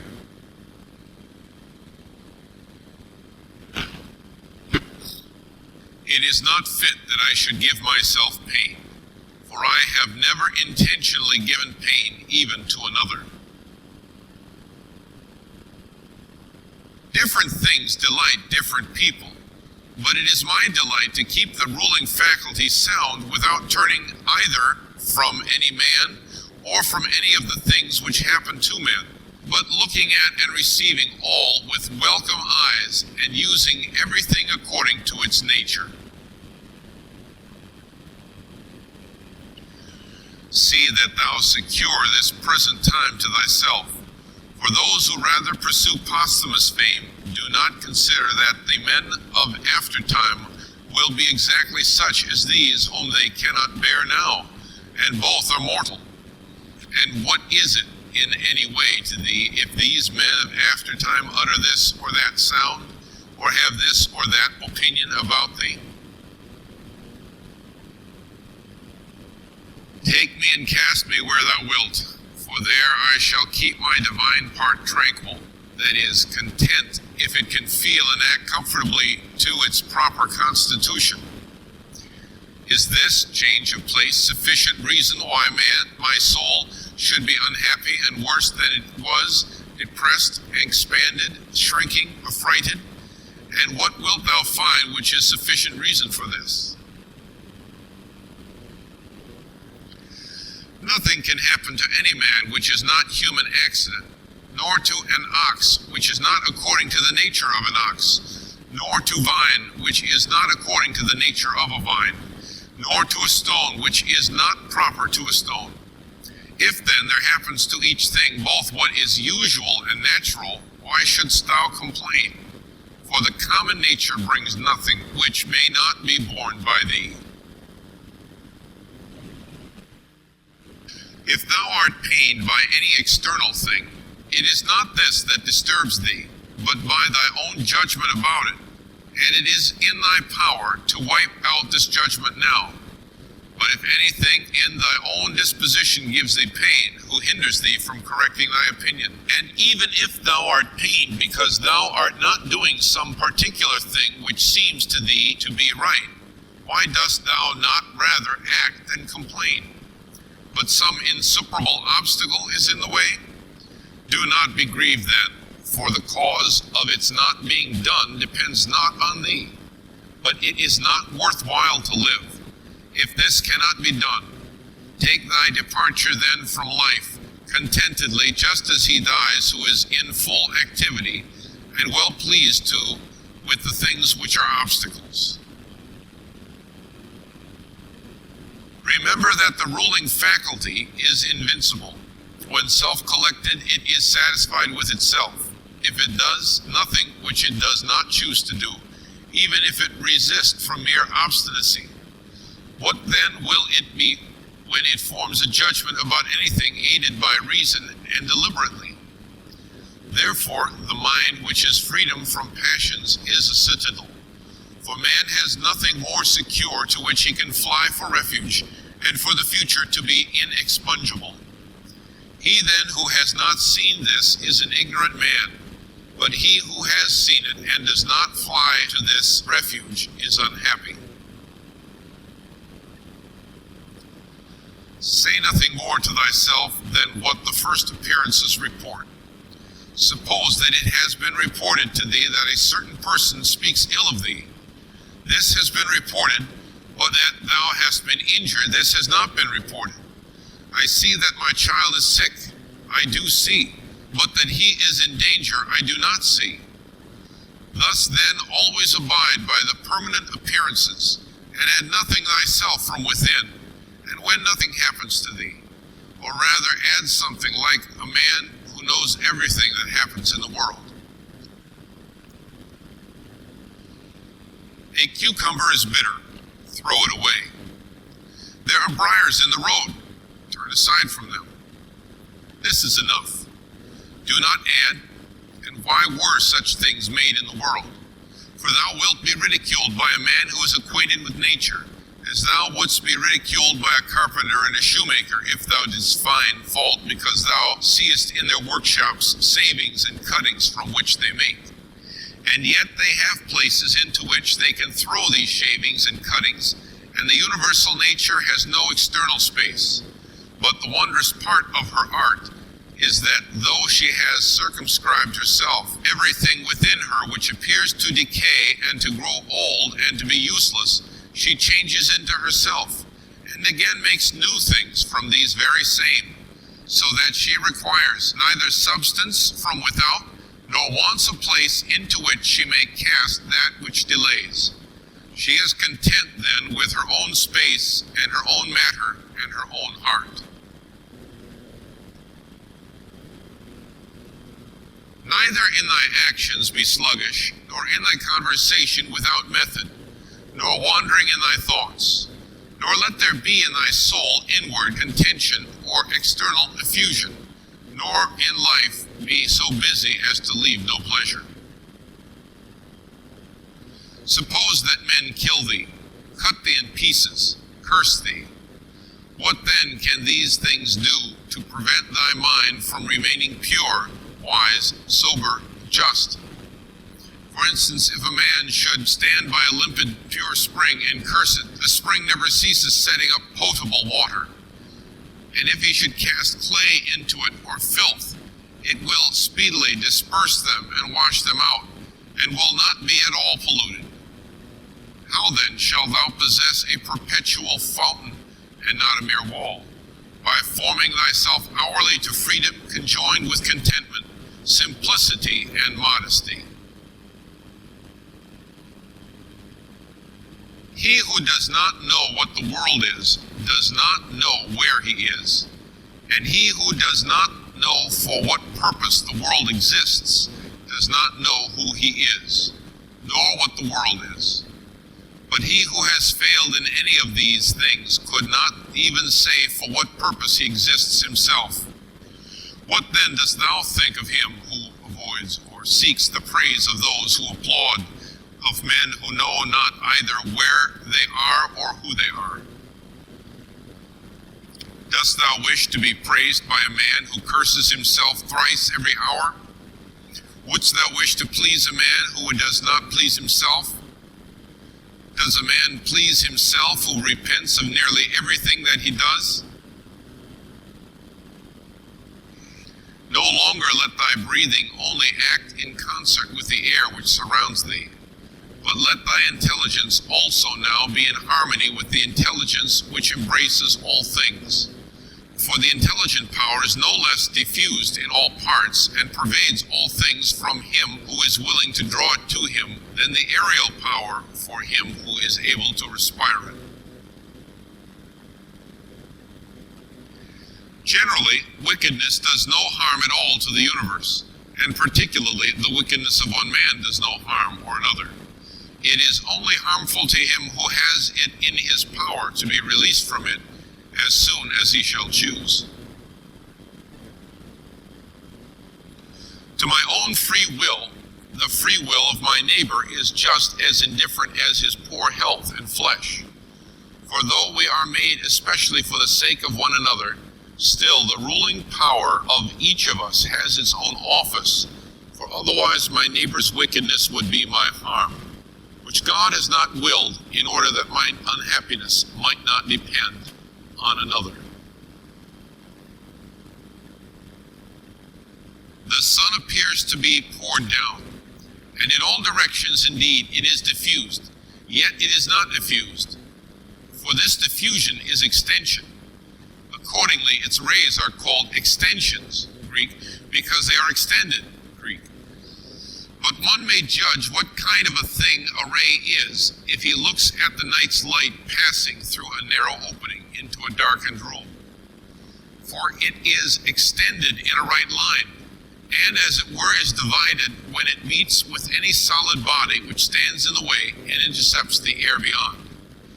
But there the light remains fixed and does not glide or fall. Such then ought to be the outpouring and diffection of the understanding, and it should in no way be an effusion, but an extension, and it should make no violent or impetuous collision with the obstacles which are in its way, nor yet fall down, but be fixed and enlighten that which receives it.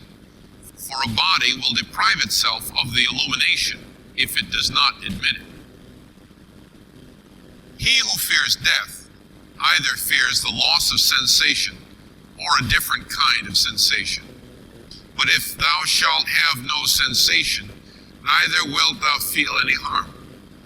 And if thou shalt acquire another kind of sensation, thou wilt be a kind of living being who will not cease.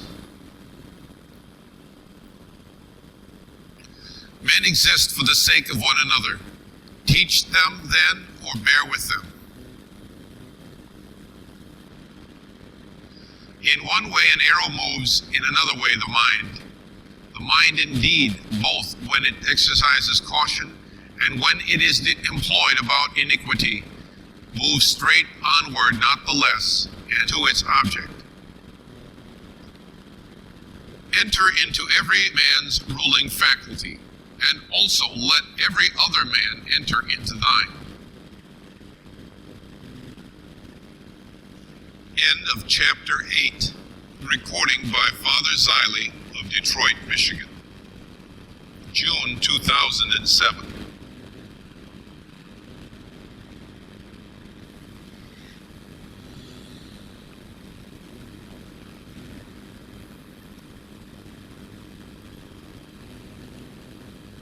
Chapter 9. He who acts unjustly acts impiously. For since the universal nature has made rational animals for the sake of one another, to help one another according to their deserts, but in no way to injure one another, he who transgresses her will is clearly guilty of impiety towards the highest divinity.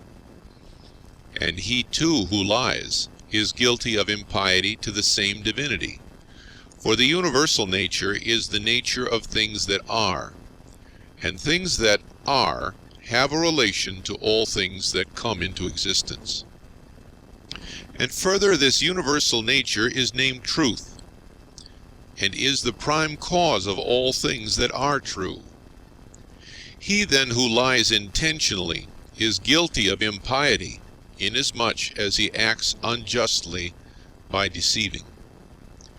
And he who also lies unintentionally, inasmuch as he is at variance with the universal nature, and inasmuch as he disturbs the order by fighting against the nature of the world, for he fights against it who is moved of himself to that which is contrary to truth, for he had received powers from nature through the neglect of which he is not able now to distinguish falsehood from truth. And indeed, he who pursues pleasure as good and avoids pain as evil is guilty of impiety. For of necessity such a man must often find fault with the universal nature, alleging that it assigns things to the bad and the good contrary to their deserts, because frequently the bad are in the enjoyment of pleasure, and possess the things which procure pleasure, but the good have pain for their share, and the things which cause pain. And further, he who is afraid of pain will sometimes also be afraid of some things which will happen in the world, and even this is impiety. And he who pursues pleasure will not abstain from injustice, and this is plainly impiety. Now with respect to the things toward which the universal nature is equally affected, for it would not have made both unless it was equally affected towards both, towards these they who wish to follow nature should be of the same mind with it, and equally affected. With respect to pain then and pleasure, or death and life, or honor and dishonor, which the universal nature employs equally, whoever is not equally affected is manifestly acting impiously.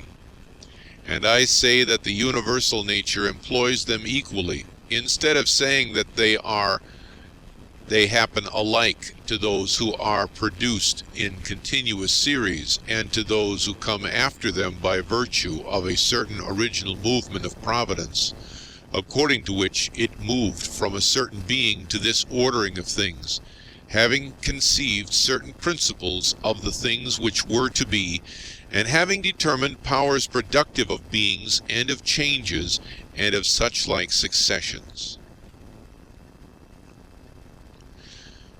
It would be a man's happiest lot to depart from mankind without having had any taste of lying and hypocrisy and luxury and pride. However, to breathe out one's life when a man has had enough of these things is the next best voyage, as the saying is. Hast thou determined to abide with vice, and has not experience yet induced thee to fly from this pestilence? For the destruction of the understanding is a pestilence, much more indeed than any such corruption and change of this atmosphere which surrounds us. For this corruption is a pestilence of animals, so far as they are animals, but the other is a pestilence of men, so far as they are men. Do not despise death, but be well content with it, since this too is one of those things which nature wills. For such as it is to be young and to grow old, and to increase and to reach maturity, and to have teeth and beard and gray hairs, and to beget and be pregnant, and to bring forth, and all the other natural operations which the seasons of thy life bring, such also is dissolution. This then is consistent with the character of a reflecting man, to be neither careless nor impatient, nor contemptuous with respect to death, but to wait for it as one of the operations of nature. As thou now waitest for the time when the child shall come out of thy wife's womb, so be ready for the time when thy soul shall fall out of this envelope.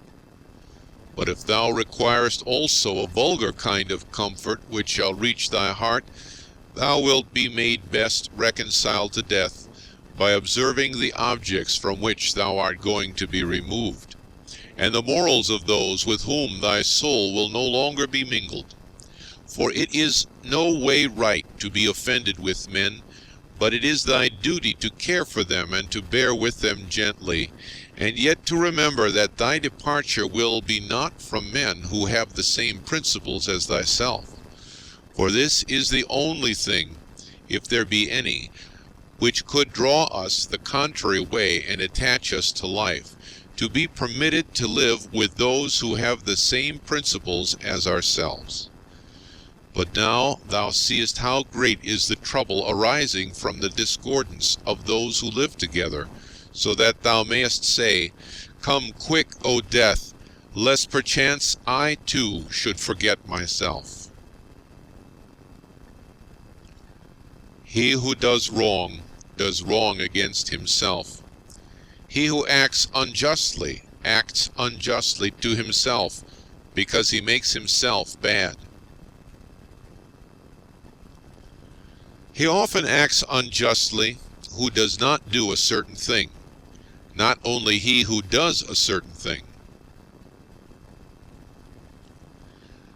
Thy present opinion, founded on understanding, and thy present conduct, directed to social good, and thy present disposition of contentment with everything which happens, that is enough. Wipe out imagination. Check desire. Extinguish appetite. Keep the ruling faculty in its own power. Among the animals which have not reason, one life is distributed. But among reasonable animals, one intelligent soul is distributed, just as there is one earth of all things which are of an earthly nature, and we see by one light and breathe one air, all of us that have the faculty of vision, and all that have life.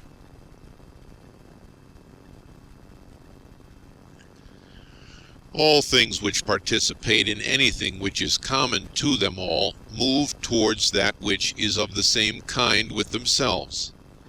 Everything which is earthly turns toward the earth. Everything which is liquid flows together. And everything which is of an aerial kind does the same, so that they require something to keep them asunder, and the application of force. Fire indeed moves upwards on account of the elemental fire, but it is so ready to be kindled together with all the fire which is here, that even every substance which is somewhat dry is easily ignited, because there is less mingled with it of that which is a hindrance to ignition. Accordingly, then, everything also which participates in the common intelligent nature moves in like manner towards that which is of the same kind with itself, or moves even more. For so much as it is superior in comparison with all other things, in the same degree also it is more ready to mingle with and to be fused with that which is akin to it. Accordingly, among animals devoid of reason, we find swarms of bees and herds of cattle, and the nurture of young birds, and in a manner loves. For even in animals there are souls, and that power which brings them together is seen to exert itself in the superior degree, and in such a way as never has been observed in plants or in stones nor in trees.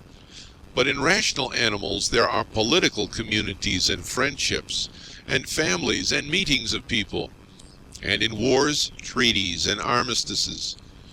But in the things which are still superior, even though they are separated from one another, unity in a manner exists, as in the stars.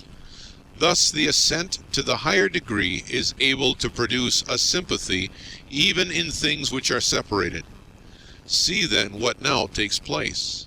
For only intelligent animals have now forgotten this mutual desire and inclination, and in them alone the property of flowing together is not seen. But still, though men strive to avoid this union, they are caught and held by it, for their nature is too strong for them, and thou wilt see what I say, if thou only observest. Sooner then will one find anything earthy which comes in contact with no earthy thing, than a man altogether separated from other men. Both man and God and the universe produce fruit. At the proper seasons each produces it.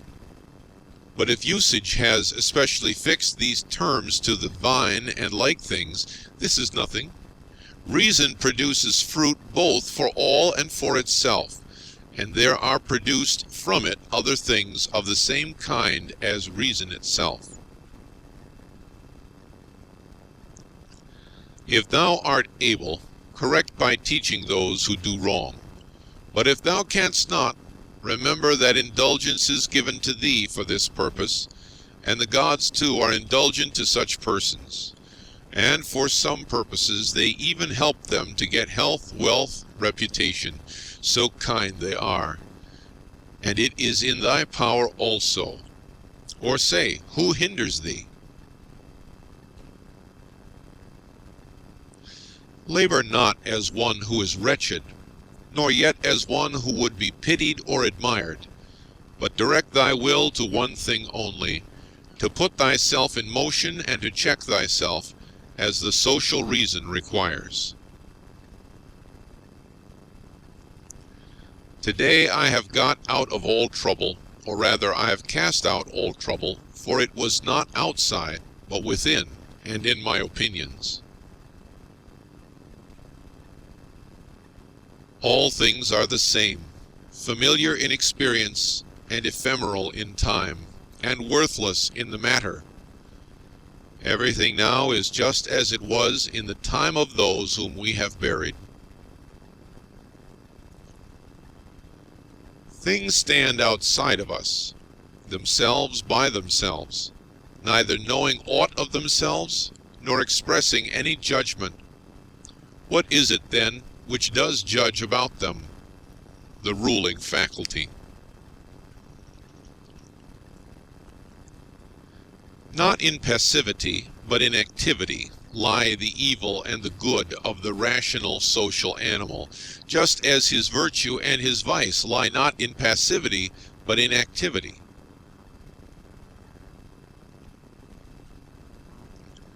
For the stone which has been thrown up, it is no evil to come down, nor indeed any good to have been carried up.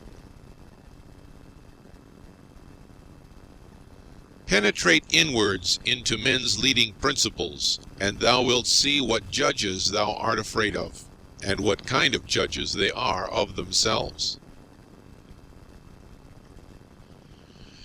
All things are changing, and thou thyself art in continuous mutation, and in a manner in continuous destruction, and the whole universe too.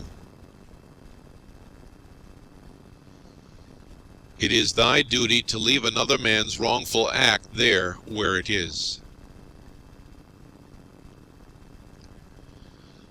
Termination of activity, cessation from movement and opinion, and in a sense their death, is no evil. Turn thy thoughts now to the consideration of thy life as a child, as a youth, thy manhood, thy old age. For in these also every change was a death. Is anything to fear? Turn thy thoughts now to thy life under thy grandfather, then to thy life under thy mother, then to thy life under thy father, as thou findest many other differences and changes and terminations. Ask thyself, is this anything to fear? In like manner, then, neither are the termination and cessation and change of thy whole life a thing to be afraid of. Hasten to examine thy own ruling faculty, and that of the universe, and that of thy neighbor. Thy own, that thou mayest make it just, and that of the universe, that thou mayest remember of what thou art a part, and that of thy neighbor, that thou mayest know whether he has acted ignorantly or with knowledge, and that thou mayest also consider that his ruling faculty is akin to thine.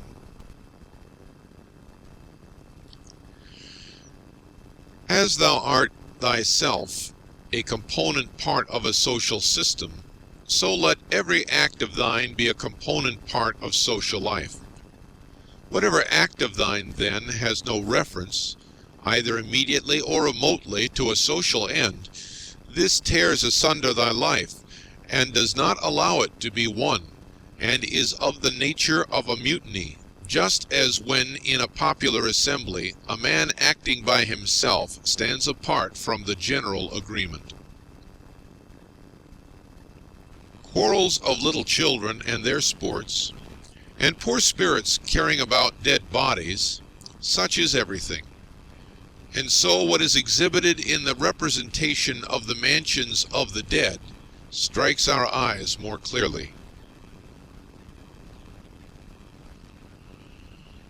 Examine into the quality of the form of an object, and detach it altogether from its material part, and then contemplate it.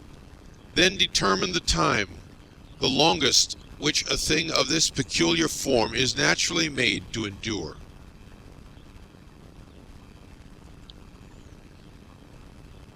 Thou hast endured infinite troubles through not being contented with thy ruling faculty, when it does the things which it is constituted by nature to do. But enough of this. When another blames thee or hates thee, or when men say about thee anything injurious, approach their poor souls, penetrate within, and see what kind of men they are. Thou wilt discover that there is no reason to take any trouble that these men may have this or that opinion about thee. However, thou must be well disposed towards them, for by nature they are friends. And the gods too aid them in all ways, by dreams, by signs, toward the attainment of those things on which they set a value.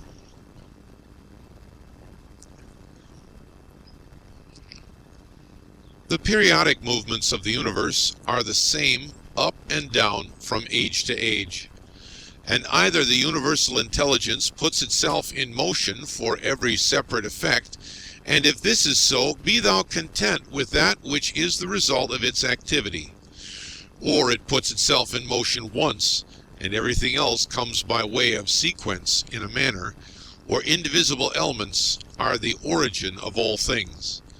In a word, if there is a God, all is well, and if chance rules, do not thou also be governed by it. Soon will the earth cover us all. Then the earth too will change, and the things also which result from change will continue to change forever, and these again forever. For if a man reflects on the changes and transformations which follow one another like wave after wave, and their rapidity, he will despise everything which is perishable.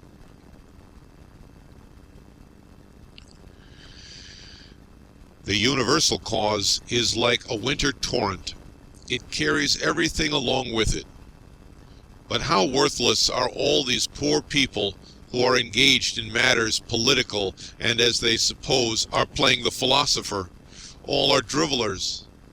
Well then, man, do what nature now requires. Set thyself in motion, if it is in thy power, and do not look about thee to see if anyone will observe it, nor yet expect Plato's Republic.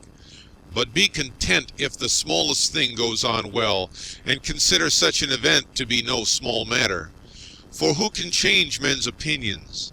And without a change of opinions, what else is there than the slavery of men who groan while they pretend to obey? Come now and tell me of Alexander and Philippus and Demetrius and Phalerum. They themselves shall judge whether they discovered what the common nature required, and train themselves accordingly. But if they acted like tragedy heroes, no one has condemned me to imitate them. Simple and modest is the work of philosophy. Draw me not aside to insolence and pride. Look down from above on the countless herds of men and their countless solemnities, and the infinity varied voyagings into storms and calms, and the differences among those who are born, who live together and die. And consider too the life lived by others in olden time, and the life of those who will live after thee, and the life now lived among barbarous nations, and how many know not even thy name, and how many will soon forget it, and how they who perhaps now are praising thee will very soon blame thee, and that neither a posthumous name is of any value, nor reputation, nor anything else.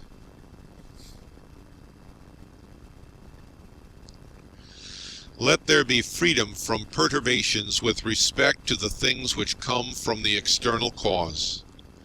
And let there be justice in the things done by virtue of the internal cause. That is, let there be movement and action terminating in this, in social acts, for this is according to thy nature.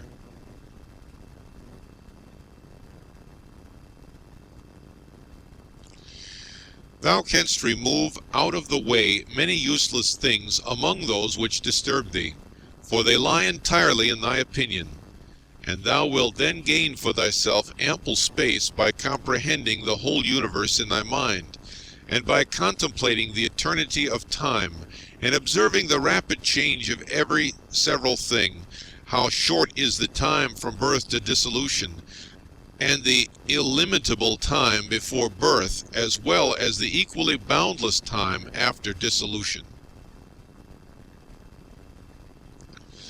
All that thou seest will quickly perish, and those who have been spectators of its dissolution will very soon perish too, and he who dies at the extremest old age will be brought into the same condition with him who died prematurely. What are these men's leading principles, and about what kind of things are they busy, and for what kind of reasons do they love and honor? Imagine that thou seest their poor souls laid bare, when they think that they do harm by their blame or good by their praise. What an idea! Loss is nothing else than change. But the universal nature delights in change, and in obedience to her all things are now done well, and from eternity have been done in like form, and will be done to such time without end. What then dost thou say? That all things have been, and all things always will be bad, and that no power has ever been found in so many gods to rectify these things, but the world has been condemned to be bound in never-ceasing evil? The rottenness of the matter which is the foundation of everything, water, dust, bones, filth, or again, marble rocks, the callosities of the earth, and gold and silver and sediments and garments, only bits of hair and purple dye, blood and everything else is of the same kind, and that which is of the nature of breath is also another thing of the same kind, changing from this to that. Enough of this wretched life, and murmurings, and apish tricks. Why art thou disturbed? What is there new in this? What unsettles thee? Is it the form of the thing? Look at it. Or is it the matter? Look at it. But besides these there is nothing. Toward the gods, then, now become at last more simple and better, it is the same whether we examine these things for 100 years or 3. If any man has done wrong, the harm is his own. But perhaps he has not done wrong.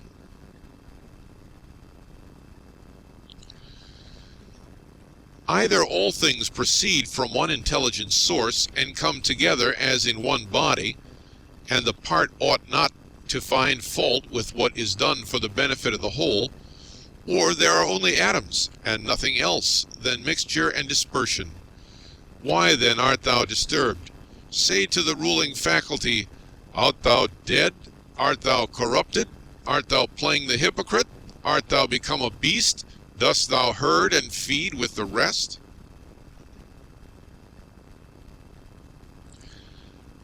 Either the gods have no power, or they have power. If then they have no power, why dost thou pray to them?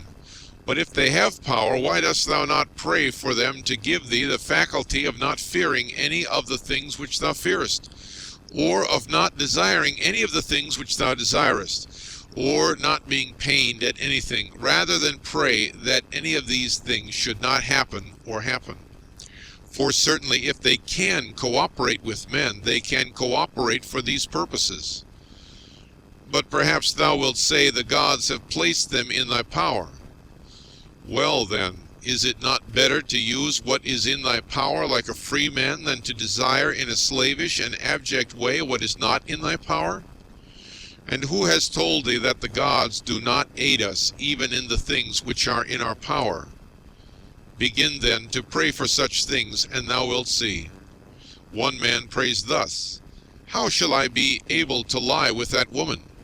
Do thou praise thus, how shall I not desire to lie with her? Another prays thus, how shall I be released from this? Another prays, how shall I not desire to be released? Another thus, how shall I not lose my little son? Thou thus, how shall I not be afraid to lose him? In turn thy prayers this way, and see what comes. Epicurus says, in my sickness my conversation was not about my bodily sufferings, nor, says he, did I talk on such subjects to those who visited me, but I continued to discourse on the nature of things as before, keeping to this main point, how the mind, while participating in such movements as go on in the poor flesh, shall be free from perturbations and maintain its proper good.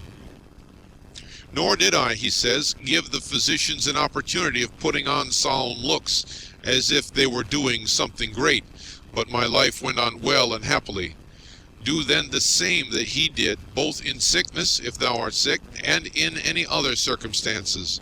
For never to desert philosophy in any events that may befall us, nor to hold trifling talk either with an ignorant man or with one unacquainted with nature, is a principle of all schools of philosophy, but to be intent only on that which thou art now doing, and on the instrument by which thou dost it.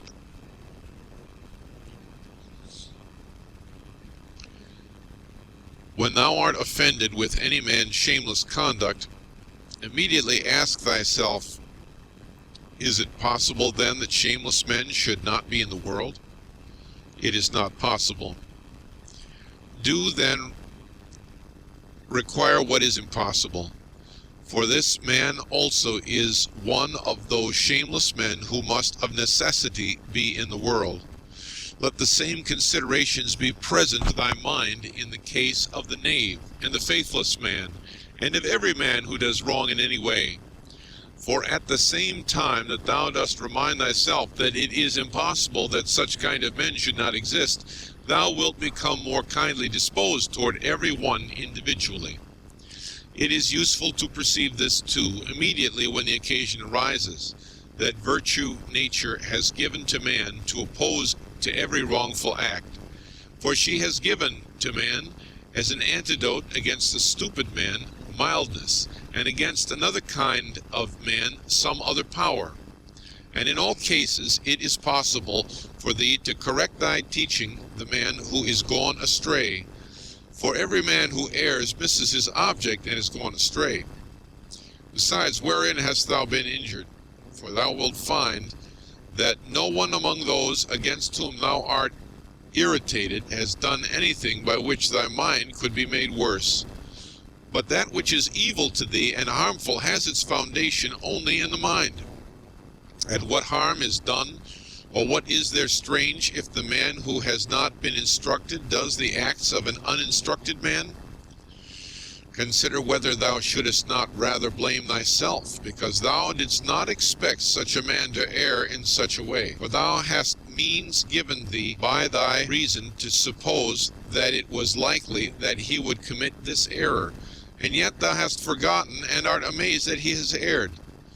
But most of all, when thou blamest him as a father or ungrateful, turn thyself, for the fault is manifestly thy own.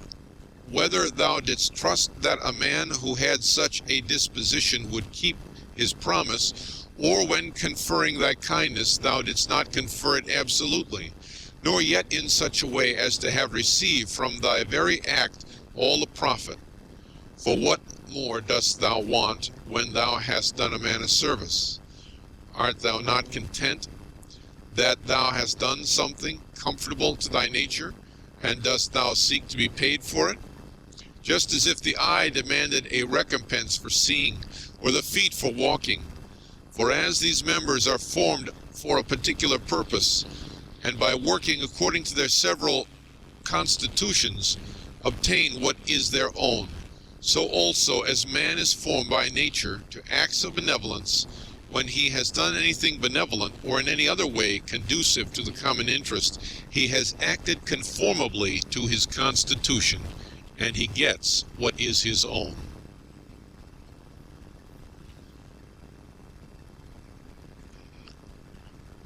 End of Chapter 9. Recorded by Father Ziley, Detroit, June 2007.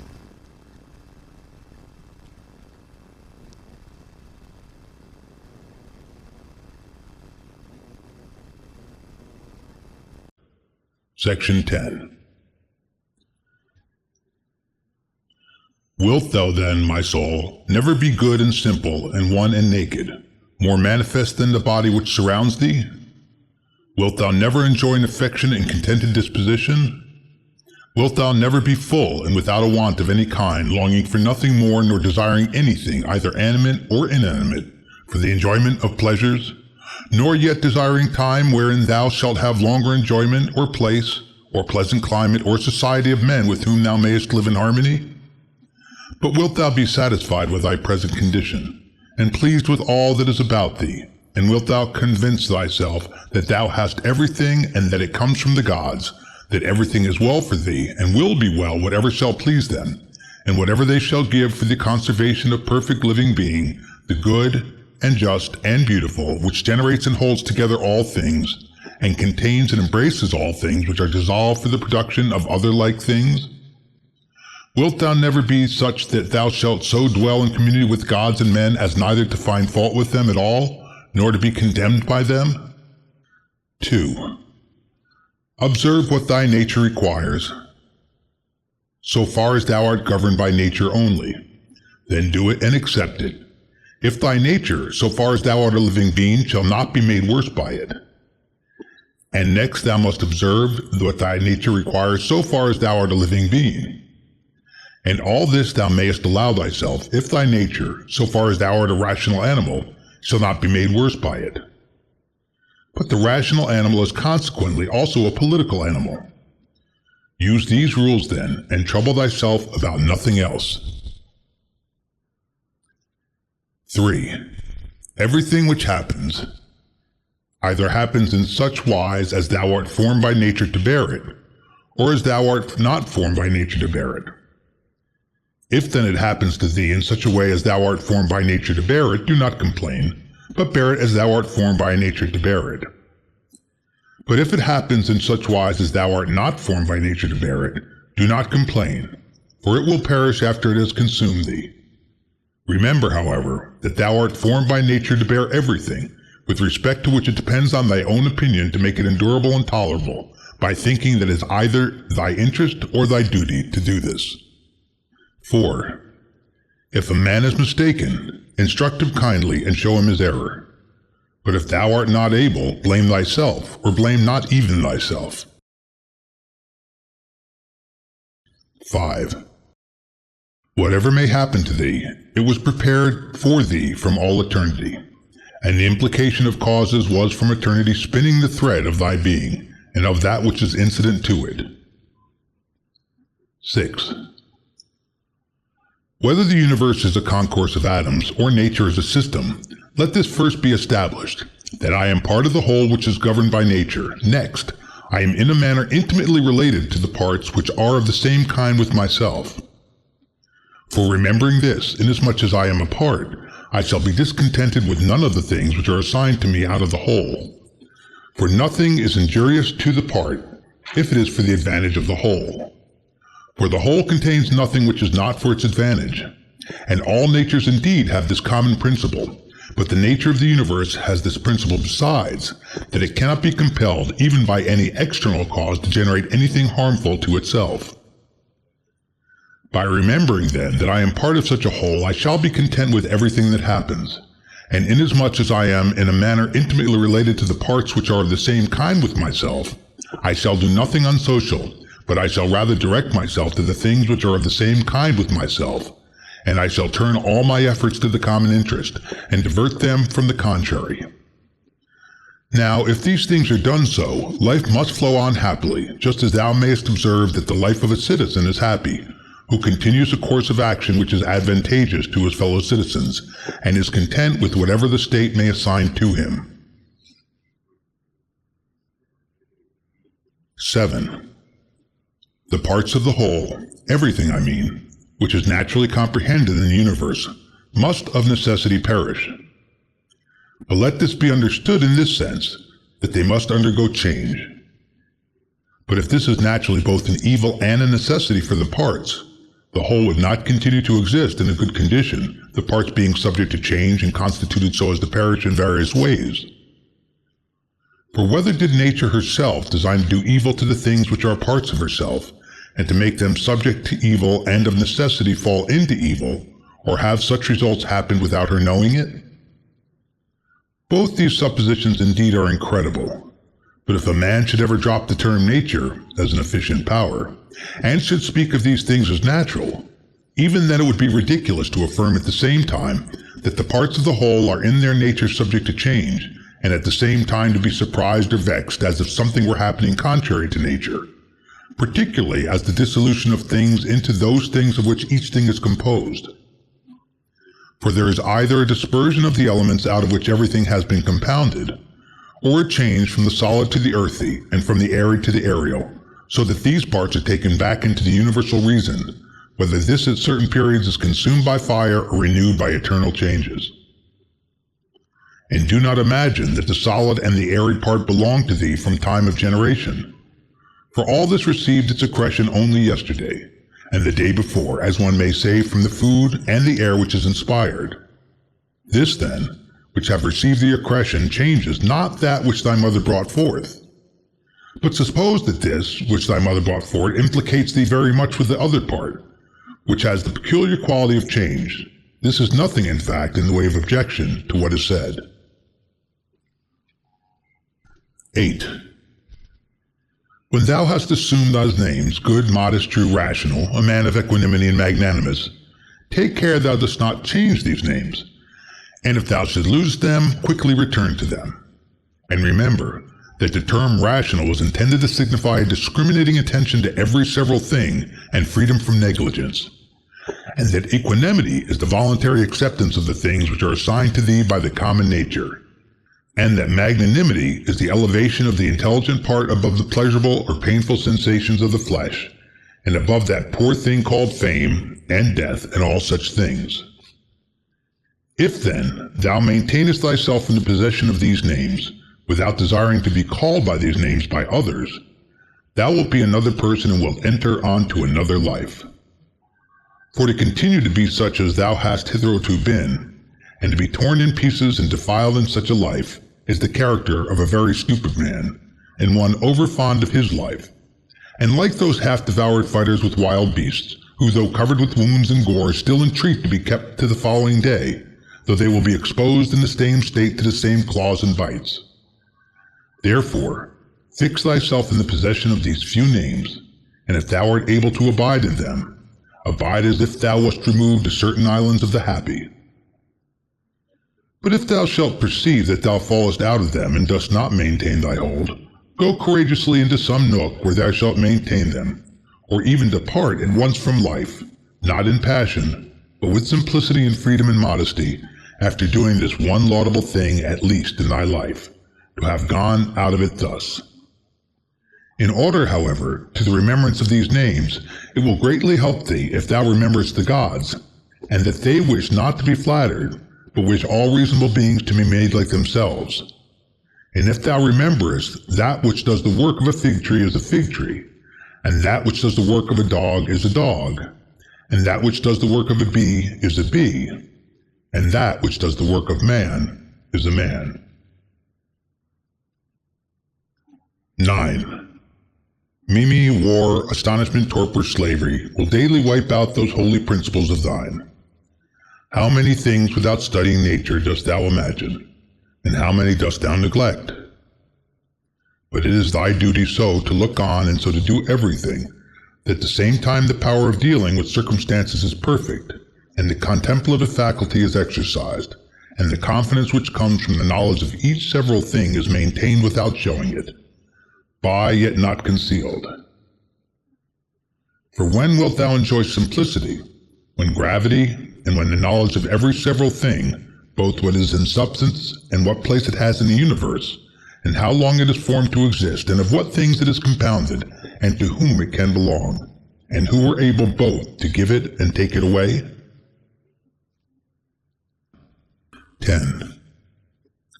A spider is proud when it has caught a fly, and another when he has caught a poor hare, and another when he has taken the little fish in a net, and another when he has taken wild boars, and another when he has taken bears, and another when he has taken sarmatians. Are not these robbers, if thou examinest their opinions? 11. Acquire the contemplative way of seeing how all things change into one another, and constantly attend to it, and exercise thyself about this part of philosophy. For nothing is so much adapted to produce magnanimity. Such a man is put off the body, and he sees that he must, no one knows how soon, go away from among men and leave everything here. He gives himself up entirely to just doing in all his actions, and in everything else that happens, he resigns himself to the universal nature. But as to what any man shall say or think about him or do against him, he never even thinks of it, being himself contented with these two things, with acting justly in what he now does, and being satisfied with what is now assigned to him. And he lays aside all distracting and busy pursuits, and desires nothing else than to accomplish the straight course through the law, and by accomplishing the straight course, to follow God. 12. What need is there of suspicious fear, since it is thy power to inquire what ought to be done? And if thou seest clear, go by this way content, without turning back. But if thou dost not see clear, stop and take the best advisers. But if any other things oppose thee, go on according to thy powers with due consideration, keeping to that which appears to be just. For it is best to reach this object, and if thou dost fail, let thy failure be in attempting this. He who follows reason in all things is both tranquil and active at the same time, and also cheerful and collected. 13. Inquire of thyself, as soon as thou wakest from sleep, whether it will make any difference to thee if another does what is just and right. It will make no difference.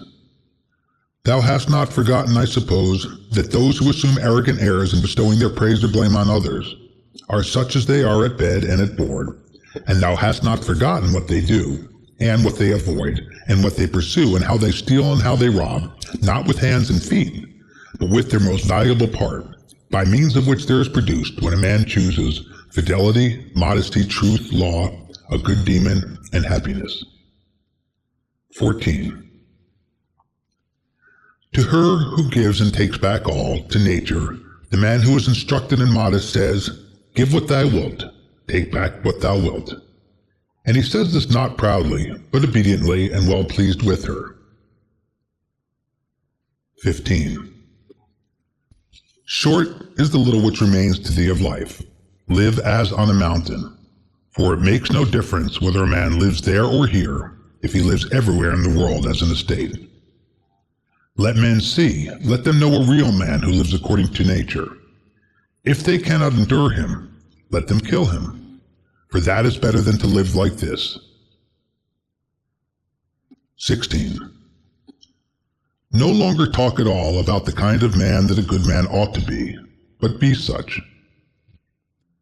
17. Constantly contemplate the whole of time and the whole of substance, and consider that all individual things as to substance are as a grain of a fig, and as to time, the turning of a gimlet.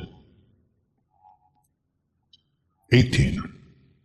Look at everything that exists, and observe that it is already in dissolution and in change, and as it were putrefaction or dispersion, or that everything is so constituted by nature as to die. 19. Consider what men are when they are eating, sleeping, generating, easing themselves, and so forth. Then what kind of men they are when they are imperious and arrogant, or angry and scolding from their elevated place. But a short time ago, to how many they were slaves, and for what things? And after a little time, consider in what a condition they will be. 20. That is for the good of each thing, which the universal nature brings to each, and it is for its good at the time when nature brings it. 21. The earth loves a shower, and the solemn aether loves, and the universe loves to make whatever it is about to be, I say then to the universe, that I love as thou lovest.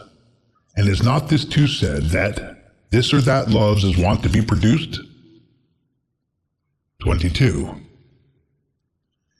Either thou livest here, and hast already accustomed thyself to it, or thou art going away, and this was on thy own will, or thou art dying, and hast discharged thy duty. But besides these things there is nothing.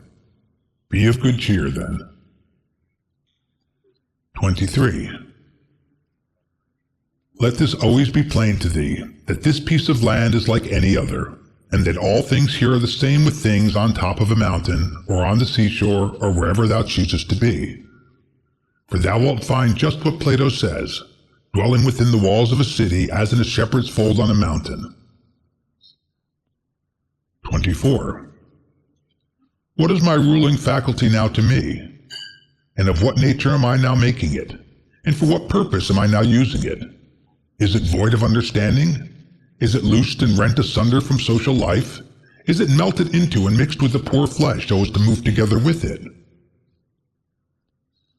25. He who flies from his master is a runaway, but the law is master, and he who breaks the law is a runaway. And he also who is grieved or angry or afraid is dissatisfied because something has been, or is, or shall be of the things which are appointed by him who rules all things. And he is law, and assigns to every man what is fit. He then who fears or is grieved or is angry is a runaway. 26. A man deposits seed in a womb and goes away, and then another cause takes it and labors on it and makes a child. What a thing from such a material! Again, the child passes food down the throat, and then another cause takes it and makes it perception and motion. And in fine life and strength and other things, how many and how strange! Observe then the things which are produced in such a hidden way, and see the power just as we see the power, which carries things downwards and upwards, not with the eyes, but still no less plainly. 27. Constantly consider how all things such as they now are in time past also were, and consider that they will be the same again. And place before thy eyes entire dramas and stages of the same form, whatever thou hast learned from thy experience or from older history. For example, the whole court of Hadrianus, and the whole court of Antoninus, and the whole court of Philippus, Alexander, Croesus, for all those were dramas such as we see now, only with different actors. 28. Imagine every man who is grieved at anything or discontented to be like a pig which is sacrificed and kicks and screams. Like this pig also is he who on his bed in silence laments the bonds in which we are held, and consider that only to the rational animal is it given to follow voluntarily what happens, but simply to follow as a necessity imposed on all. 29. Severally on the occasion of everything that thou dost, pause and ask thyself if death is a dreadful thing because it deprives thee of this. 30. When thou art offended at any man's fault, forthwith turn to thyself and reflect in what like manner thou dost err thyself, for example in thinking that money is a good thing, or pleasure, or a bit of reputation and the like. For by attending to this thou wilt quickly forget thy anger, if this consideration also is added, that the man is compelled, for what else could he do? Or, if thou art able, take away from him the compulsion. 31. When thou hast seen Satron the Socratic, think of Eutyches or Hymen. And when thou hast seen Euphrates, think of Eutychion or Sylvanus.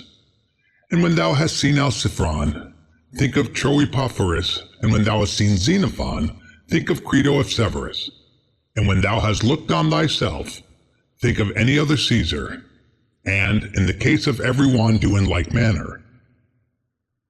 Then let this thought be in thy mind.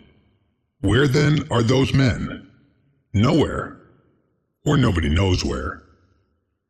For thus continuously thou wilt look at human things as smoke and nothing at all, especially if thou reflectest at the same time that what is once changed will never exist again in the infinite duration of time. But thou, in what a brief space of time is thy existence? And why art thou not content to pass through this short time in an orderly way? What matter and opportunity for thy activity art thou avoiding? For what else are all these things except exercises for the reason, when it has viewed carefully and by examination into their nature the things which happen in life? Persevere then until thou shalt have made these things thy own, as the stomach which is strengthened makes all things its own, as the blazing fire makes flame and brightness out of everything that is thrown into it.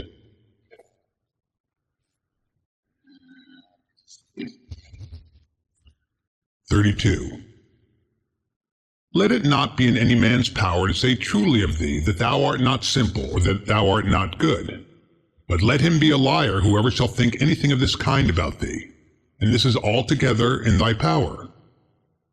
For who is he that shall hinder thee from being good and simple? Do thou only determine to live no longer, unless thou shalt be such? For neither does reason allow thee to live if thou art not such. 33.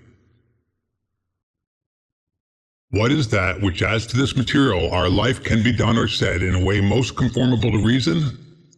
For whatever this may be, it is in thy power to do it or say it, and do not make excuses that thou art hindered.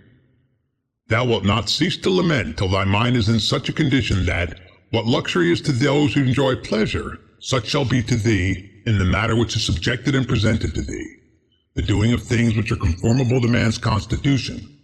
For a man ought to consider as an enjoyment everything which is in his power to do according to his own nature.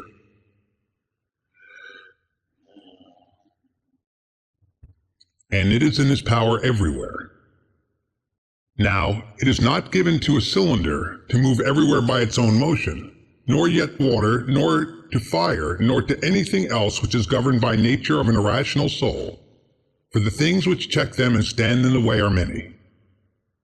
But intelligence and reason are able to go through everything that opposes them, and in such manner as they are formed by nature and as they choose.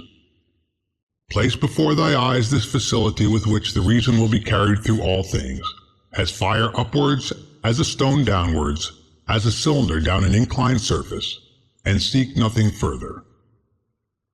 For all other obstacles either affect the body only, which is a dead thing, or except through opinion and the yielding of the reason itself, they do not crush nor do any harm of any kind, for if they did, he who felt it would immediately become bad. Now in the case of all things which have a certain constitution, whatever harm may happen to any of them, that which is so affected becomes consequently worse. But in the like case, a man becomes both better, if one may say so, and more worthy of praise by making a right use of these accidents. And finally, remember that nothing harms him who is really a citizen, which does not harm the state, nor yet does anything harm the state which does not harm law, and of these things which are called misfortunes, not one harms law. What then does not harm law does not harm either state or citizen. 34.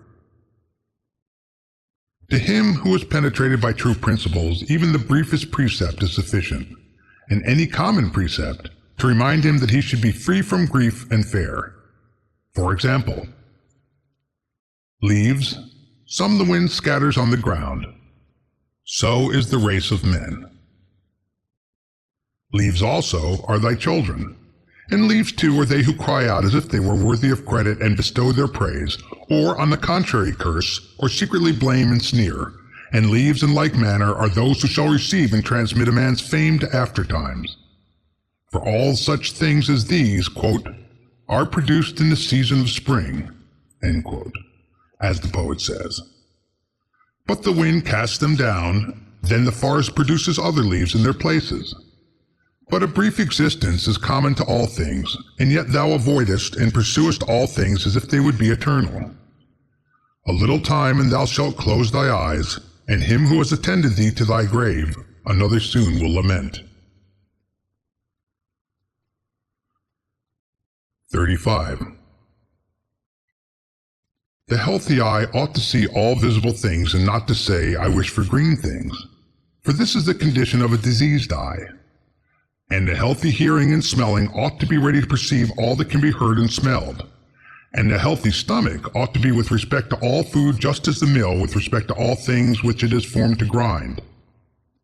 And accordingly, the healthy understanding ought to be prepared for everything which happens, but that which says, "Let my dear children live, and let all men praise whatever I may do," is an eye which seeks for green things, or teeth which seek for soft things.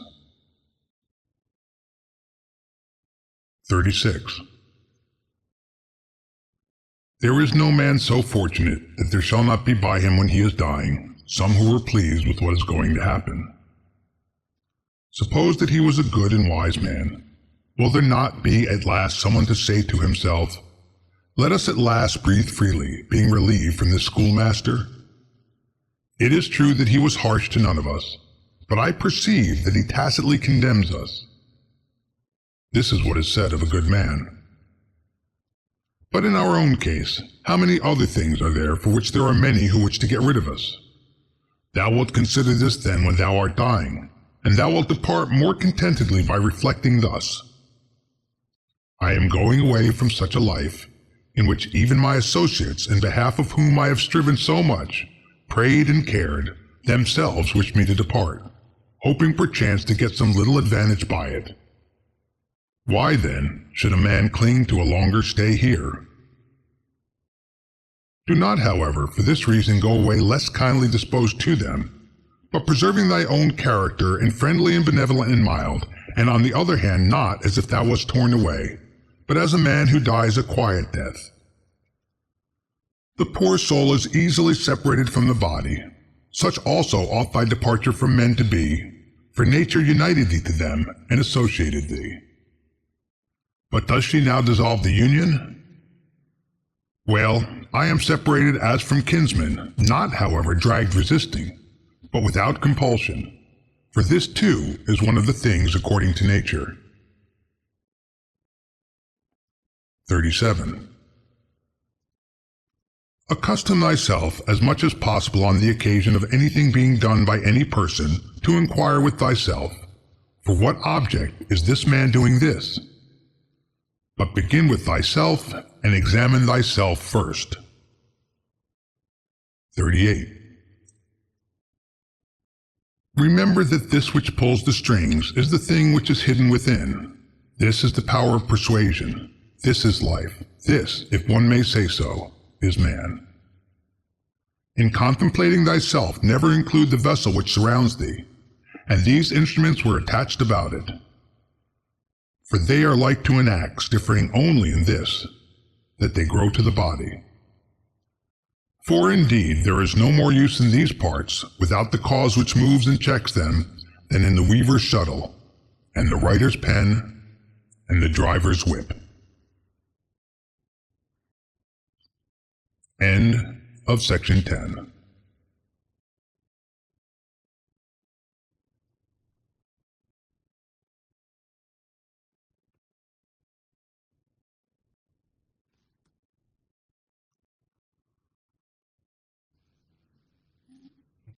Chapter 11. These are the properties of the rational soul. It sees itself, analyzes itself, and makes itself such as it chooses. The fruit which it bears itself enjoys, for the fruit of plants and that in animals which corresponds to fruits others enjoy. It obtains its own end, wherever the limit of life may be fixed. Not as in a dance and in a play and in such like things, where the whole action is incomplete, if anything cuts it short, but in every part and wherever it may be stopped, it makes what has been set before it full and complete, so that it can say, I have what is my own. And further, it traverses the whole universe and the surrounding vacuum, and surveys its form, and it extends itself into the infinity of time, and embraces and comprehends the periodical renovation of all things. And it comprehends that those who come after us will see nothing new, nor have those before us seen anything more. But in a manner he who is 40 years old, if he has any understanding at all, has seen by virtue of the uniformity that prevails, all things which have been, and all that will be. This too is a property of the rational soul, love of one's neighbor, and truth, and modesty, and to value nothing more than itself, which is also the property of law. Thus then, right reason differs not at all from the reason of justice. Thou wilt set little value on pleasing song and dancing, and the pancratium, if thou wilt distribute the melody of the voice into its several sounds, and ask thyself as to each, if thou art mastered by this, for thou wilt be prevented by shame from confessing it. And in the matter of dancing, if at each movement and attitude thou wilt do the same, and the like also in the matter of the pancratium. In all things, then, except virtue and the acts of virtue, remember to apply thyself to their several parts, and by this division to come to value them little, and apply this rule also to thy whole life. What a soul that is which is ready, if at any moment it must be separated from the body, and ready to be extinguished, or dispersed, or continue to exist. But so that this readiness comes from a man's own judgment, not from mere obstinacy, as with the Christians, but considerately, and with dignity, and in a way to persuade another, without tragic show. Have I done something for the general interest? Well then, I have had my reward. Let this always be present to thy mind, and never stop doing such good. What is thy art? To be good. And how is this accomplished well, except by general principles, some about the nature of the universe, and others about the proper constitution of man? At first, tragedies were brought on the stage as means of reminding men of the things which happen to them, and that it is according to nature for things to happen so, and that if you are delighted with what is shown on the stage, you should not be troubled with that which takes place on the larger stage. For you see that these things must be accomplished thus, and that even they bear them who cry out, O Satheron. And indeed some things are said well by the dramatic writers, of which kind is the following especially. Me and my children, if the gods neglect, this has its reason too. And again, we must not chafe and fret at that which happens. And life's harvest reap like the wheat's fruitful ear, and other things of the same kind. After tragedy, the old comedy was introduced, which had a magisterial freedom of speech, and by its very plainness of speaking was useful in reminding men to beware of insolence, and for this purpose too Diogenes used to take from these writers. But as to the middle comedy which came next, observe what it was, and again, for what object the new comedy was introduced, which gradually sunk down into a mere mimic artifice. That some good things are said even by these writers, everybody knows, but the whole plan of such poetry and dramaturgy, to what end does it look? How plain does it appear that there is not another condition of life so well suited for philosophizing as this in which thou now happenest to be. A branch cut off from the adjacent branch must of necessity be cut off from the whole tree also. So too a man, when he is separated from another man, has fallen off from the whole social community. Now as to a branch, another cuts it off, but a man by his own act separates himself from his neighbor when he hates him and turns away from him, and he does not know that he has at the same time cut himself off from the whole social system. Yet he has this privilege certainly from Zeus who framed society, for it is in our power to grow again to that which is near to us, and again to become a part which helps us to make up the whole. However, if it often happens, this kind of separation, it makes it difficult for that which detaches itself to be brought to unity, and to be restored to its former condition. Finally, the branch, which from the first grew together with the tree, and has continued to have one life with it, is not like that which after being cut off is then ingrafted. For this is something like what the gardeners mean when they say that it grows with the rest of the tree, but that it has not the same mind with it. As those who try to stand in thy way, when thou art proceeding according to right reason, will not be able to turn thee aside from thy proper action, so neither let them drive thee from thy benevolent feelings towards them, but be on thy guard equally in both matters, not only in the matter of steady judgment and action, but also in the matter of gentleness towards those who try to hinder or otherwise trouble thee. For this is also a weakness, to be vexed at them, as well as to be diverted from thy course of action, and to give way through fear. For both are equally deserters from their post, the man who does it through fear, and the man who is alienated from him who is by nature a kinsman and a friend. There is no nature which is inferior to art, for the arts imitate the natures of things. But if this is so, that nature which is the most perfect and the most comprehensive of all natures cannot fall short of the skill of art. Now all arts do the inferior things for the sake of the superior. Therefore the universal nature does so too. And indeed, hence is the origin of justice, and in justice the other virtues have their foundation. For justice will not be observed if we either care for middle things, things indifferent, or are easily deceived, and careless, and changeable. If the things do not come to thee, the pursuits and avoidances of which disturb thee, still in a manner thou goest to them. Let then thy judgment about them be at rest, and they will remain quiet, and thou wilt not be seen either pursuing or avoiding. The spherical form of the soul maintains its figure when it is neither extended toward any object, nor contracted inwards, nor dispersed, nor sinks down, but is illuminated by light, by which it sees the truth of all things, and the truth that is in itself. Suppose any man shall despise me, let him look to that himself. But I will look to this, that I be not discovered doing or saying anything deserving of contempt. Shall any man hate me? Let him look to it.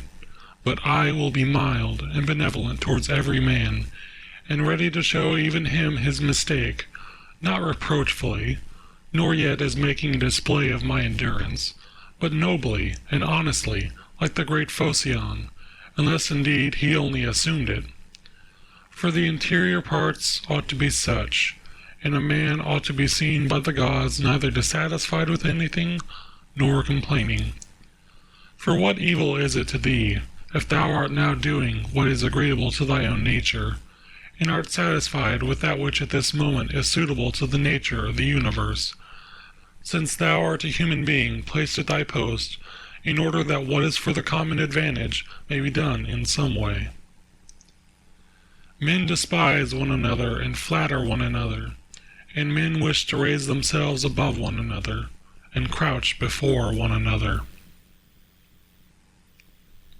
How unsound and insincere is he who says, I have determined to deal with thee in a fair way. What art thou doing, man? There is no occasion to give this notice. It will soon show itself by acts. The voice ought to be plainly written on the forehead. Such as a man's character is, he immediately shows it in his eyes, just as he who is beloved forthwith reads everything in the eyes of lovers. The man who is honest and good ought to be exactly like a man who smells strong, so that the bystander, as soon as he comes near him, must smell whether he choose or not. But the affectation of simplicity is like a crooked stick. Nothing is more disgraceful than a wolfish friendship. Avoid this most of all. The good and simple and benevolent show all these things in the eyes, and there is no mistaking. As to living in the best way, this power is in the soul, if it be indifferent to things which are indifferent. And it will be indifferent if it looks on each of these things separately and altogether, and if it remembers that not one of them produces in us an opinion about itself, nor comes to us, but these things remain immovable, and it is we ourselves who produce the judgments about them, and, as we may say, write them in ourselves, it being in our power not to right them, and it being in our power, if perchance these judgments have imperceptibly got admission to our minds, to wipe them out. And if we remember also that such attention will only be for a short time, and then life will be at an end. Besides, what trouble is there at all in doing this? For if these things are according to nature, rejoice in them, and they will be easy to thee. But if contrary to nature, seek what is conformable to thy own nature, and strive towards this, even if it bring no reputation. For every man is allowed to seek his own good. Consider whence each thing is come, and of what it consists, and into what it changes, and what kind of a thing it will be when it is changed, and that it will sustain no harm. If any have offended against thee, consider first, what is my relation to men, and that we are made for one another, and in another respect I was made to be set over them, as a ram over the flock, or a bull over the herd. But examine the matter from first principles, from this: if all things are not mere atoms, it is nature which orders all things. If this is so, the inferior things exist for the sake of the superior, and these for the sake of one another. Second, consider what kind of men they are at table, in bed, and so forth, and particularly, under what compulsions in respect of opinions they are, and as to their acts, consider with what pride they do what they do. Third, that if men do rightly what they do, we ought not to be displeased, but if they do not right, it is plain that they do so involuntarily, and in ignorance. For as every soul is unwillingly deprived of the truth, so also it is unwillingly deprived of the power of behaving to each man according to his deserts. Accordingly, men are pained when they are called unjust, ungrateful, and greedy, and in a word wrongdoers to their neighbors. Fourth, consider that thou also doest many things wrong, and that thou art a man like others. And even if thou dost abstain from certain faults, still thou hast the disposition to commit them, though either through cowardice, or concern about reputation, or some such mean motive thou dost abstain from such faults. Fifth, consider that thou dost not even understand whether men are doing wrong or not, for many things are done with a certain reference to circumstances. And in short, a man must learn a great deal to enable him to pass a correct judgment on another man's acts. Sixth, consider when thou art much vexed or grieved, that man's life is only a moment, and after a short time we are all laid out dead. Seventh, that it is not men's acts which disturb us, for those acts have their foundation in men's ruling principles, but it is our own opinions which disturb us. Take away these opinions, then, and resolve to dismiss thy judgment about an act as if it were something grievous, and thy anger is gone. How then shall I take away these opinions? By reflecting that no wrongful act of another brings shame on thee. For unless that which is shameful is alone bad, thou also must of necessity do many things wrong, and become a robber in everything else. Eighth, consider how much more pain is brought on us by the anger and vexation caused by such acts than by the acts themselves at which we are angry and vexed. Ninth, consider that a good disposition is invincible, if it be genuine, and not an affected smile and acting a part. For what will the most violent man do to thee, if thou continuest to be of a kind disposition towards him, and if, as opportunity offers, thou gently admonishest him, and calmly correctest his errors at the very time when he is trying to do thee harm, saying, "Not so, my child. We are constituted by nature for something else. I shall certainly not be injured, but thou art injuring thyself, my child." And show him with gentle tact and by general principles that this is so, and that even bees do not do as he does, nor any animals which are formed by nature to be gregarious. And thou must not do this neither with any double meaning, nor in the way of reproach, but affectionately, and without any rancor in thy soul, and not as if thou wert lecturing him, nor yet that any bystander may admire, but either when he is alone, and if others are present. Remember these 9 rules, as if thou hadst received them as a gift from the Muses, and begin at last to be a man while thou livest. But thou must equally avoid flattering men and being vexed at them, for both are unsocial and lead to harm. And let this truth be present to thee in the excitement of anger, that to be moved by passion is not manly, but that mildness and gentleness, as they are more agreeable to human nature, so also are they more manly. And he who possesses these qualities possesses strength, nerves, and courage, and not the man who is subject to fits of passion and discontent. For in the same degree in which a man's mind is nearer to freedom from all passion, in the same degree also is it nearer to strength. And as the sense of pain is a characteristic of weakness, so also is anger. For he who yields to pain and he who yields to anger, both are wounded, and both submit. But if thou wilt, receive also a 10th present from the leader of the Muses, Apollo, and it is this, that to expect bad men not to do wrong is madness, for he who expects this desires an impossibility. But to allow men to behave so to others, and to expect them not to do thee any wrong, is irrational and tyrannical.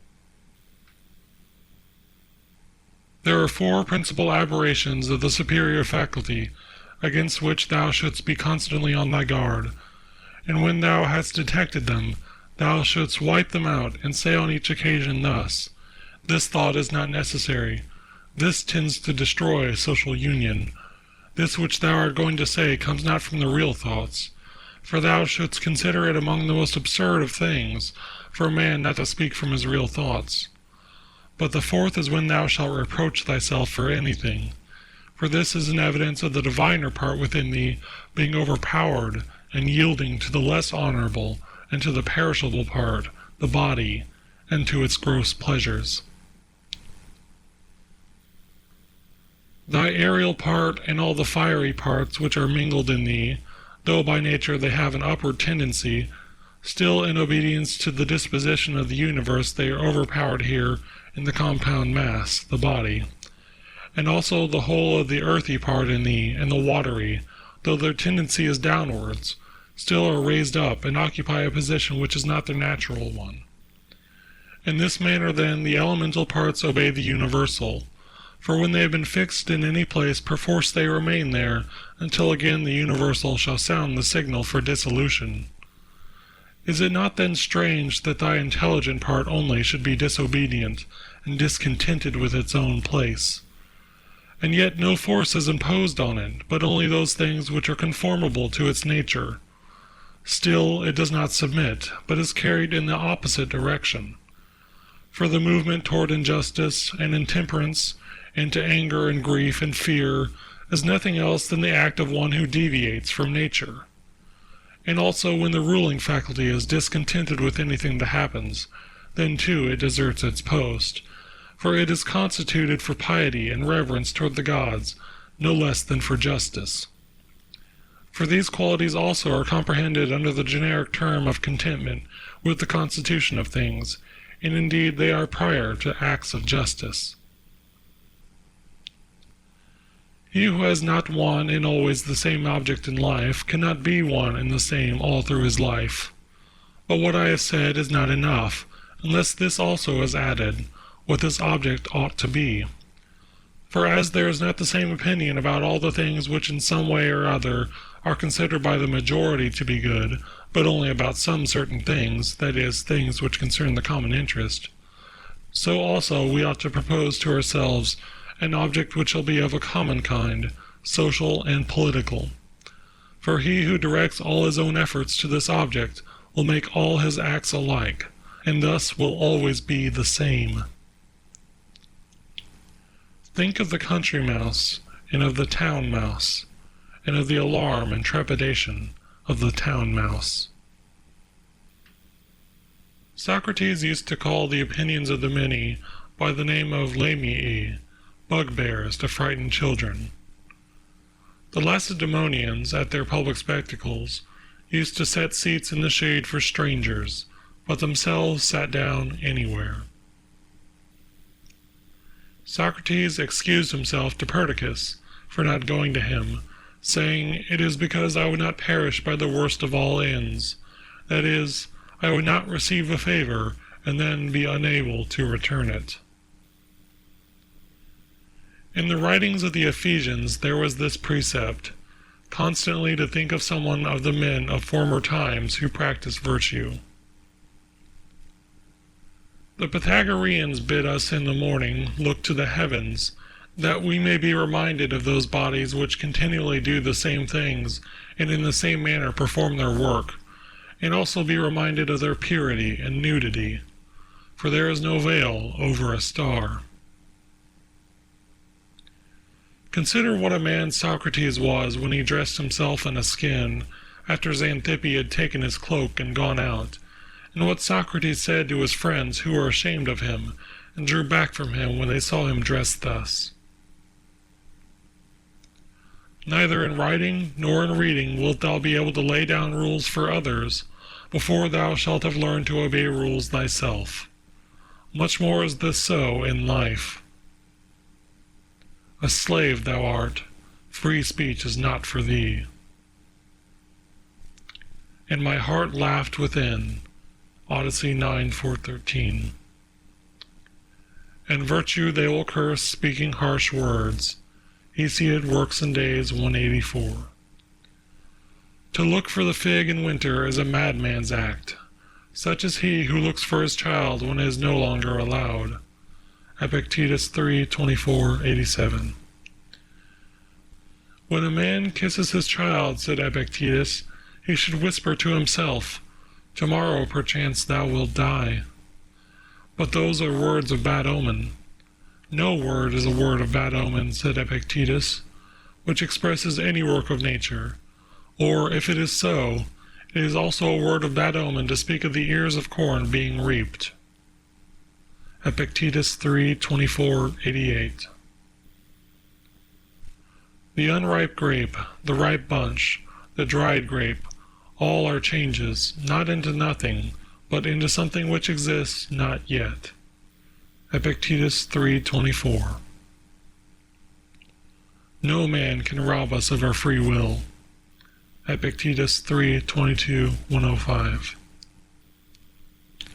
Epictetus also said, a man must discover an art, or rules, with respect to giving his assent, and in respect to his movements he must be careful that they be made with regard to circumstances, that they be consistent with social interests, that they have regard to the value of the object, and as to sensual desire, he should altogether keep away from it, and as to avoidance, he should not show it with respect to any of the things which are not in our power.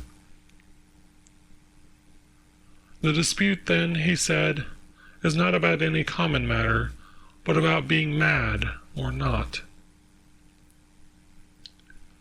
Socrates used to say, "What do you want?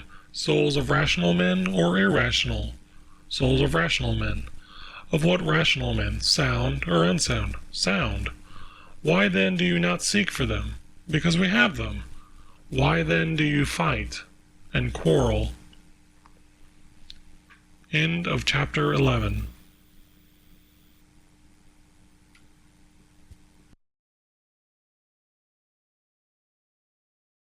Chapter 12. All those things at which thou wishest to arrive by a circuitous road, thou canst have now, if thou dost not refuse them to thyself. And this means, if thou wilt, take no notice of all the past, and trust the future to Providence, and direct the present only conformably to piety and justice.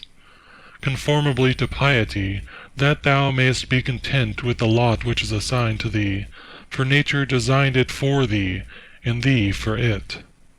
Conformably to justice, that thou mayest always speak the truth freely and without disguise, and do the things which are agreeable to law and according to the worth of each. And let neither another man's wickedness hinder thee, nor opinion, nor voice, nor yet the sensations of the poor flesh which has grown about thee, for the passive part will look to this. If then, whatever the time may be when thou shalt be near to thy departure, neglecting everything else, thou shalt respect only thy ruling faculty, and the divinity within thee. And if thou shalt be afraid, not because thou must sometimes cease to live, but if thou shalt fear never to have begun to live according to nature, then thou wilt be a man worthy of the universe which has produced thee, and thou wilt cease to be a stranger in thy native land, and to wonder at things which happen daily as if they were something unexpected, and to be dependent on this or that. God sees the minds of all men bared of the material vesture and rind and impurities. For with his intellectual part alone, he touches the intelligence only which has flowed and been derived from himself into these bodies. And if thou also usest thyself to do this, thou wilt rid thyself of thy much trouble. For he who regards not the poor flesh which envelops him, surely will not trouble himself by looking after raiment and dwelling and fame and such like externals and show. The things are three of which thou art composed: a little body, a little breath, intelligence. Of these the first two are thine so far as it is thy duty to take care of them. But the third alone is properly thine. Therefore, if thou shalt separate from thyself, that is, from thy understanding, whatever others do or say, and whatever thou hast done or said thyself, and whatever future things trouble thee because they may happen, and whatever in the body which envelops thee, or in the breath, which is by nature associated with the body, is attached to thee independent of thy will, and whatever the external circumfluent vortex whirls round, so that the intellectual power exempt from the things of fate can live pure and free by itself, doing what is just, and accepting what happens, and saying the truth. If thou wilt separate, I say, from this ruling faculty the things which are attached to it by the impressions of sense, and the things of time to come, and of time that is past, and wilt make thyself like Empedocles a sphere, all round, and in its joyous rest reposing. And if thou shalt strive to live only what is really thy life, that is, the present, then thou wilt be able to pass that portion of life which remains for thee up to the time of thy death, free from perturbations, nobly and obedient to the God that is within thee. I have often wondered how it is that every man loves himself more than all the rest of men, but yet sets less value on his own opinion of himself than on the opinion of others. If then a god or a wise teacher should present himself to a man, and bid him to think of nothing, and to design nothing which he would not express as soon as he conceived it, he could not endure it even for a single day. So much more respect have we to what our neighbors shall think of us, than to what we shall think of ourselves. How can it be that the gods, after having arranged all things well and benevolently for mankind, have overlooked this alone, that some men and very good men, and men who, as we may say, have had most communion with the divinity, and through pious acts and religious observances have been most intimate with the divinity, when they have once died, should never exist again, but should be completely extinguished? But if this is so, be assured that if it ought to have been otherwise, the gods would have done it. For if it were just, it would also be possible, and if it were according to nature, nature would have had it so. But because it is not so, if in fact it is not so, be thou convinced that it ought not to have been so. For thou seest even of thyself that in this inquiry thou art disputing with the deity, and we should not thus dispute with the gods, unless they were most excellent and most just. But if this is so, they would not have allowed anything in the ordering of the universe to be neglected unjustly and irrationally. Practice thyself even in the things which thou despairest of accomplishing. For even the left hand, which is ineffectual for all other things for want of practice, holds the bridle more vigorously than the right hand, for it has been practiced in this. Consider in what condition, both in body and soul, a man should be when he is overtaken by death. And consider the shortness of life, the boundless abyss of time, past and future, the feebleness of all matter. Contemplate the formative principles of things bare of their coverings, the purposes of actions. Consider what pain is, what pleasure is, and death, and fame, who is to himself the cause of his uneasiness, how no man is hindered by another, that everything is opinion.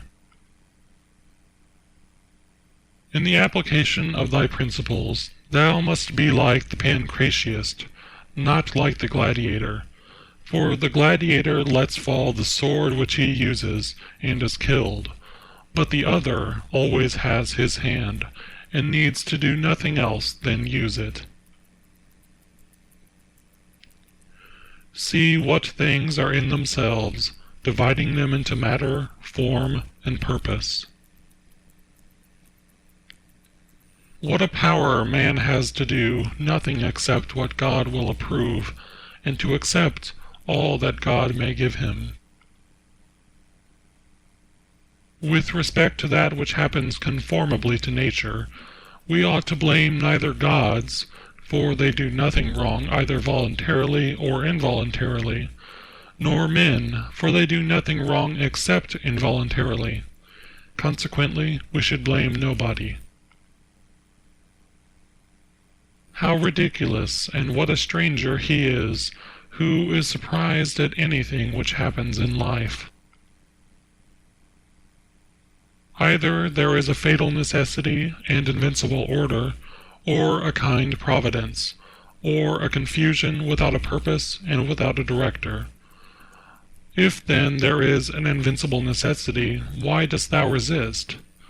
But if there is a providence which allows itself to be propitiated, make thyself worthy of the help of the divinity. But if there is a confusion without a governor, be content that in such a tempest thou hast in thyself a certain ruling intelligence. And even if the tempest carry thee away, let it carry away the poor flesh, the poor breath, everything else, for the intelligence at least it will not carry away. Does the light of the lamp shine without losing its splendor until it is extinguished? And shall the truth which is in thee, and justice, and temperance, be extinguished before thy death?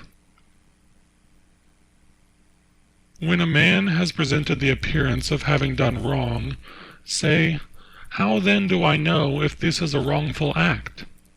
And even if he has done wrong, how do I know that he has not condemned himself? And so this is like tearing his own face.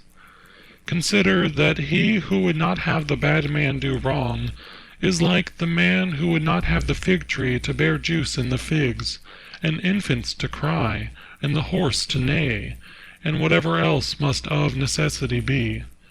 For what must a man do who has such a character? If then thou art irritable, cure this man's disposition. If it is not right, do not do it. If it is not true, do not say it.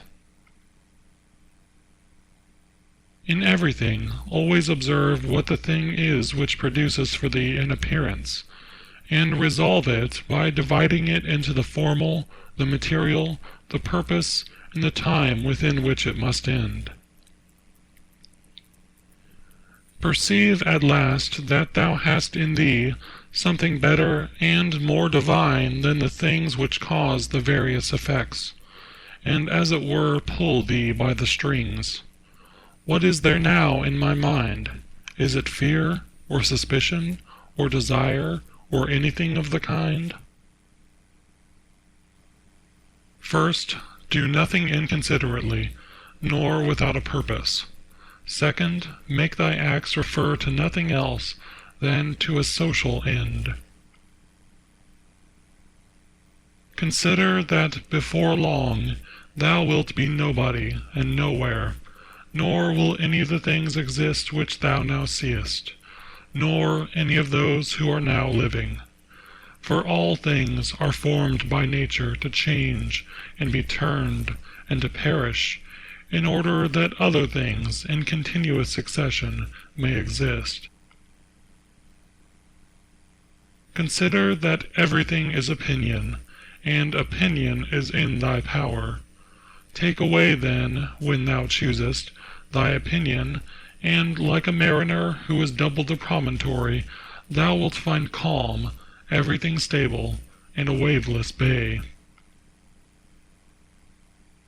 Any one activity, wherever it may be, when it is ceased at its proper time, suffers no evil because it is ceased, nor he who has done this act does he suffer any evil for this reason that the act has ceased. In like manner, then, the whole which consists of all the acts which is our life, if it cease at its proper time, suffers no evil for this reason that it has ceased, nor he who has terminated this series at the proper time has he been ill dealt with. But the proper time and the limit nature fixes, sometimes, as in old age, the peculiar nature of man, but always the universal nature, by the change of whose parts the whole universe continues ever young and perfect. And everything which is useful to the universal is always good and in season. Therefore the termination of life for every man is no evil, because neither is it shameful, since it is both independent of the will and not opposed to the general interest. But it is good, since it is seasonable and profitable to and congruent with the universal. For thus too he is moved by the deity, who is moved in the same manner with the deity, and moved towards the same things in his mind. These three principles thou must have in readiness. In the things which thou doest, do nothing either inconsiderately or otherwise as justice herself would act. But with respect to what may happen to thee from without, consider that it happens either by chance or according to providence, and thou must neither blame chance nor accuse providence. Second, consider what every being is, from the seed to the time of its receiving a soul, and from the reception of a soul to the giving back of the same, and of what things every being is compounded, and into what things it is resolved. Third, if thou shouldest suddenly be raised up above the earth, and shouldest look down on human beings, and observe the variety of them, how great it is, and at the same time also shouldest see at a glance how great is the number of beings who dwell all around in the air and the ether, consider that as often as thou shouldest be raised up, thou wouldest see the same things, sameness of form and shortness of duration. Are these things to be proud of? Cast away opinion, thou art saved. Who then hinders thee from casting it away? When thou art troubled about anything, thou hast forgotten this, that all things happen according to the universal nature, and forgotten this, that a man's wrongful act is nothing to thee, and further thou hast forgotten this, that everything which happens always happens so and will happen so, and now happens so everywhere. Forgotten this too, how close is the kinship between a man and the whole human race, for it is a community, not of a little blood or seed, but of intelligence. And thou hast forgotten this too, that every man's intelligence is a god, and is an efflux of the deity. And forgotten this, that nothing is a man's own, but that his child and his body and his very soul came from the deity. Forgotten this, that everything is opinion. And lastly, thou hast forgotten that every man lives the present time only, and loses only this. Constantly bring to thy recollection those who have complained greatly about anything, those who have been most conspicuous by the greatest fame or misfortunes, or enmities, or fortunes of any kind. Then think, where are they all now?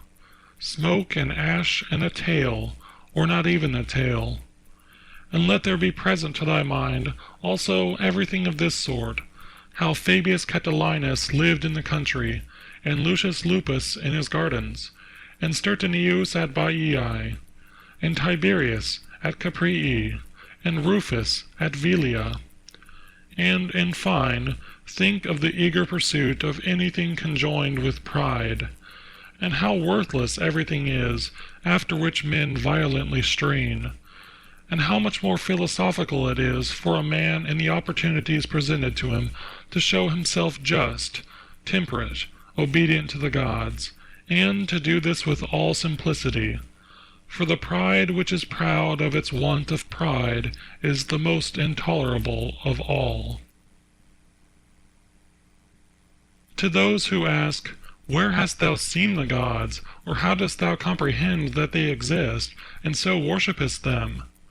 I answer, in the first place, they may be seen even with the eyes. In the second place, neither have I seen even my own soul, and yet I honor it. Thus then, with respect to the gods, from what I constantly experience of their power, from this I comprehend that they exist, and I venerate them. The safety of life is this, to examine everything all through, what it is itself, what is its material, what the formal part, with all thy soul to do justice and to say the truth. What remains except to enjoy life by joining one good thing to another, so as not to leave even the smallest intervals between? There is one light of the sun, though it is interrupted by walls, mountains, and other things infinite. There is one common substance, though it is distributed among countless bodies which have their several qualities. There is one soul, though it is distributed among infinite natures and individual circumscriptions. There is one intelligent soul, though it seems to be divided. Now, in the things which have been mentioned, all the other parts, such as those which are air and matter, are without sensation and have no fellowship, and yet even these parts the intelligent principle holds together, and the gravitation towards the same. But intellect in a peculiar manner tends to that which is of the same kin, and combines with it, and the feeling for communion is not interrupted. What dost thou wish? To continue to exist? Well, dost thou wish to have sensation, movement, growth, and then again to cease to grow, to use thy speech, to think? What is there of all these things which seems to thee worth desiring? But if it is easy to set little value on all these things, turn to that which remains, which is to follow reason and God. But it is inconsistent with honoring reason and God to be troubled, because by death a man will be deprived of the other things. How small a part of the boundless and unfathomable time is assigned to every man, for it is very soon swallowed up in the eternal, and how small a part of the whole substance, and how small a part of the universal soul, and on what a small clod of the whole earth thou creepest.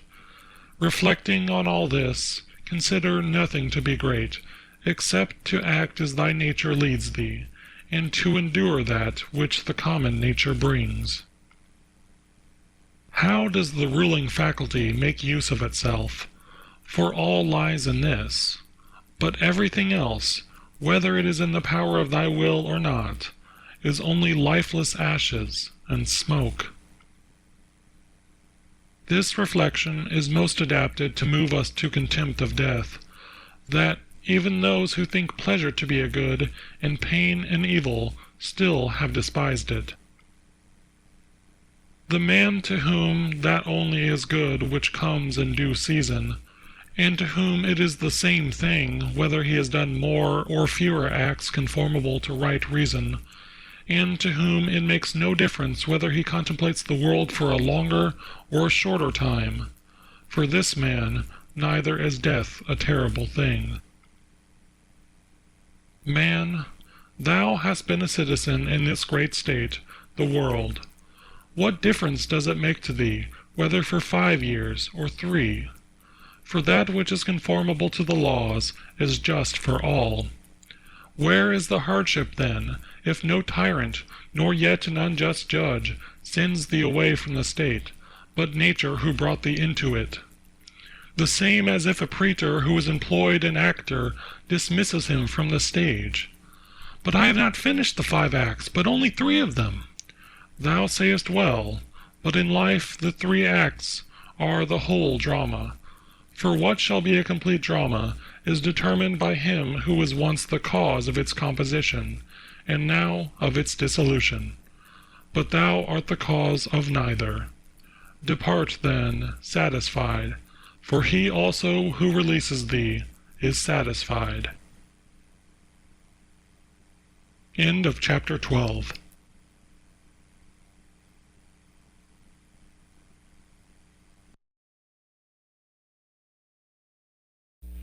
Marcus Antoninus was born at Rome AD 121 on the 26th of April.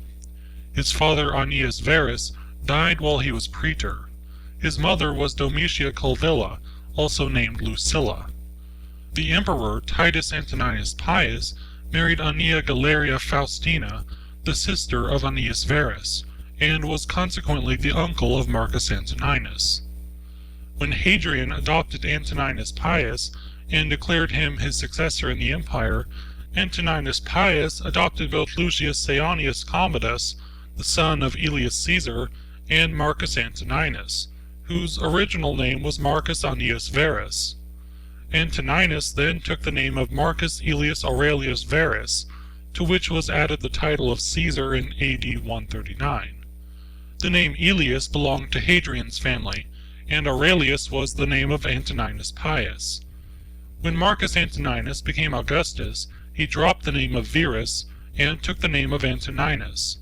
Accordingly, he is generally named Marcus Aurelius Antoninus, or simply Marcus Antoninus. The youth was most carefully brought up.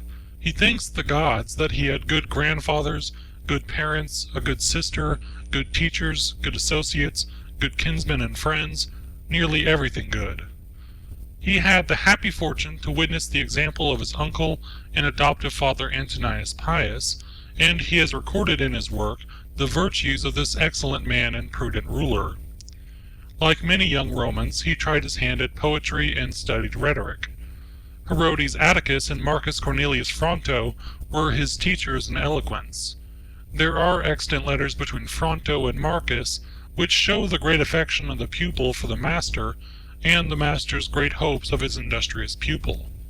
Footnote: Marcus Cornelii Frontonis Reliquiae, Berlin, 1816. There are a few letters between Fronto and Antoninus Pius. End footnote. Marcus Antoninus mentions Fronto among those to whom he was indebted for his education. When he was 11 years old, he assumed the dress of philosophers, something plain and coarse, became a hard student, and lived a most laborious, abstemious life, even so far as to injure his health. Finally, he abandoned poetry and rhetoric for philosophy, and he attached himself to the sect of the Stoics. But he did not neglect the study of law, which was a useful preparation for the high place which he was designed to fill. His teacher was Lucius Volusianus Maesianus, a distinguished jurist. We must suppose that he learned the Roman discipline of arms, which was a necessary part of the education of a man who afterwards led his troops to battle against a warlike race. Antoninus has recorded in his first book the names of his teachers and the obligations which he owed to each of them. The way in which he speaks of what he learned from them might seem to savor of vanity or self-praise if we look carelessly at the way in which he has expressed himself, But if anyone draws this conclusion, he will be mistaken. Antoninus means to commemorate the merits of his several teachers, what they taught, and what a pupil might learn from them. Besides, this book, like the 11 other books, was for his own use, and if we may trust the note at the end of the first book, it was written during one of Marcus Antoninus's campaigns against the Quadi, at a time when the commemoration of the virtues of his illustrious teachers might remind him of their lessons and the practical uses which he might derive from them. Among his teachers of philosophy was Sextus of Chaeronea, a grandson of Plutarch. What he learned from this excellent man is told by himself. His favorite teacher was Quintus Junius Rusticus, a philosopher and also a man of practical good sense in public affairs. Rusticus was the adviser of Antoninus after he became emperor. Young men who are destined for high places are not often fortunate in those who are about them, their companions and teachers, and I do not know any example of a young prince having had an education which can be compared with that of Marcus Antoninus. Such a body of teachers, distinguished by their acquirements and their character, will hardly be collected again, and as to the pupil, we have not had one like him since. Hadrian died in July, AD 138, and was succeeded by Antoninus Pius. Marcus Antoninus married Faustina, his cousin, the daughter of Pius, probably about AD 146, for he had a daughter born in 147. He received from his adoptive father the title of Caesar, and was associated with him in the administration of the state. The father and the adopted son lived together in perfect friendship and confidence. Antoninus was a dutiful son, and the Emperor Pius loved and esteemed him. Antoninus Pius died in March AD 161. The Senate, it is said, urged Marcus Antoninus to take the sole administration of the empire, but he associated with himself the other adopted son of Pius, Lucius Saeanius Commodus, who was generally called Lucius Verus. Thus Rome, for the first time, had two emperors. Verus was an indolent man of pleasure and unworthy of his station. Antoninus, however, bore with him, and it is said that Verus had enough sense to pay his colleague the respect due to his character. A virtuous emperor and a loose partner lived together in peace, and their alliance was strengthened by Antoninus giving to Verus for wife his daughter Lucilla. The reign of Antoninus was first troubled by a Parthian war, in which Verus was sent to command, but he did nothing, and the success that was obtained by the Romans in Armenia and on the Euphrates and Tigris was due to his generals. This Parthian war ended in AD 165. Aurelius and Verus had a triumph, AD 166, for the victories in the east. A pestilence followed which carried off great numbers in Rome and Italy, and spread to the west of Europe. The north of Italy was also threatened by the rude people beyond the Alps from the borders of Gallia to the eastern side of the Hadriatic. These barbarians attempted to break into Italy, as the Germanic nations had attempted near 300 years before, and the rest of the life of Antoninus, with some intervals, was employed in driving back the invaders. In 169 Verus suddenly died, and Antoninus administered the state alone.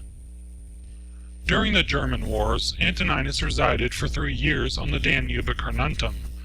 The Marcomanni were driven out of Pannonia and almost destroyed in their retreat across the Danube, and in AD 174 the emperor gained a great victory over the Quadi. In AD 175, Avidius Cassius, a brave and skillful Roman commander, who was at the head of the troops in Asia, revolted and declared himself Augustus. But Cassius was assassinated by some of his officers, and so the rebellion came to an end. Antoninus showed his humanity by his treatment of the family and the partisans of Cassius, and his letter to the Senate in which he recommends mercy is extant. Antoninus set out for the east on hearing of Cassius's revolt. Though he appears to have returned to Rome in AD 174, he went back to prosecute the war against the Germans, and it is probable that he marched direct to the east from the German war. His wife, Faustina, who accompanied him into Asia, died suddenly at the foot of the Taurus, to the great grief of her husband. Capitolinus, who has written the life of Antoninus, and also Dion Cassius, accused the empress of scandalous infidelity to her husband and of abominable lewdness. But Capitolinus says that Antoninus either knew it not or pretended not to know it. Nothing is so common as such malicious reports in all ages, and the history of imperial Rome is full of them. Antoninus loved his wife, and he says that she was obedient, affectionate, and simple. The same scandal had been spread about Faustina's mother, the wife of Antoninus Pius, and yet he too was perfectly satisfied with his wife. Antoninus Pius says after her death in a letter to Fronto that he would rather have lived in exile with his wife than in his palace at Rome without her. There are not many men who would give their wives a better character than these two emperors. Capitolinus wrote in the time of Diocletian. He may have intended to tell the truth, but he is a poor, feeble biographer. Dion Cassius, the most malignant of historians, always reports, and perhaps he believed, any scandal against anybody. Antoninus continued his journey to Syria and Egypt, and on his return to Italy through Athens, he was initiated into the Eleusinian mysteries. It was the practice of the emperor to conform to the established rites of the age, and to perform religious ceremonies with due solemnity. We cannot conclude from this that he was a superstitious man, though we might perhaps do so if his book did not show that he was not. But this is only one among many instances that a ruler's public acts do not always prove his real opinions. A prudent governor will not roughly oppose even the superstitions of his people, and though he may wish that they were wiser, he will know that he cannot make them so by offending their prejudices. Antoninus and his son Commodus entered Rome in triumph, perhaps for some German victories, on the 23rd of December, A.D. 176. In the following year, Commodus was associated with his father in the empire and took the name of Augustus. This year, A.D. 177, is memorable in ecclesiastical history. Attalus and others were put to death at Lyon for their adherence to the Christian religion. The evidence of this persecution is a letter preserved by Eusebius. The letter is from the Christians of Vienna and Lugdunum in Gallia, Vienne and Lyon, to their Christian brethren in Asia and Phrygia, and it is preserved perhaps nearly entire. It contains a very particular description of the tortures inflicted on the Christians in Gallia, and it states that while the persecution was going on, Attalus, a Christian and a Roman citizen, was loudly demanded by the populace and brought into the amphitheater, but the governor ordered him to be reserved with the rest who were in prison, until he had received instructions from the emperor. Many had been tortured before the governor thought of applying to Antoninus. The imperial rescript, says the letter, was that the Christians should be punished, but if they would deny their faith they must be released. On this the work began again. The Christians who were Roman citizens were beheaded, the rest exposed to the wild beasts in the amphitheater. Some modern writers in ecclesiastical history, when they use this letter, say nothing of the wonderful stories of the martyrs' sufferings. Sanctus, as the letter says, was burnt with plates of hot iron, till his body was one sore, and he had lost all human form, but on being put to the rack, he recovered his former appearance under the torture, which was thus a cure instead of a punishment. He was afterwards torn by beasts, and placed on an iron chair and roasted. He died at last. The letter is one piece of evidence. The writer, whoever he was that wrote in the name of the Gallic Christians, is our evidence both for the ordinary and the extraordinary circumstances of the story, and we cannot accept his evidence for one part and reject the other. We often receive small evidence as a proof of a thing which we believe to be within the limits of probability or possibility, and we reject exactly the same evidence when the thing to which it refers appears very improbable or impossible. But this is a false method of inquiry, though it is followed by some modern writers, who select what they like from a story and reject the rest of the evidence, or if they do not reject it, they dishonestly suppress it. A man can only act consistently by accepting all this letter or rejecting it all, and we cannot blame him for either. But he who rejects it may still admit that such a letter may be founded on real facts, and he would make this admission as the most probable way of accounting for the existence of the letter. But if, as he would suppose, the writer has stated some things falsely, he cannot tell what part of his story is worthy of credit. The war on the northern frontier appears to have been uninterrupted during the visit of Antoninus to the east, and on his return the emperor again left Rome to oppose the barbarians. The Germanic people were defeated in a great battle, AD 179. During this campaign, the emperor was seized with some contagious malady, of which he died in the camp at Sirmium, Mitrovitz, on the Sava in Lower Pannonia, but at Vindavana, Vienna, according to other authorities, on the 17th March, AD 180, in the 59th year of his age. His son Commodus was with him.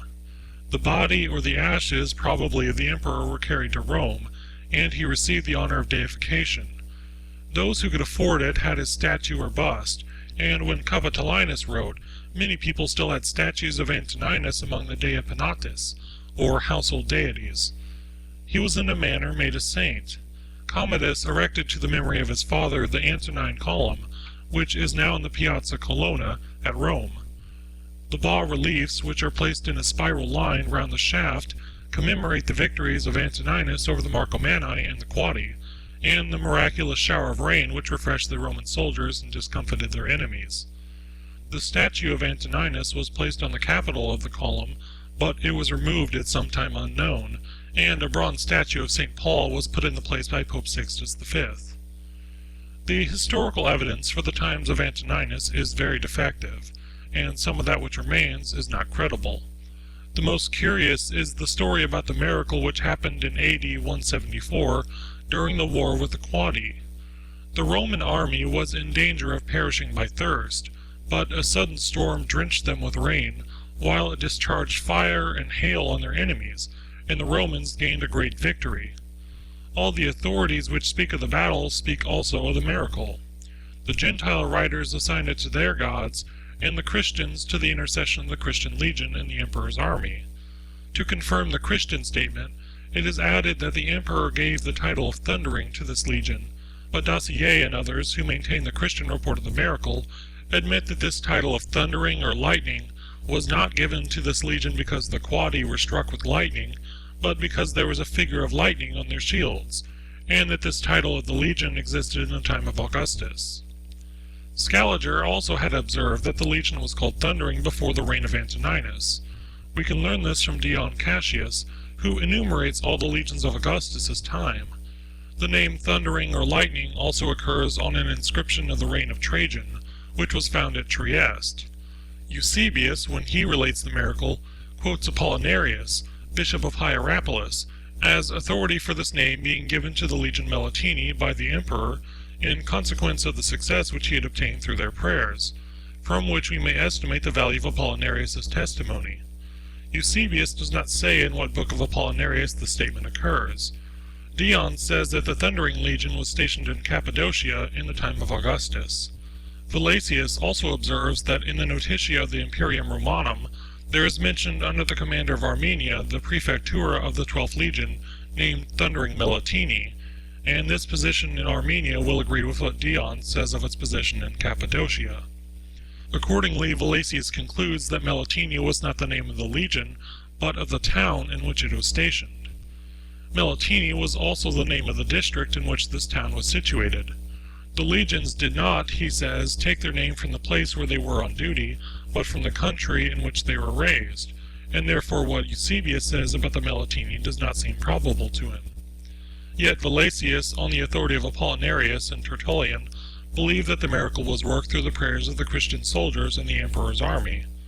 Rufinus does not give the name of Melitini to this legion, says Valesius, and probably he purposely omitted it, because he knew that Melitini was the name of a town in Armenia Minor, where the legion was stationed in his time.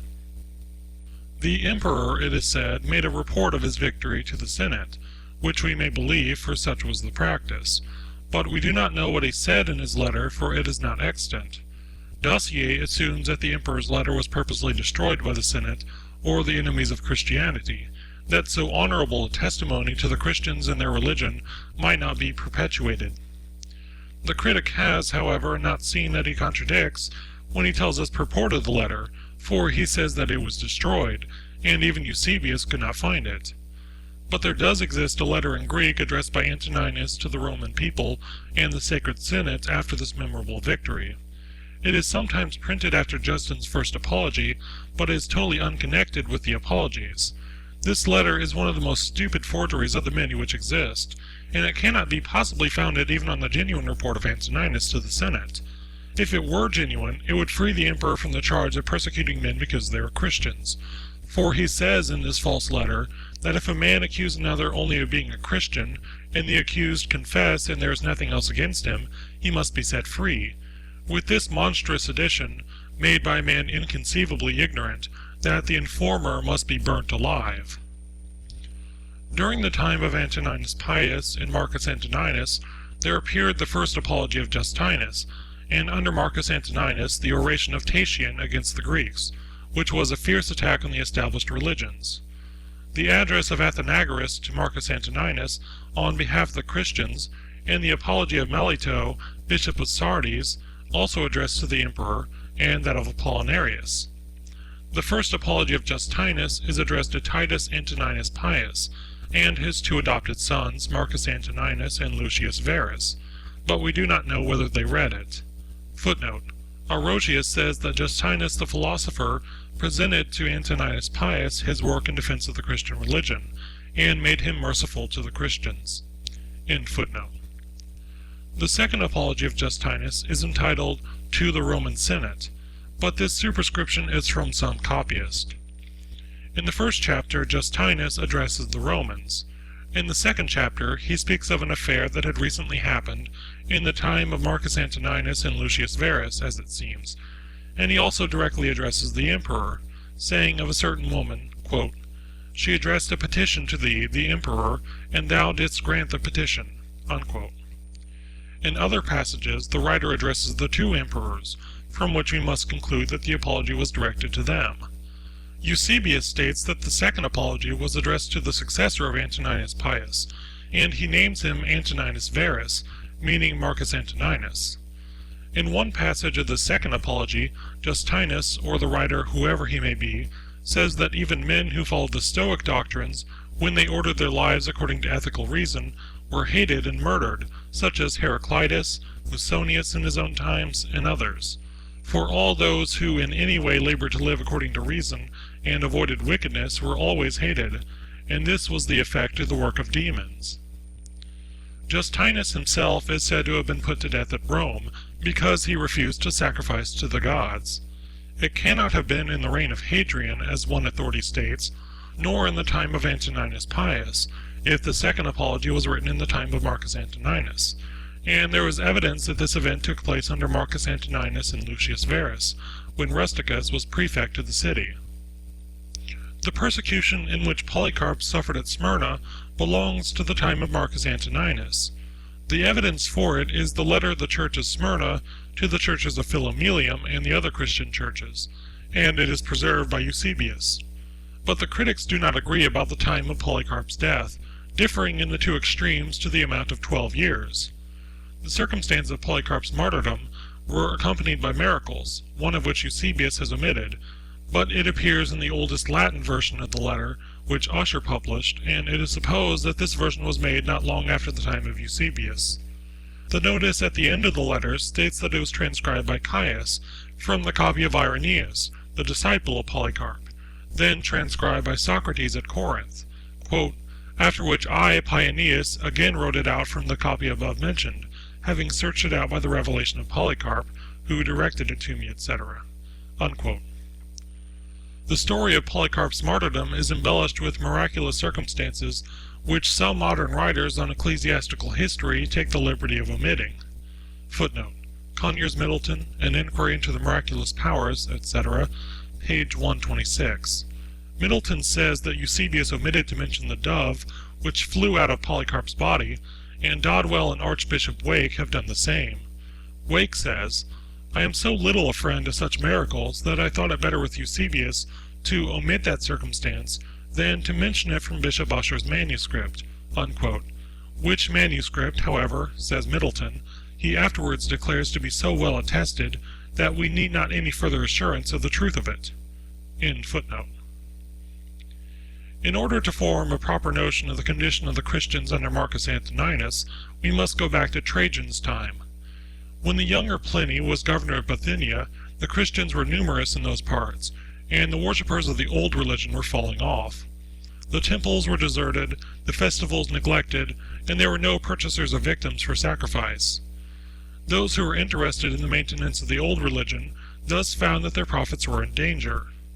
Christians of both sexes and of all ages were brought before the governor, who did not know what to do with them. He could come to no other conclusion than this, that those who confessed to be Christians and persevered in their religion ought to be punished, if for nothing else for their invincible obstinacy. He found no crimes proved against the Christians, and he could only characterize their religion as a depraved and extravagant superstition, which might be stopped if the people were allowed the opportunity of recanting. Pliny wrote this in a letter to Trajan.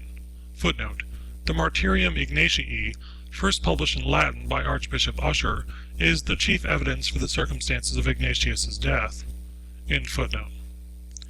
In the time of Hadrian, it was no longer possible for the Roman government to overlook the great increase of the Christians and the hostility of the common sort to them. If the governors in the provinces were willing to let them alone, they could not resist the fanaticism of the heathen community, who looked on the Christians as atheists. The Jews, too, who were settled all over the Roman Empire, were as hostile to the Christians as the Gentiles were.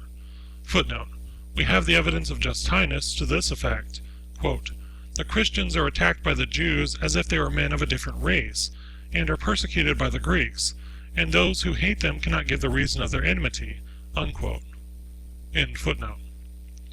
With the time of Hadrian began the Christian apologies, which show plainly what the popular feeling towards the Christians then was. A rescript of Hadrian to Minucius Fundanus, the proconsul of Asia, which stands at the end of Justin's first apology, instructs the governor that innocent people must not be troubled, and false accusers must not be allowed to extort money from them. The charges against the Christians must be made in due form, and no attention must be paid to popular clamors. When Christians were regularly prosecuted and convicted of illegal acts, they must be punished according to their deserts, and false accusers also must be punished. Footnote: and in Eusebius, Orosius says that Hadrian sent this rescript to Minucius Fundanus, proconsul of Asia, after being instructed in books written on the Christian religion by Quadratus, a disciple of the apostles, and Aristides, an Athenian, an honest and wise man, and Serenus Granius. In the Greek text of Hadrian's rescript, there is mentioned Serenus Granianus, the predecessor of Minucius Fundanus, in the government of Asia. This rescript of Hadrian has clearly been added to the apology by some editor. End footnote. Antoninus Pius is said to have published rescripts to the same effect. The terms of Hadrian's rescript seem very favorable to the Christians, but if we understand it in this sense, that they are only to be punished like other people for illegal acts, it would have no meaning, for that could have been done without asking the emperor's advice. The real purpose of the rescript is that Christians must be punished if they persisted in their belief, and would not prove their renunciation of it by acknowledging the heathen religion. This was Trajan's rule, and we have no reason for supposing that Hadrian granted more to the Christians than Trajan did. There is also printed at the end of Justin's first apology a rescript of Antoninus Pius to the commune of Asia, and it is also in Eusebius. The date of the rescript is the third consulship of Antoninus Pius. The rescript declares that the Christians, for they are meant, though the name Christians does not occur in the rescript, were not to be disturbed unless they were attempting something against the Roman rule, and no man was to be punished simply for being a Christian. But this rescript is spurious. Any man moderately acquainted with Roman history will see by the style and tenor that it is a clumsy forgery. In the time of Marcus Antoninus, the opposition between the old and the new belief was still stronger, and the adherents of the heathen religion urged those in authority to a more regular resistance to the invasions of the Christian faith. Melito, in his apology to Marcus Antoninus, represents the Christians of Asia as persecuted under new imperial orders. Shameless informers, he says, men who are greedy after the property of others, used these orders as a means of robbing those who were doing no harm. He doubts if a just emperor could have ordered anything so unjust, and if the last order was really not from the emperor, the Christians entreat him not to give them up to their enemies. We conclude from this that there were at least imperial rescripts, or constitutions of Marcus Antoninus, which were made the foundations of these persecutions. The fact of being a Christian was now a crime and punished unless the accused denied their religion. Then come the persecutions at Smyrna, which some modern critics place in AD 167, 10 years before the persecution of Lyon. The governors of the provinces under Marcus Antoninus might have found enough even in Trajan's rescript to warrant them in punishing Christians, and the fanaticism of the people would drive them to persecution even if they were unwilling. But besides the fact of the Christians rejecting all the heathen ceremonies, we must not forget that they plainly maintained that all the heathen religions were false. The Christians thus declared war against the heathen rites, and it is hardly necessary to observe that this was a declaration of hostility against the Roman government, which tolerated all the various forms of superstition that existed in the empire, and could not consistently tolerate another religion, which declared that all the rest were false, and all the splendid ceremonies of the empire only a worship of devils. If we had a true ecclesiastical history, we should know how the Roman empires attempted to check the new religion, how they enforced their principle of finally punishing Christians, simply as Christians, which Justin in his Apology affirms that they did, and I have no doubt that he tells the truth. How far popular clamor and riots went in this matter, and how far many fanatical and ignorant Christians, for there were many such, contributed to excite the fanaticism on the other side, and to embetter the quarrel between the Roman government and the new religion. Our extant ecclesiastical histories are manifestly falsified, and what truth they contain is grossly exaggerated. But the fact is certain that in the time of Marcus Antoninus, the heathen populations were in open hostility to the Christians, and that under Antoninus's rule, men were put to death because they were Christians. Eusebius, in the preface to his 5th book, remarks that in the 17th year of Antoninus's reign, in some parts of the world the persecution of the Christians became more violent, and that it proceeded from the populace in the cities, and he adds in his usual style of exaggeration that we may infer from what took place in a single nation that myriads of martyrs were made in the habitable earth. The nation which he alludes to is Gallia, and he then proceeds to give the letter of the churches of Vienna and Lugdunum. It is probable that he has assigned the true cause of the persecutions, the fanaticism of the populace, and that both governors and emperor had a great deal of trouble with these disturbances. How far Marcus was cognizant of these cruel proceedings we do not know, for the historical records of his reign are very defective. He did not make the rule against the Christians, for Trajan did that, and if we admit that he would have been willing to let the Christians alone, we cannot affirm that it was in his power, for it would be a great mistake to suppose that Antoninus had the unlimited authority which some modern sovereigns have had. His power was limited by certain constitutional forms, by the Senate, and by the precedents of his predecessors. We cannot admit that such a man was an active persecutor, for there is no evidence that he was, though it is certain that he had no good opinion of the Christians, as appears from his own words. Footnote: except that of Orosius, who says that during the Parthian War there were grievous persecutions of the Christians in Asia and Gallia under the orders of Marcus, praecepto eius, and, quote, many were crowned with the martyrdom of saints, unquote. End footnote. But he knew nothing of them except their hostility to the Roman religion, and he probably thought that they were dangerous to the state, notwithstanding the professions false or true of some of the apologists.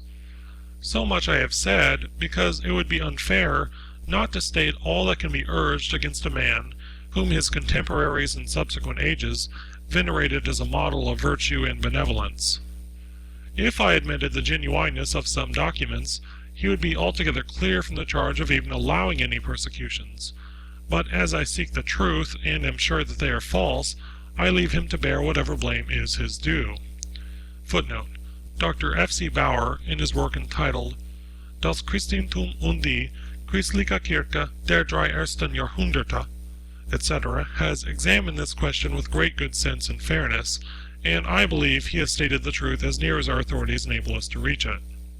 End footnote.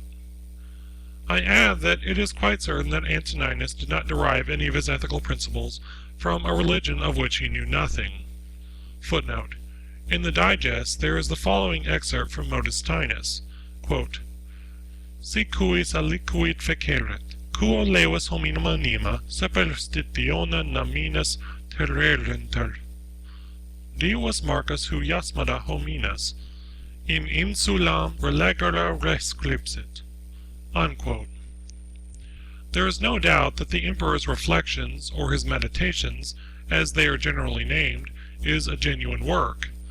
In the first book he speaks of himself, his family, and his teachers, and in other books he mentions himself. Suidas notices a work of Antoninus in 12 books, which he names the conduct of his own life, and he cites the book under several words in his dictionary, giving the Emperor's name but not the title of the work. There are also passages cited by Suidas from Antoninus without mention of the Emperor's name. The true title of the work is unknown. Xylander, who published the first edition of this book with a Latin version, used a manuscript which contained the 12 books, but it is not known where the manuscript is now. The only other complete manuscript which is known to exist is in the Vatican Library, but it has no titles and no inscriptions of the several books. The 11th only has the inscription marked with an asterisk. The other Vatican manuscripts and the 3 Florentine contain only excerpts from the Emperor's book. All the titles of the excerpts nearly agree with that which Xylander prefixed to his edition. This title has been used by all subsequent editors. We cannot tell whether Antoninus divided his work into books or somebody else did it. If the inscriptions at the end of the first and second books are genuine, he may have made the division himself. It is plain that the Emperor wrote down his thoughts or reflections as the occasions arose, and since they were intended for his own use, it is no improbable conjecture that he left a complete copy behind him, written with his own hand, for it is not likely that so diligent a man would use the labor of a transcriber for such a purpose, and expose his most secret thoughts to any other eye. He may have also intended the book for his son Eusebius Commodus, who, however, had no taste for his father's philosophy. Some careful hand preserved the precious volume, and a work by Antoninus is mentioned by other late writers besides Suidas. Many critics have labored on the text of Antoninus. The most complete edition is that by Thomas Gattaker, 1652, quarto. The second edition of Gattaker was superintended by George Stanhope, 1697, quarto. There is also an edition of 1704. Gattaker made and suggested many good corrections, and he also made a new Latin version, which is not a very good specimen of Latin, but it generally expresses the sense of the original, and often better than some of the more recent translations. He added in the margin opposite to each paragraph references to the other parallel passages, and he wrote a commentary, one of the most complete that has been written on any ancient author. This commentary contains the editor's exposition of the more difficult passages, and quotations from all the Greek and Roman writers for the illustration of the text. It is a wonderful monument of learning and labor, and certainly no Englishman has yet done anything like it. At the end of his preface, the editor says that he wrote it at Rotherhithe, near London, in a severe winter, when he was in the 78th year of his age, 1651, a time when Milton, Selden, and other great men of the Commonwealth time were living, and the great French scholar Salmasius, with whom Gattaker corresponded and received help from him for his edition of Antoninus. The Greek text has also been edited by J.M. Schultz, Leipzig, 1802, 8 volumes, and by the learned Greek Athamontinus Corre, Paris, 1816, 8 volumes. The text of Schultz was republished by Tauchnitz, 1821. There are English, German, French, Italian, and Spanish translations of Marcus Antoninus, and there may be others. I have not seen all the English translations. There is one by Jeremy Collier, 1702, 8 volumes, a most coarse and vulgar copy of the original. The latest French translation by Alexis Pierron in the collection of Charpentier is better than Dossier's, which has been honored with an Italian version, Udine, 1772. There is an Italian version, 1675, which I have not seen. It is by a cardinal. Quote, "A man illustrious in the Church, the Cardinal Francis Barberini the Elder, nephew of Pope Urban VII, occupied the last years of his life in translating into his native language the thoughts of the Roman Emperor, in order to diffuse among the faithful the fertilizing and vivifying seeds. He dedicated this translation to his soul, to make it, as he says in his energetic style, redder than is purple at the sight of the virtues of this Gentile." Unquote. I have made this translation at intervals after having used the book for many years. It is made from the Greek, but I have not always followed one text, and I have occasionally compared other versions with my own. I made this translation for my own use, because I found that it was worth the labor, but it may be useful to others also, and therefore I determined to print it. As the original is sometimes very difficult to understand, and still more difficult to translate, it is not possible that I have always avoided error. But I believe that I have not often missed the meaning, and those who will take the trouble to compare the translation with the original should not hastily conclude that I am wrong, if they do not agree with me. Some passages do give the meaning, though at first sight they may not appear to do so, and when I differ from the translators, I think in some places they are wrong, and in other places I am sure that they are. I have placed in some passages a plus sign, which indicates corruption in the text or great uncertainty in the meaning. I could have made the language more easy and flowing, but I have preferred a ruder style as being better suited to express the character of the original, and sometimes the obscurity which may appear in the version is a fair copy of the obscurity of the Greek. If I have not given the best words for the Greek, I have done the best that I could, and in the next text I have always given the same translation of the same word. The last reflection of the Stoic philosophy that I have observed is in Simplicius's Commentary of the Enchiridion of Epictetus. Simplicius was not a Christian, and such a man was not likely to be converted at a time when Christianity was grossly corrupted. But he was a really religious man, and he includes his commentary with a prayer to the deity, which no Christian could improve. From the time of Zeno to Simplicius, a period of about 900 years, the Stoic philosophy formed the characters of some of the best and greatest men. Finally it became extinct, and we hear no more of it till the revival of letters in Italy. Angelo Poliziano met with two very inaccurate and incomplete manuscripts of Epictetus's Enchiridion, which he translated into Latin and dedicated to his great patron Lorenzo de' Medici, in whose collection he had found the book. Poliziano's version was printed in the first Ball edition of the Enchiridion, AD 1531, Ovid Andream Cretandrum. Poliziano recommends the Enchiridion to Lorenzo as a work well suited to his temper, and useful in the difficulties by which he was surrounded. Epictetus and Antoninus have had readers ever since they were printed.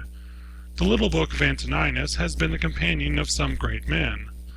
Machiavelli's Art of War and Marcus Antoninus were the two books which were used when he was a young man by Captain John Smith, and he could not have found two writers better fitted to form the character of a soldier and a man. Smith is almost unknown and forgotten in England, his native country, but not in America, where he saved the young colony of Virginia. He was great in his heroic mind and his deeds in arms, but greater still in the nobleness of his character. For a man's greatness lies not in wealth and station, as the vulgar believe, nor yet in his intellectual capacity, which is often associated with the meanest moral character, the most abject servility to those in high places, and arrogance to the poor and lowly.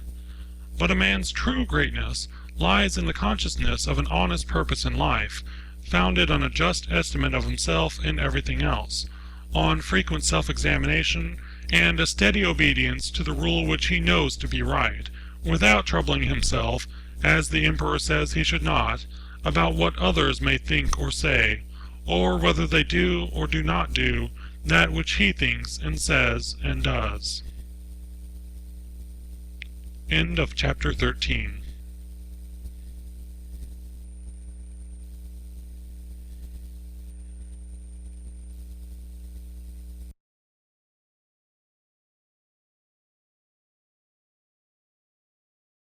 It has been said that Stoic philosophy first showed its real value when it passed from Greece to Rome. The doctrines of Zeno and his successors were well suited to the gravity and practical good sense of the Romans, and even in the Republican period we have an example of a man, M. Cato Utensis, who lived the life of a Stoic and died consistently with the opinions which he professed. He was a man, says Cicero, who embraced the Stoic philosophy from conviction, not for the purpose of vain discussion as most did, but in order to make his life conformable to the Stoic precepts. In the wretched times from the death of Augustus to the murder of Domitian, there was nothing but Stoic philosophy which could console and support the followers of the old religion under imperial tyranny and amidst universal corruption. There were even then noble minds that could dare and endure, sustained by good conscience and elevated idea of the purposes of man's existence. Such were Paetus Thasia, Helvidius Priscus, Cornutus, C. Musonius Rufus, and the poets Persius and Juvenal, whose energetic language and manly thoughts may be as instructive to us now as they might have been to their contemporaries. Persius died under Nero's bloody reign, but Juvenal had the good fortune to survive the tyrant Domitian and to see the better times of Nerva, Trajan, and Hadrian. His best precepts are derived from the Stoic school, and they are enforced in his finest verses by the unrivaled vigor of the Latin language. The two best expounders of the later Stoical philosophy were a Greek slave and a Roman emperor. Epictetus, a Phrygian Greek, was brought to Rome, we know not how, but he was there the slave and afterwards the freedman of an unworthy master, Epaphroditus by name, himself a freeman, and a favorite of Nero. Epictetus may have been a hearer of C. Musonius Rufus while he was still a slave, but he could hardly have been a teacher before he was made free. He was one of the philosophers whom Domitian's order banished from Rome. He retired to Nicopolis in Epirus, and he may have died there. Like other great teachers, he wrote nothing, and we are indebted to his grateful pupil Arrian for what we have of Epictetus's discourses. Arrian wrote 8 books of the discourses of Epictetus, of which only 4 remain and some fragments.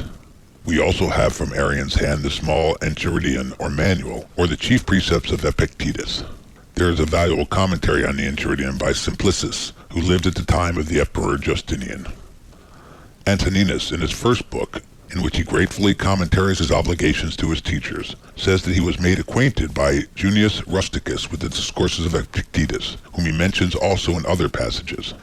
Indeed, the doctrines of Epictetus and Antoninus are the same, and Epictetus is the best authority for the explanation of the philosophical language of Antoninus and the exposition of his opinions. But the method of the two philosophers is entirely different. Epictetus addressed himself to his hearers in a continuous discourse, and in a familial and simple manner. Antoninus wrote down his reflections for his own use only, in short, unconnected paragraphs, which are often obscure. The Stoics made 3 divisions of philosophy: physic, ethic, and logic. This division, we are told by Diogenes, was made by Zeno of Citium, the founder of the Stoic sect, and by Chrysippus. But these philosophers placed the 3 divisions in the following order: logic, physic, ethic. It appears, however, that this division was made before Zeno's time and acknowledged by Plato, as Cicero remarks. Logic is not synonymous with our term logic in the narrow sense of that word. Cleanthes, a Stoic, subdivided the 3 divisions and made 6: dialectic and rhetoric, comprised in logic; ethic and politic; physic and theology. This division was merely for practical use, for all philosophy is one. Even among the earliest Stoics, logic or dialectic does not occupy the same place as in Plato. It is considered only as an instrument which is to be used for the other divisions of philosophy. An exposition of the earlier Stoic doctrines and of their modifications would require a volume. My object is to explain only the opinions of Antoninus, so far as they can be collected from his book. According to the subdivision of Cleanthes, physic and theology go together, or the study of the nature of things and the study of the nature of the deity, so far as man can understand the deity, and of his government of the universe. This division or subdivision is not formally adopted by Antoninus, for, as already observed, there is no method in his book, but it is virtually contained in it.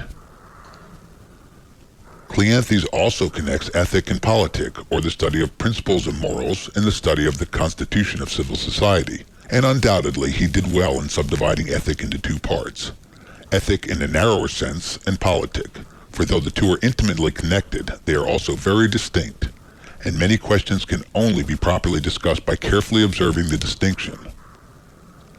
Antoninus does not treat of politic. His subject is ethic, and ethic in its practical application to his own conduct in life as a man and as a governor.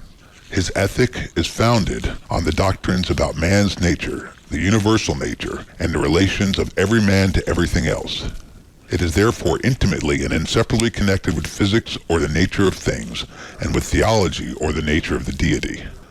He advises us to examine well all the impressions on our minds, and to form a right judgment of them, to make just conclusions, and to inquire into the meanings of words, and so far to apply dialectic. But he has no attempt at any exposition of dialectic, and his philosophy is in substance purely moral and practical.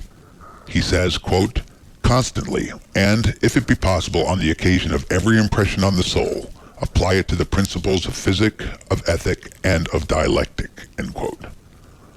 Which is only another way of telling us to examine the impression in every possible way.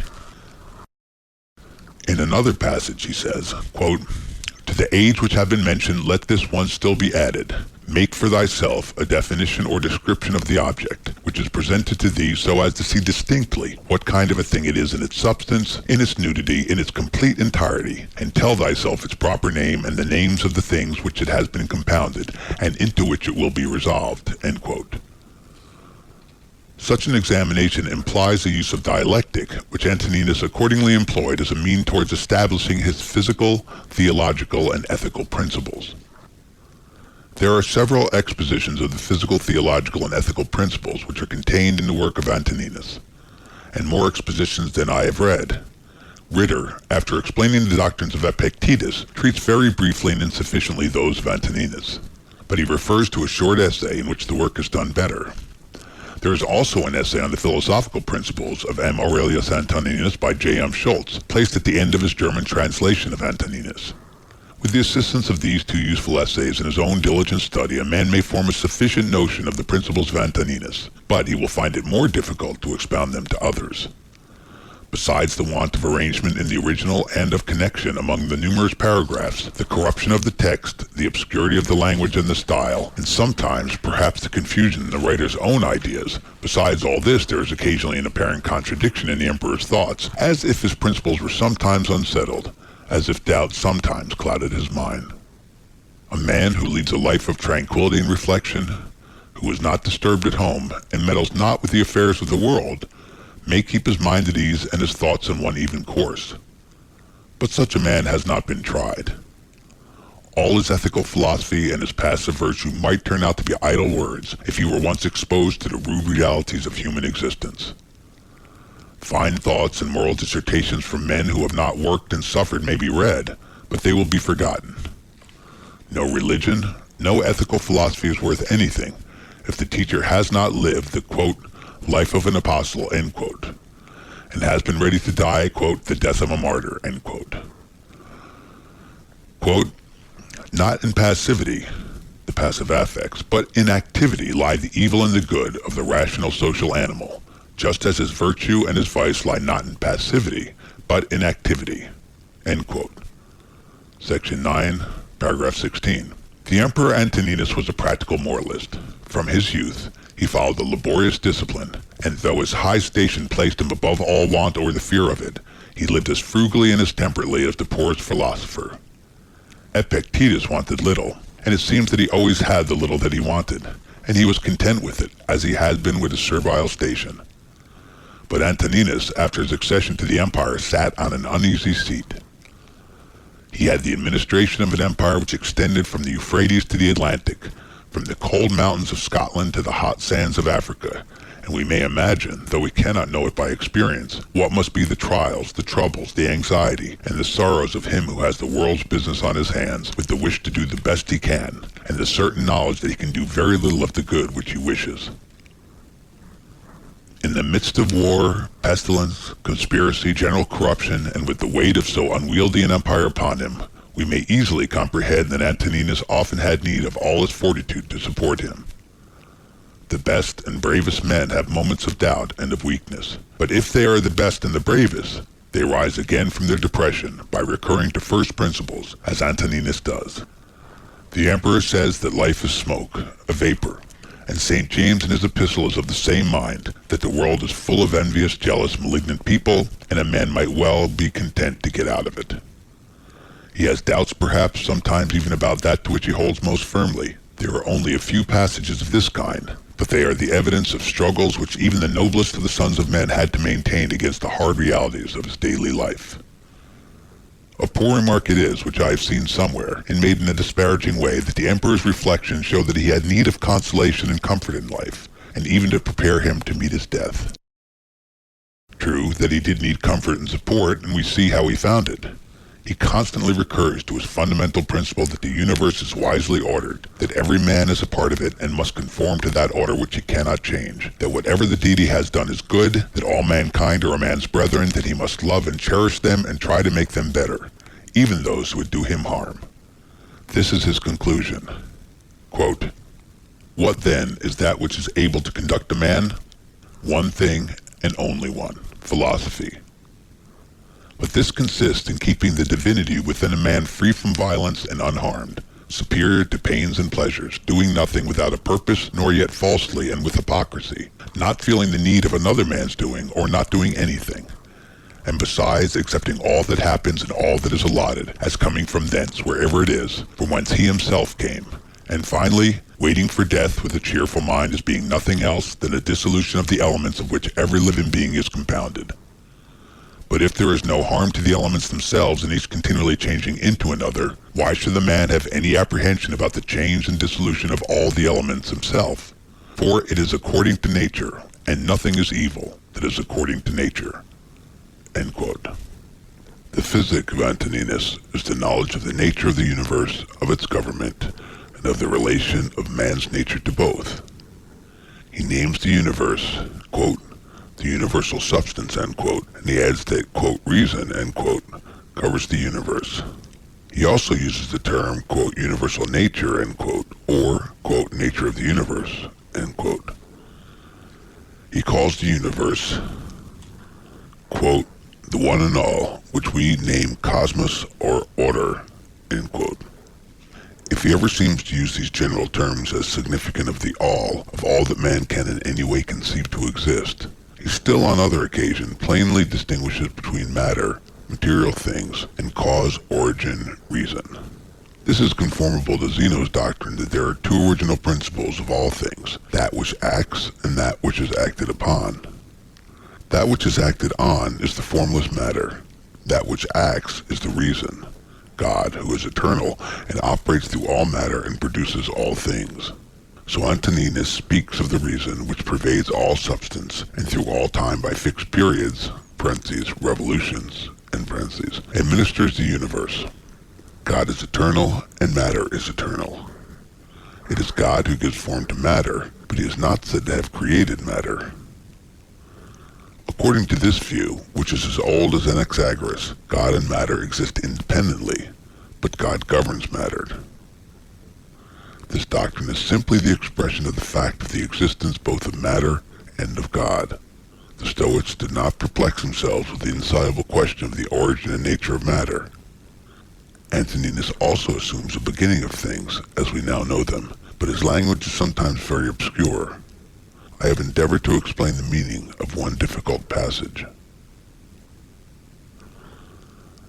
Matter consists of elemental parts, of which all material objects are made, but nothing is permanent in form. The nature of the universe, according to Antoninus' expression, quote, "loves nothing so much as to change the things which are, and to make new things like them. For everything that exists is in a manner the seed of that which will be. But thou art thinking only of seeds which are cast into the earth or into a womb. But this is a very vulgar notion." End quote. All things, then, are in a constant flux and change. Some things are dissolved into the elements, others come in their places, and so, quote, "the whole universe continues ever young and perfect," end quote. Antoninus has some obscure expressions about what he calls, quote, "seminal principles," end quote. He opposes these to the Epicurean atoms, and consequently, quote, "his seminal principles," end quote, "are not material atoms which wander about at hazard and combine nobody knows how." In one passage he speaks of living principles, souls after the dissolution of their bodies being received into the, quote, "seminal principle of the universe," end quote. Schultz thinks that by, quote, seminal principles, Antoninus means the relation of the various elemental principles, which relations are determined by the deity, and by which alone the production of organized beings is possible, end quote. This may be the meaning, but if it is, nothing of any value can be derived from it. Antoninus often uses the word, quote, nature, end quote, and we must attempt to fix its meaning. The simple etymological sense is, quote, production, end quote, the birth of what we call things. The Romans used natura, which also means birth originally, but neither the Greeks nor Romans stuck to this simple meaning, nor do we. Antoninus says, quote, whether the universe is a concourse of atoms or nature is a system, let this first be established, that I am part of the whole which is governed by nature, end quote. Here it might seem as if nature were personified and viewed as an active, efficient power, as something which, if not independent of the deity, acts by a power which is given to it by the deity.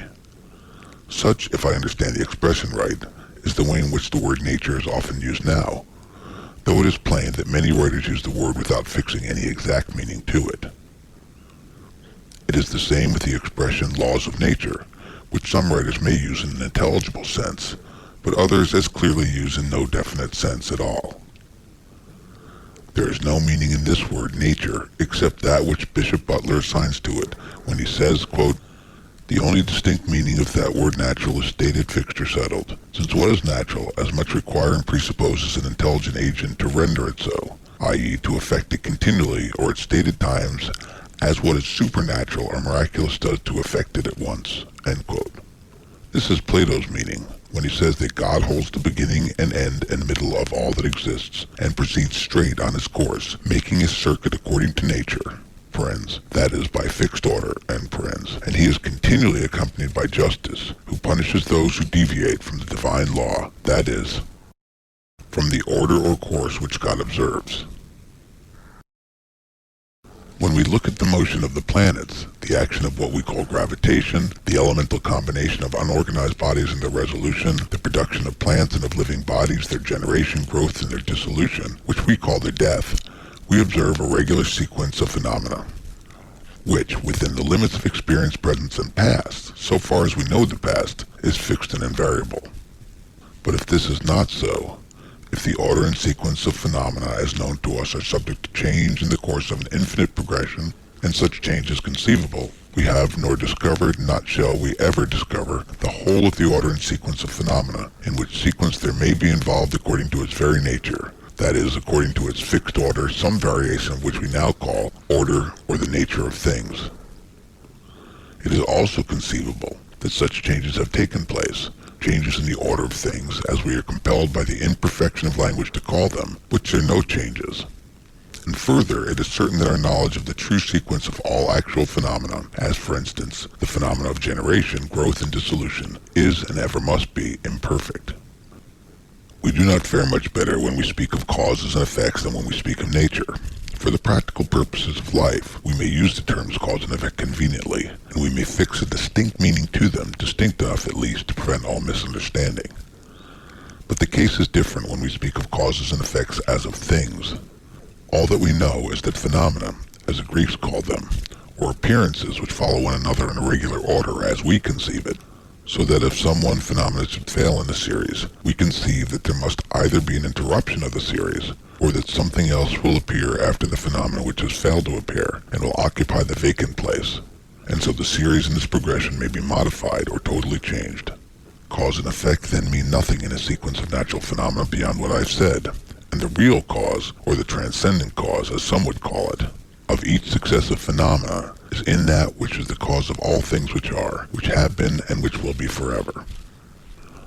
Thus the word creation may have a real sense if we consider it as the first, if we can conceive of first in the present order of natural phenomena. But in the vulgar sense, a creation of all things at a certain time, followed by a quiescence of the first cause and an abandonment of all sequences and phenomena to the laws of nature, or to the other words that people may use, is absolutely absurd. Now, though there is great difficulty in understanding all the passages of Antoninus in which he speaks of nature, of the changes of things, and of the economy of the universe, I am convinced that his sense of nature and natural is the same as that which I have stated. and as he was a man who knew how to use words in a clear way and with a strict consistency, we ought to assume, even if his meaning in some passages is doubtful, that his view of nature was in harmony with his fixed belief in the all-pervading, ever-present, and ever-active energy of God. There is much in Antoninus that is hard to understand, and it might be said that he did not fully comprehend all that he wrote, which would, however, be in no way remarkable, for it happens now that a man may write what neither he nor anybody can understand. Antoninus tells us to look at things and see what they are, resolving them into the material, the causal, and the relation, or the purpose by which he seems to mean something in nature of what we call effect or end. The word cause is the difficulty. There is the same word in the Sanskrit, and the subtle philosophers of India and of Greece and the less subtle philosophers of modern times have all used this word or an equivalent word in a vague way. Yet the confusion sometimes may be the inevitable ambiguity of language rather than in the mind of the writer, for I cannot think that some of the wisest of men did not know what they intended to say. When Antoninus says that, quote, everything that exists is in a manner the seed of that which will be, end quote, he might be supposed to say what some of the Indian philosophers have said, and thus a profound truth might be converted into a gross absurdity. But he says, quote, in a manner, end quote. And in a manner he said true, and in another manner, if you mistake his meaning, he said false. When Plato said, quote, nothing ever is, but is always becoming, end quote, he delivered a text out of which we may derive something, for he destroys by it not all practical, but all speculative notions of cause and effect.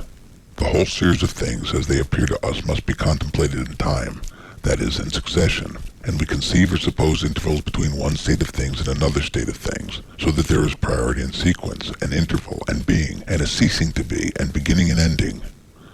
But there is nothing of this kind in the nature of things. It is an everlasting continuity. When Antoninus speaks of generation, he speaks of one cause acting, and then another cause taking up the work, which the former left in a certain state, and so on. And we might conceive that he had some notion like what has been called, quote, the self-evolving power of nature, end quote. A fine phrase indeed, the full import of which I believe that the writer of it did not see, and thus he laid himself open to the imputation of being a follower of one of the Hindu sects, which makes all things come by evolution out of nature or matter, or out of something which takes the place of the deity but is not deity. I would have all men think as they please, or as they can, and I only claim the same freedom which I give. When a man writes anything, we may fairly try to find out all that his words must mean, even if the result is that they mean what he did not mean. And if we find this contradiction, it is not our fault, but his misfortune. Now Antoninus is perhaps somewhat in a condition in what he says, though he speaks at the end of the paragraph of the power which acts unseen by the eyes, but still no less clearly.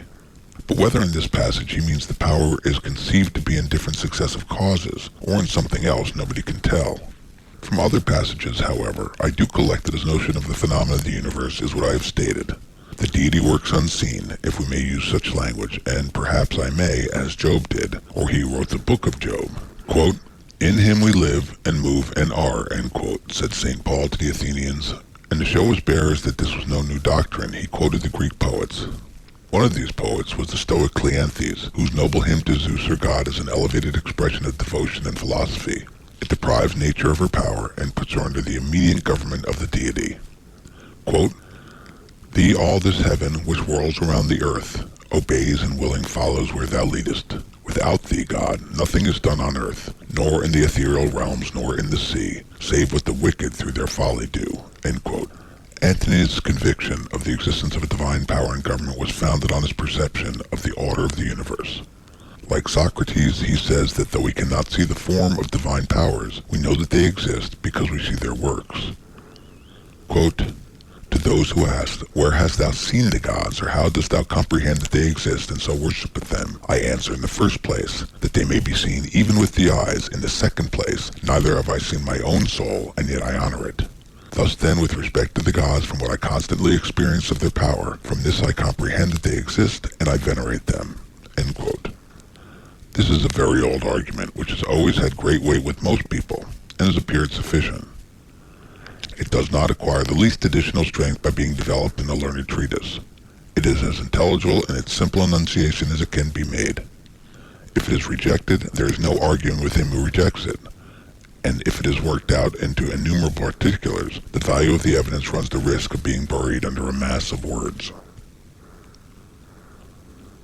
Man being conscious that he has a spiritual power or intellectual power, or that he has such a power, in whatever way he conceives that he has it, for I wish simply to state a fact, from this power which he has in himself he is led, as Antoninus says, to believe that there is a greater power, which, as the old Stoics tell us, pervades the whole universe as the intellect pervades man. God exists then, but what do we know of his nature? Antoninus says that the soul of man is an efflux from the divinity. We have bodies like animals, but we have reason, intelligence as the gods. Animals have life, and what we call instincts are natural principles of action, but the rational animal man alone has rational intelligent soul. Antoninus insists on this continually. God is in man, and so we must constantly attend to the divinity within us, for it is only in this way that we can have any knowledge of the nature of God. The human soul is in a sense a portion of the divinity, and the soul alone has any communication with the deity, for, as he says, quote, with his intellectual part alone God touches the intelligence only which has flowed and has been derived from himself into these bodies, end quote. In fact, he says that which is hidden within a man is life. That is, the man himself. All the rest is vesture, covering, organs, instrument which the living man, the real man, uses for purposes of his present existence. The air is universally diffused for him who is able to respire, and so for him who is willing to partake of it, the intelligent power which holds within it all things is diffused as wide and as free as the air. It is by living a divine life that man approaches to a knowledge of the divinity. It is by following the divinity within, as Antoninus calls it, that man comes nearest to the deity, the supreme good, for a man can never attain to perfect agreement with his internal guide. Quote, live with the gods. And he does live with the gods who constantly shows them that his own soul is satisfied with that which is assigned to him, and that it does all the demon wishes which Zeus hath given to every man for his guardian and guide a portion of himself. And this demon is every man's understanding and reason. End quote. There is in man, that is in the reason, the intelligence, a superior faculty which if exercised rules all the rest. This is the ruling faculty which Cicero renders by the Latin word principatus, quote, to which nothing can or ought to be superior, end quote. Antoninus often uses this term and others which are equivalent. He names it, quote, the governing intelligence, end quote.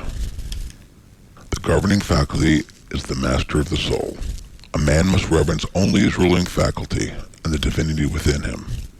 As we must reverence that which is supreme in the universe, so we must reverence that which is supreme in ourselves, and this is that which is the like kind with that which is the supreme in the universe.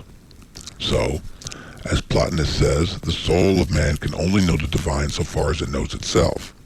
In one passage, Antoninus speaks of a man's condemnation of himself when the diviner part within him has been overpowered and yields to the less honorable and to the perishable part, the body and its gross pleasures. In a word, the views of Antoninus on this matter, however, his expressions may vary, are exactly what Bishop Butler expresses when he speaks of, quote, the natural supremacy of the reflection or conscious, end quote, of the faculty, quote, which surveys, approves, or disapproves the several affectations of our mind and actions of our lives, end quote. Much matter might be collected from Antoninus on the notion of the universe being one animated being, but all that he says amounts to no more, as Schultz remarks, than this. The soul of man is most intimately united to his body, and together they make one animal which we call man. So the deity is most intimately united to the world or the material universe, and together they form one whole. But Antoninus did not view God and the material universe as the same any more than he viewed the body and soul of man as one. Antoninus has no speculations on the absolute nature of the deity. It was not his fashion to waste his time on what a man cannot understand. He was satisfied that God exists, that he governs all things, that man can only have an imperfect knowledge of his nature, and he must attain this imperfect knowledge by reverencing the divinity which is within him and keeping it pure. From all that has been said, it follows that the universe is administered by the providence of God, and that all things are wisely ordered. There are passages in which Antoninus expresses doubts or states different possible theories of the constitution and government of the universe, but he always recurs to his fundamental principle, that if we admit the existence of a deity, we must also admit that he orders all things wisely and well. Epictetus says that we can discern the providence which rules the world if we possess two things: the power of seeing all that happens with respect to each thing, and a grateful disposition. But if all things are wisely ordered, how is the world so full of what we call evil, physical and moral? If instead of saying that there is evil in the world, we use the expression which I have used, quote, what we call evil, end quote, we have partly anticipated the emperor's answer. We see and feel and know imperfectly very few things in the few years that we live, and all the knowledge and all the experience of all the human race is positive ignorance of the whole, which is infinite. Now, as our reason teaches us that everything is in some way related to and connected with every other thing, all notion of evil as being in the universe of things is a contradiction. For if the whole comes from and is governed by an intelligent being, it is impossible to conceive anything in it which tends to the evil or destruction of the whole. Everything is in constant mutation, and yet the whole subsists. We might imagine the solar system resolved into its elemental parts, and yet the whole would still subsist, quote, ever young and perfect, end quote. All things, all forms, are dissolved and new forms appear. All living things undergo the change which we call death. If we call death an evil, then all change is an evil. Living beings also suffer pain, and man suffers most of all, for he suffers both in and by his body, and by his intelligent part. Men suffer also from one another, and perhaps the largest part of human suffering comes to man from those whom he calls his brothers. Antoninus says, quote, generally, wickedness does no harm at all to the universe, and particularly the wickedness of one man does no harm to another. It is only harmful to him who has it in his power to be released from it as soon as he shall choose, end quote. The first part of this is perfectly consistent with the doctrine that the whole can sustain no evil or harm. The second part must be explained by the Stoic principle that there is no evil in anything which is not in our power. What wrong we suffer from another is his evil, not ours. But this is an admission that there is evil in a sort, for he who does wrong does evil, and if others can endure the wrong, still there's evil in the wrongdoer. Antoninus gives many excellent precepts with respect to wrongs and injuries, and his precepts are practical. He teaches us to bear what we cannot avoid, and his lessons may be just as useful to him who denies the being and the government as God, as to him who believes in both. There is no direct answer in Antoninus to the objections which may be made to the existence and providence of God because of the moral disorder and suffering which are in the world, except this answer which he makes in reply to the supposition that even the best men may be extinguished by death. He says, if it is so, we may be sure that if it ought to have been otherwise, the gods would have ordered it otherwise. His conviction of the wisdom which we may observe in the government of the world is too strong to be disturbed by any apparent irregularities in the order of things. That these disorders exist is a fact, and those who would conclude from them against the being and government of God conclude too hastily. We all admit that there is an order in the material world, a nature, in the sense in which the word has been explained, a constitution, what we call a system, a relation of parts to one another, and a fitness of the whole for something. So in the constitution of plants and animals there is an order, a fitness for some end. Sometimes the order as we conceive it is interrupted, and the end as we conceive it is not attained. The seed, the plant, or the animal sometimes perishes before it has passed through all its changes and done all its uses. It is according to nature, that is, a fixed order, for some to perish early, and for others to do all their uses and leave successors to take their place. So man has a corporeal and intellectual and moral constitution fit for certain uses, and on the whole, man performs these uses, dies, and leaves other men in his place. So society exists, and a social state is manifestly the natural state of man, the state for which his nature fits him, and society amidst innumerable irregularities and disorders still subsists. And perhaps we may say that the history of the past and our present knowledge give us a reasonable hope that its disorders will diminish and that order, its governing principle, may be more firmly established. As order, then, a fixed order, we may say, subject to deviations real or apparent, must be admitted to exist in the whole of nature of things. That which we call disorder, or evil as it seems to us, does not in any way alter the fact of the general constitution of things having a nature or fixed order. Nobody will conclude from the existence of disorder that order is not the rule, for the existence of order, both physical and moral, is proved by daily experience and all past experience. We cannot conceive how the order of the universe is maintained. We cannot even conceive how our own life from day to day is continued, nor how we perform the simplest movements of the body, nor how we grow and think and act, though we know many of the conditions which are necessary for all these functions. Knowing nothing, then, of the unseen power which acts in ourselves except by what is done, we know nothing of the power which acts through what we call all time and all space. But seeing that there is a nature or fixed order in all things known to us, it is conformable to the nature of our minds to believe that this universal nature has a cause which operates continually, and that we are totally unable to speculate on the reason of any of those disorders or evils which we perceive. This, I believe, is the answer which may be collected from all that Antoninus has said. The origin of evil is an old question. Achilles tells Priam that Zeus has two casks, one filled with good things and the other with bad, and that he gives to men out of each according to his pleasure, and so we must be content, for we cannot alter the will of Zeus. One of the Greek commentators asked how we must reconcile this doctrine with what we find in the first book of the Odyssey, where the king of the gods says, "Men say evil comes to them from us, but they bring it on themselves through their own folly." The answer is plain enough, even to the Greek commentator. The poets make both Achilles and Zeus speak appropriately to their several characters. Indeed, Zeus says plainly that men do attribute their sufferings to the gods, but they do it falsely, for they are the cause of their own sorrows. Epictetus, in his Enchiridion, makes short work of the question of evil.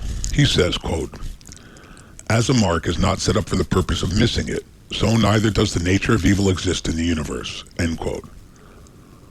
This will appear obscure enough to those who are not acquainted with Epictetus, but he always knows what he is talking about. We do not set up a mark in order to miss it, though we may miss it. God, whose existence Epictetus assumes, has not ordered all things so that his purpose shall fail. Whatever there may be of what we call evil, the nature of evil, as he expresses it, does not exist. That is, evil is not part of the constitution or nature of things. If there were a principle of evil in the constitution of things, evil would no longer be evil, as Simplicius argues, but evil would be good. Simplicius has a long and curious discourse on this text of Epictetus, and it is amusing and instructive. One passage more will conclude this matter. It contains all that the emperor could say, quote, "To go from among men, if there are gods, is not a thing to be afraid of, for the gods will not involve thee in evil. But if indeed they do not exist, or if they have no concern about human affairs, what is it to me to live in a universe devoid of gods or devoid of providence? But in truth they do exist, and they do care for human things, and they have put all the mean in man's power to enable him not to fall into real evils. And as to the rest, if there was anything evil, they would have provided for this also, that it should be altogether in man's power not to fall into it. But that which does not make a man worse, how can it make a man's life worse? But neither through ignorance nor having the knowledge, but not the power to guard against or correct these things, is it possible that the nature of the universe has overlooked them? Nor is it possible that it has made so great a mistake, either through want of power or want of skill, that good and evil shall happen indiscriminately to the good and the bad. But death certainly, and life, honor and dishonor, pain and pleasure, all these things equally happen to good and bad men, being things which make us neither better nor worse. Therefore, they are neither good nor evil." End quote.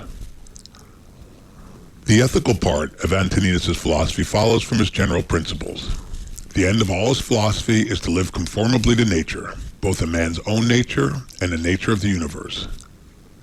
Bishop Butler has explained what the Greek philosophers meant when they spoke of living according to nature, and he says that when it is explained as he has explained it and as they understood it, it is, quote, "a manner of speaking not loose and undeterminate, but clear and distinct, strictly just and true." End quote.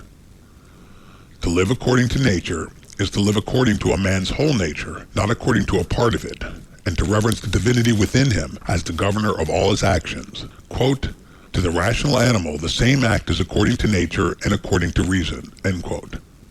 That which is done contrary to reason is also an act contrary to nature, to the whole nature, though it is certainly conformable to some part of man's nature, or it could not be done. Man is made for action, not for idleness or pleasure. As plants and animals do the uses of their nature, so man must do his. Man must also live conformably to the universal nature, conformable to the nature of all things of which he is one, and, as a citizen of a political community, he must direct his life and actions with reference to those among whom, and for whom, among other purposes, he lives. A man must not retire into solitude and cut himself off from his fellow men. He must be ever active to do his part in the great whole. All men are his kin, not only in blood, but still more by participating in the same intelligence and by being a portion of the same divinity. A man cannot really be injured by his brethren, for no act of theirs can make him bad, and he must not be angry with them nor hate them. Quote, "For we are made for cooperation, like feet, like hands, like eyelids, like the rows of the upper and lower teeth. To act against one another then is contrary to nature, and it is acting against one another to be vexed and to turn away." End quote. Further he says, quote, "Take pleasure in one thing and rest in it, in passing from one social act to another social act, thinking of God." End quote. Again, quote, "Love mankind, follow God." End quote.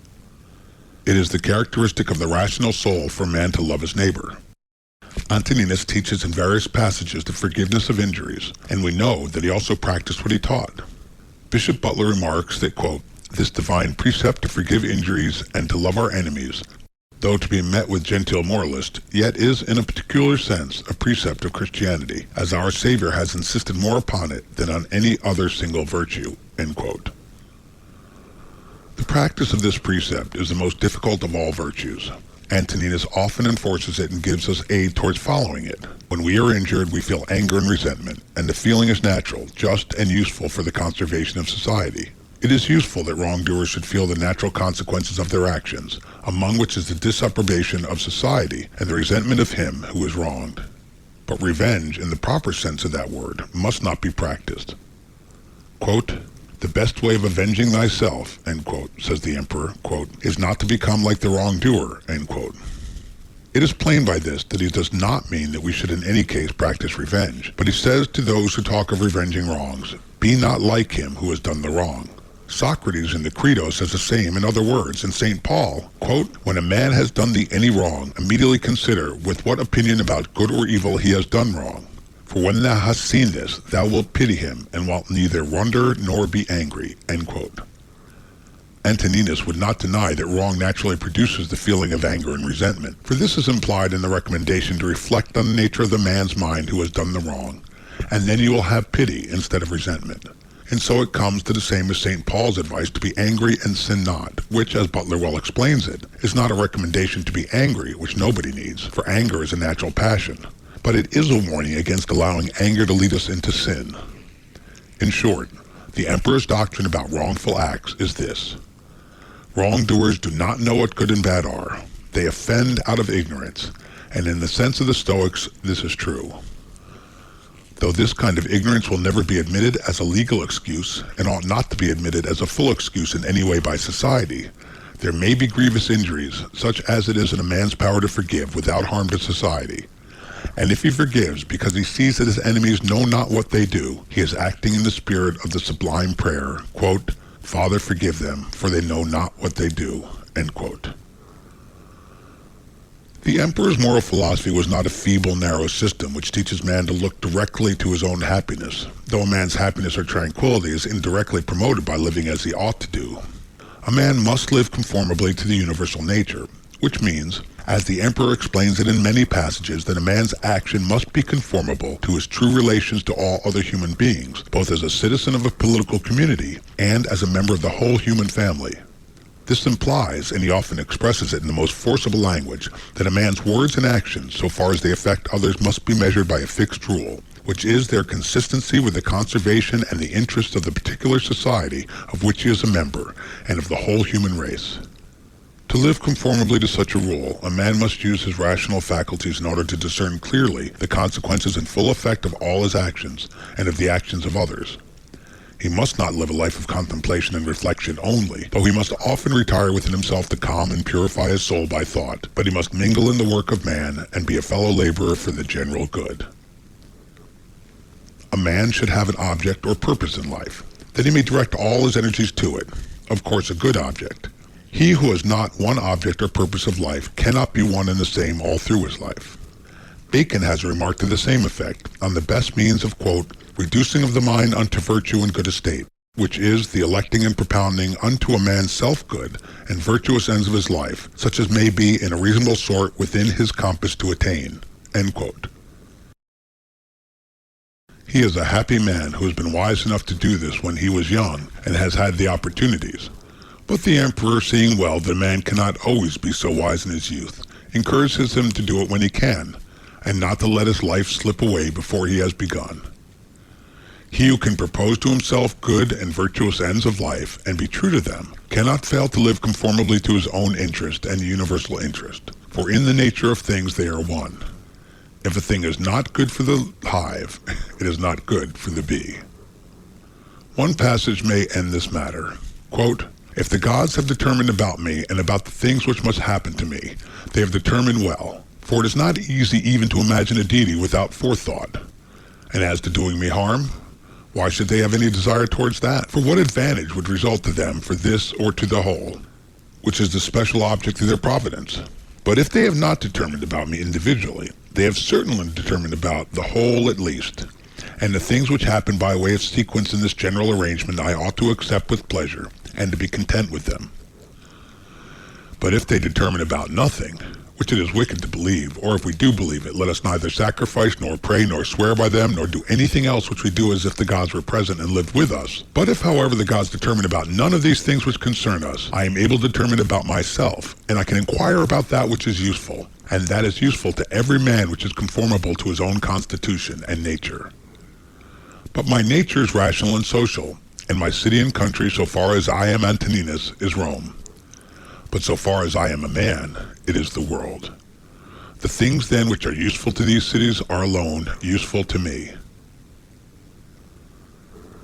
It would be tedious, and it is not necessary, to state that the emperor's opinions on all the ways in which a man may profitably use his understanding towards perfecting himself in practical virtue. The passages to this purpose are in all parts of his book, but as they are in no order or connection, a man must use the book a long time before he will find out all that is in it.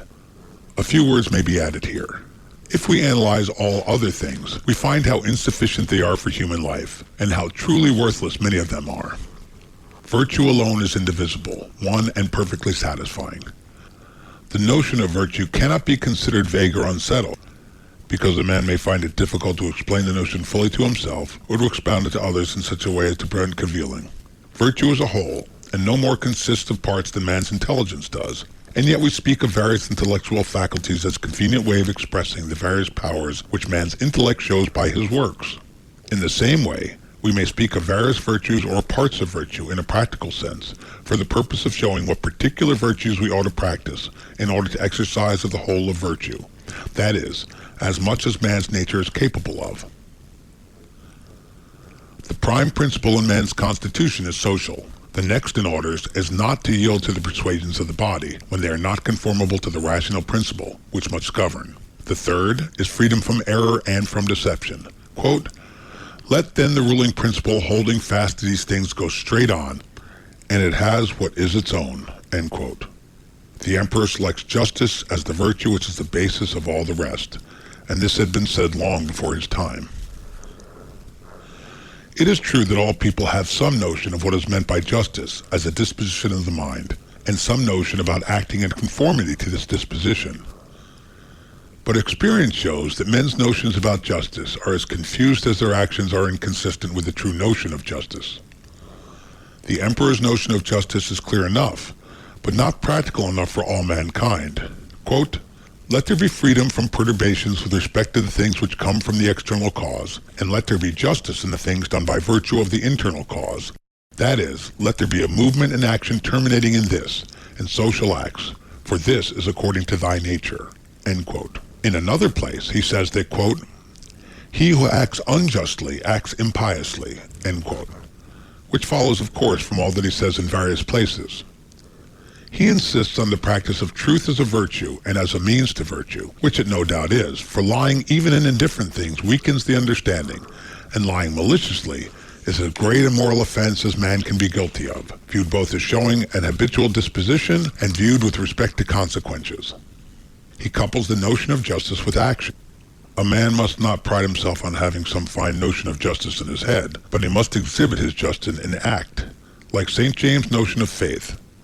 But this is enough. The Stoics, and Antoninus among them, call some things beautiful and some ugly. And as they are beautiful, so they are good, and as they are ugly, so they are evil or bad. All these things, good and evil, are in our power absolutely. Some of the stricter Stoics would say, in a manner only, as those who would not depart altogether from common sense would say, practically they are to a great degree in the power of some persons and in some circumstances, but in a small degree only in other persons and in other circumstances. The Stoics maintain man's free will as to the things which are in his power, for as to the things which are out of his power, free will terminating in action is of course excluded by the very terms of the expression. I hardly know if we can discover exactly Antoninus' notion of the free will of man, nor is the question worth the inquiry. What he does mean and does say is intelligible. All the things which are not in our power are indifferent. They are neither good nor bad, morally. Such are life, health, wealth, power, disease, poverty, and death. Life and death are all men's portion. Health, wealth, power, disease, and poverty happen to men indifferently, to the good and to the bad, to those who live according to nature and to those who do not. Quote, life, says the emperor, is a warfare and a stranger's sojourn, and after fame is oblivion. End quote. After speaking of those men who have disturbed the world and then died, and of the death of philosophers such as Heraclitus and Democritus, who was destroyed by lice, and of Socrates, whom other lice, his enemies, destroyed, he says, quote, what means all this? Thou hast embarked, thou hast made the voyage, thou art come to shore, get out. If indeed to another life there is no want of gods, not even there. But if to a state without sensation, thou wilt cease to be held by pains and pleasures, and to be a slave to the vessel which is as much inferior to that which serves it as superior. For the one is intelligence and deity, the other is earth and corruption. End quote. It is not death that man should fear, but he should fear never beginning to live according to his nature. Every man should live in such a way as to discharge his duty, and to trouble himself about nothing else. He should live such a life that he shall always be ready for death, and shall depart content when the summon comes. For what is death? Quote, a cessation of the impressions through the senses, and of the pulling of the strings which move the appetites, and of the discursive movements of the thoughts, and of the service to the flesh. End quote. Death is such as generation is, a mystery of nature. In another passage, the exact meaning of which is perhaps doubtful, he speaks of the child which leaves the womb, and so he says the soul at death leaves its envelope. As the child is born or comes into life by leaving the womb, so the soul may, on leaving the body, pass into another existence which is perfect. I'm not sure if this is the emperor's meaning. Antoninus' opinion of a future life is nowhere clearly expressed. His doctrine of the nature of the soul of necessity implies that it does not perish absolutely, for a portion of divinity cannot perish. The opinion is at least as old as the time of Epicharmus and Euripides. What comes from the earth goes back to the earth, and what comes from heaven, the divinity, returns to him who gave it. But I find nothing clear in Antoninus as to the notion of the man existing after death, so as to be conscious of his sameness with the soul which occupied his vessel of clay. He seemed to be perplexed on this matter, and finally to have rested in this, that God or the gods will do whatever is best and consistent with the universality of things. Nor, I think, does he speak conclusively on another Stoic doctrine, which some Stoics practice, the anticipating the regular course of nature by man's own act. The reader will find some passages in which this is touched on, and he may make of them what he can. But there are passages in which the emperor encourages himself to wait for the end patiently and with tranquility, and certainly it is consistent with all his best teaching that a man should bear all that falls to his lot and do useful acts as long as he lives. He should not therefore abridge the time of his usefulness by his own act. Whether he contemplates any possible cases in which a man should die by his own hand, I cannot tell, and the matter is not worth the curious inquiry, for I believe it would not lead to any certain result as to his opinion on this point. I do not think that Antoninus, who never mentioned Seneca, though he must have known all about him, would have agreed with Seneca when he gives as a reason for suicide that the eternal law, whatever he means, has made nothing better for us than this, that it has given us only one way of entering life and many ways of going out of it. The ways of going out indeed are many, and that is a good reason for a man taking care of himself. Happiness was not the direct object of a Stoic's life. There is no rule of life contained in the precept that a man should pursue his own happiness. Many men think that they are seeking happiness when they are only seeking the gratification of some particular passion, the strongest that they have. The end of a man is, as already explained, to live conformably to nature, and he will thus obtain happiness, tranquility of mind, and contentment. As a means of living conformably to nature, he must study the four chief virtues, each of which has its proper sphere: wisdom, or the knowledge of good and evil; justice, or the giving to every man his due; fortitude, or the enduring of labor and pain; and temperance, which is moderation in all things. By thus living conformably to nature, the Stoic obtained all that he wished or expected. His reward was in his virtuous life, and he was satisfied with that. Some Greek poet long ago wrote, quote, "For virtue only of all human things takes reward not from the hands of others. Virtue herself rewards the toils of virtue." End quote. Some of the Stoics indeed expressed themselves in very arrogant, absurd terms about the wise man's self-sufficiency. They elevated him to the rank of a deity. But these were only talkers and lecturers, such as those in all ages who utter fine words, knowing little of human affairs and caring only for notoriety. Epictetus and Antoninus, both by precept and example, labor to improve themselves and others. And if we discover imperfections in their teaching, we must still honor these great men who attempted to show that there is in a man's nature and in the constitution of things sufficient reason for living a virtuous life.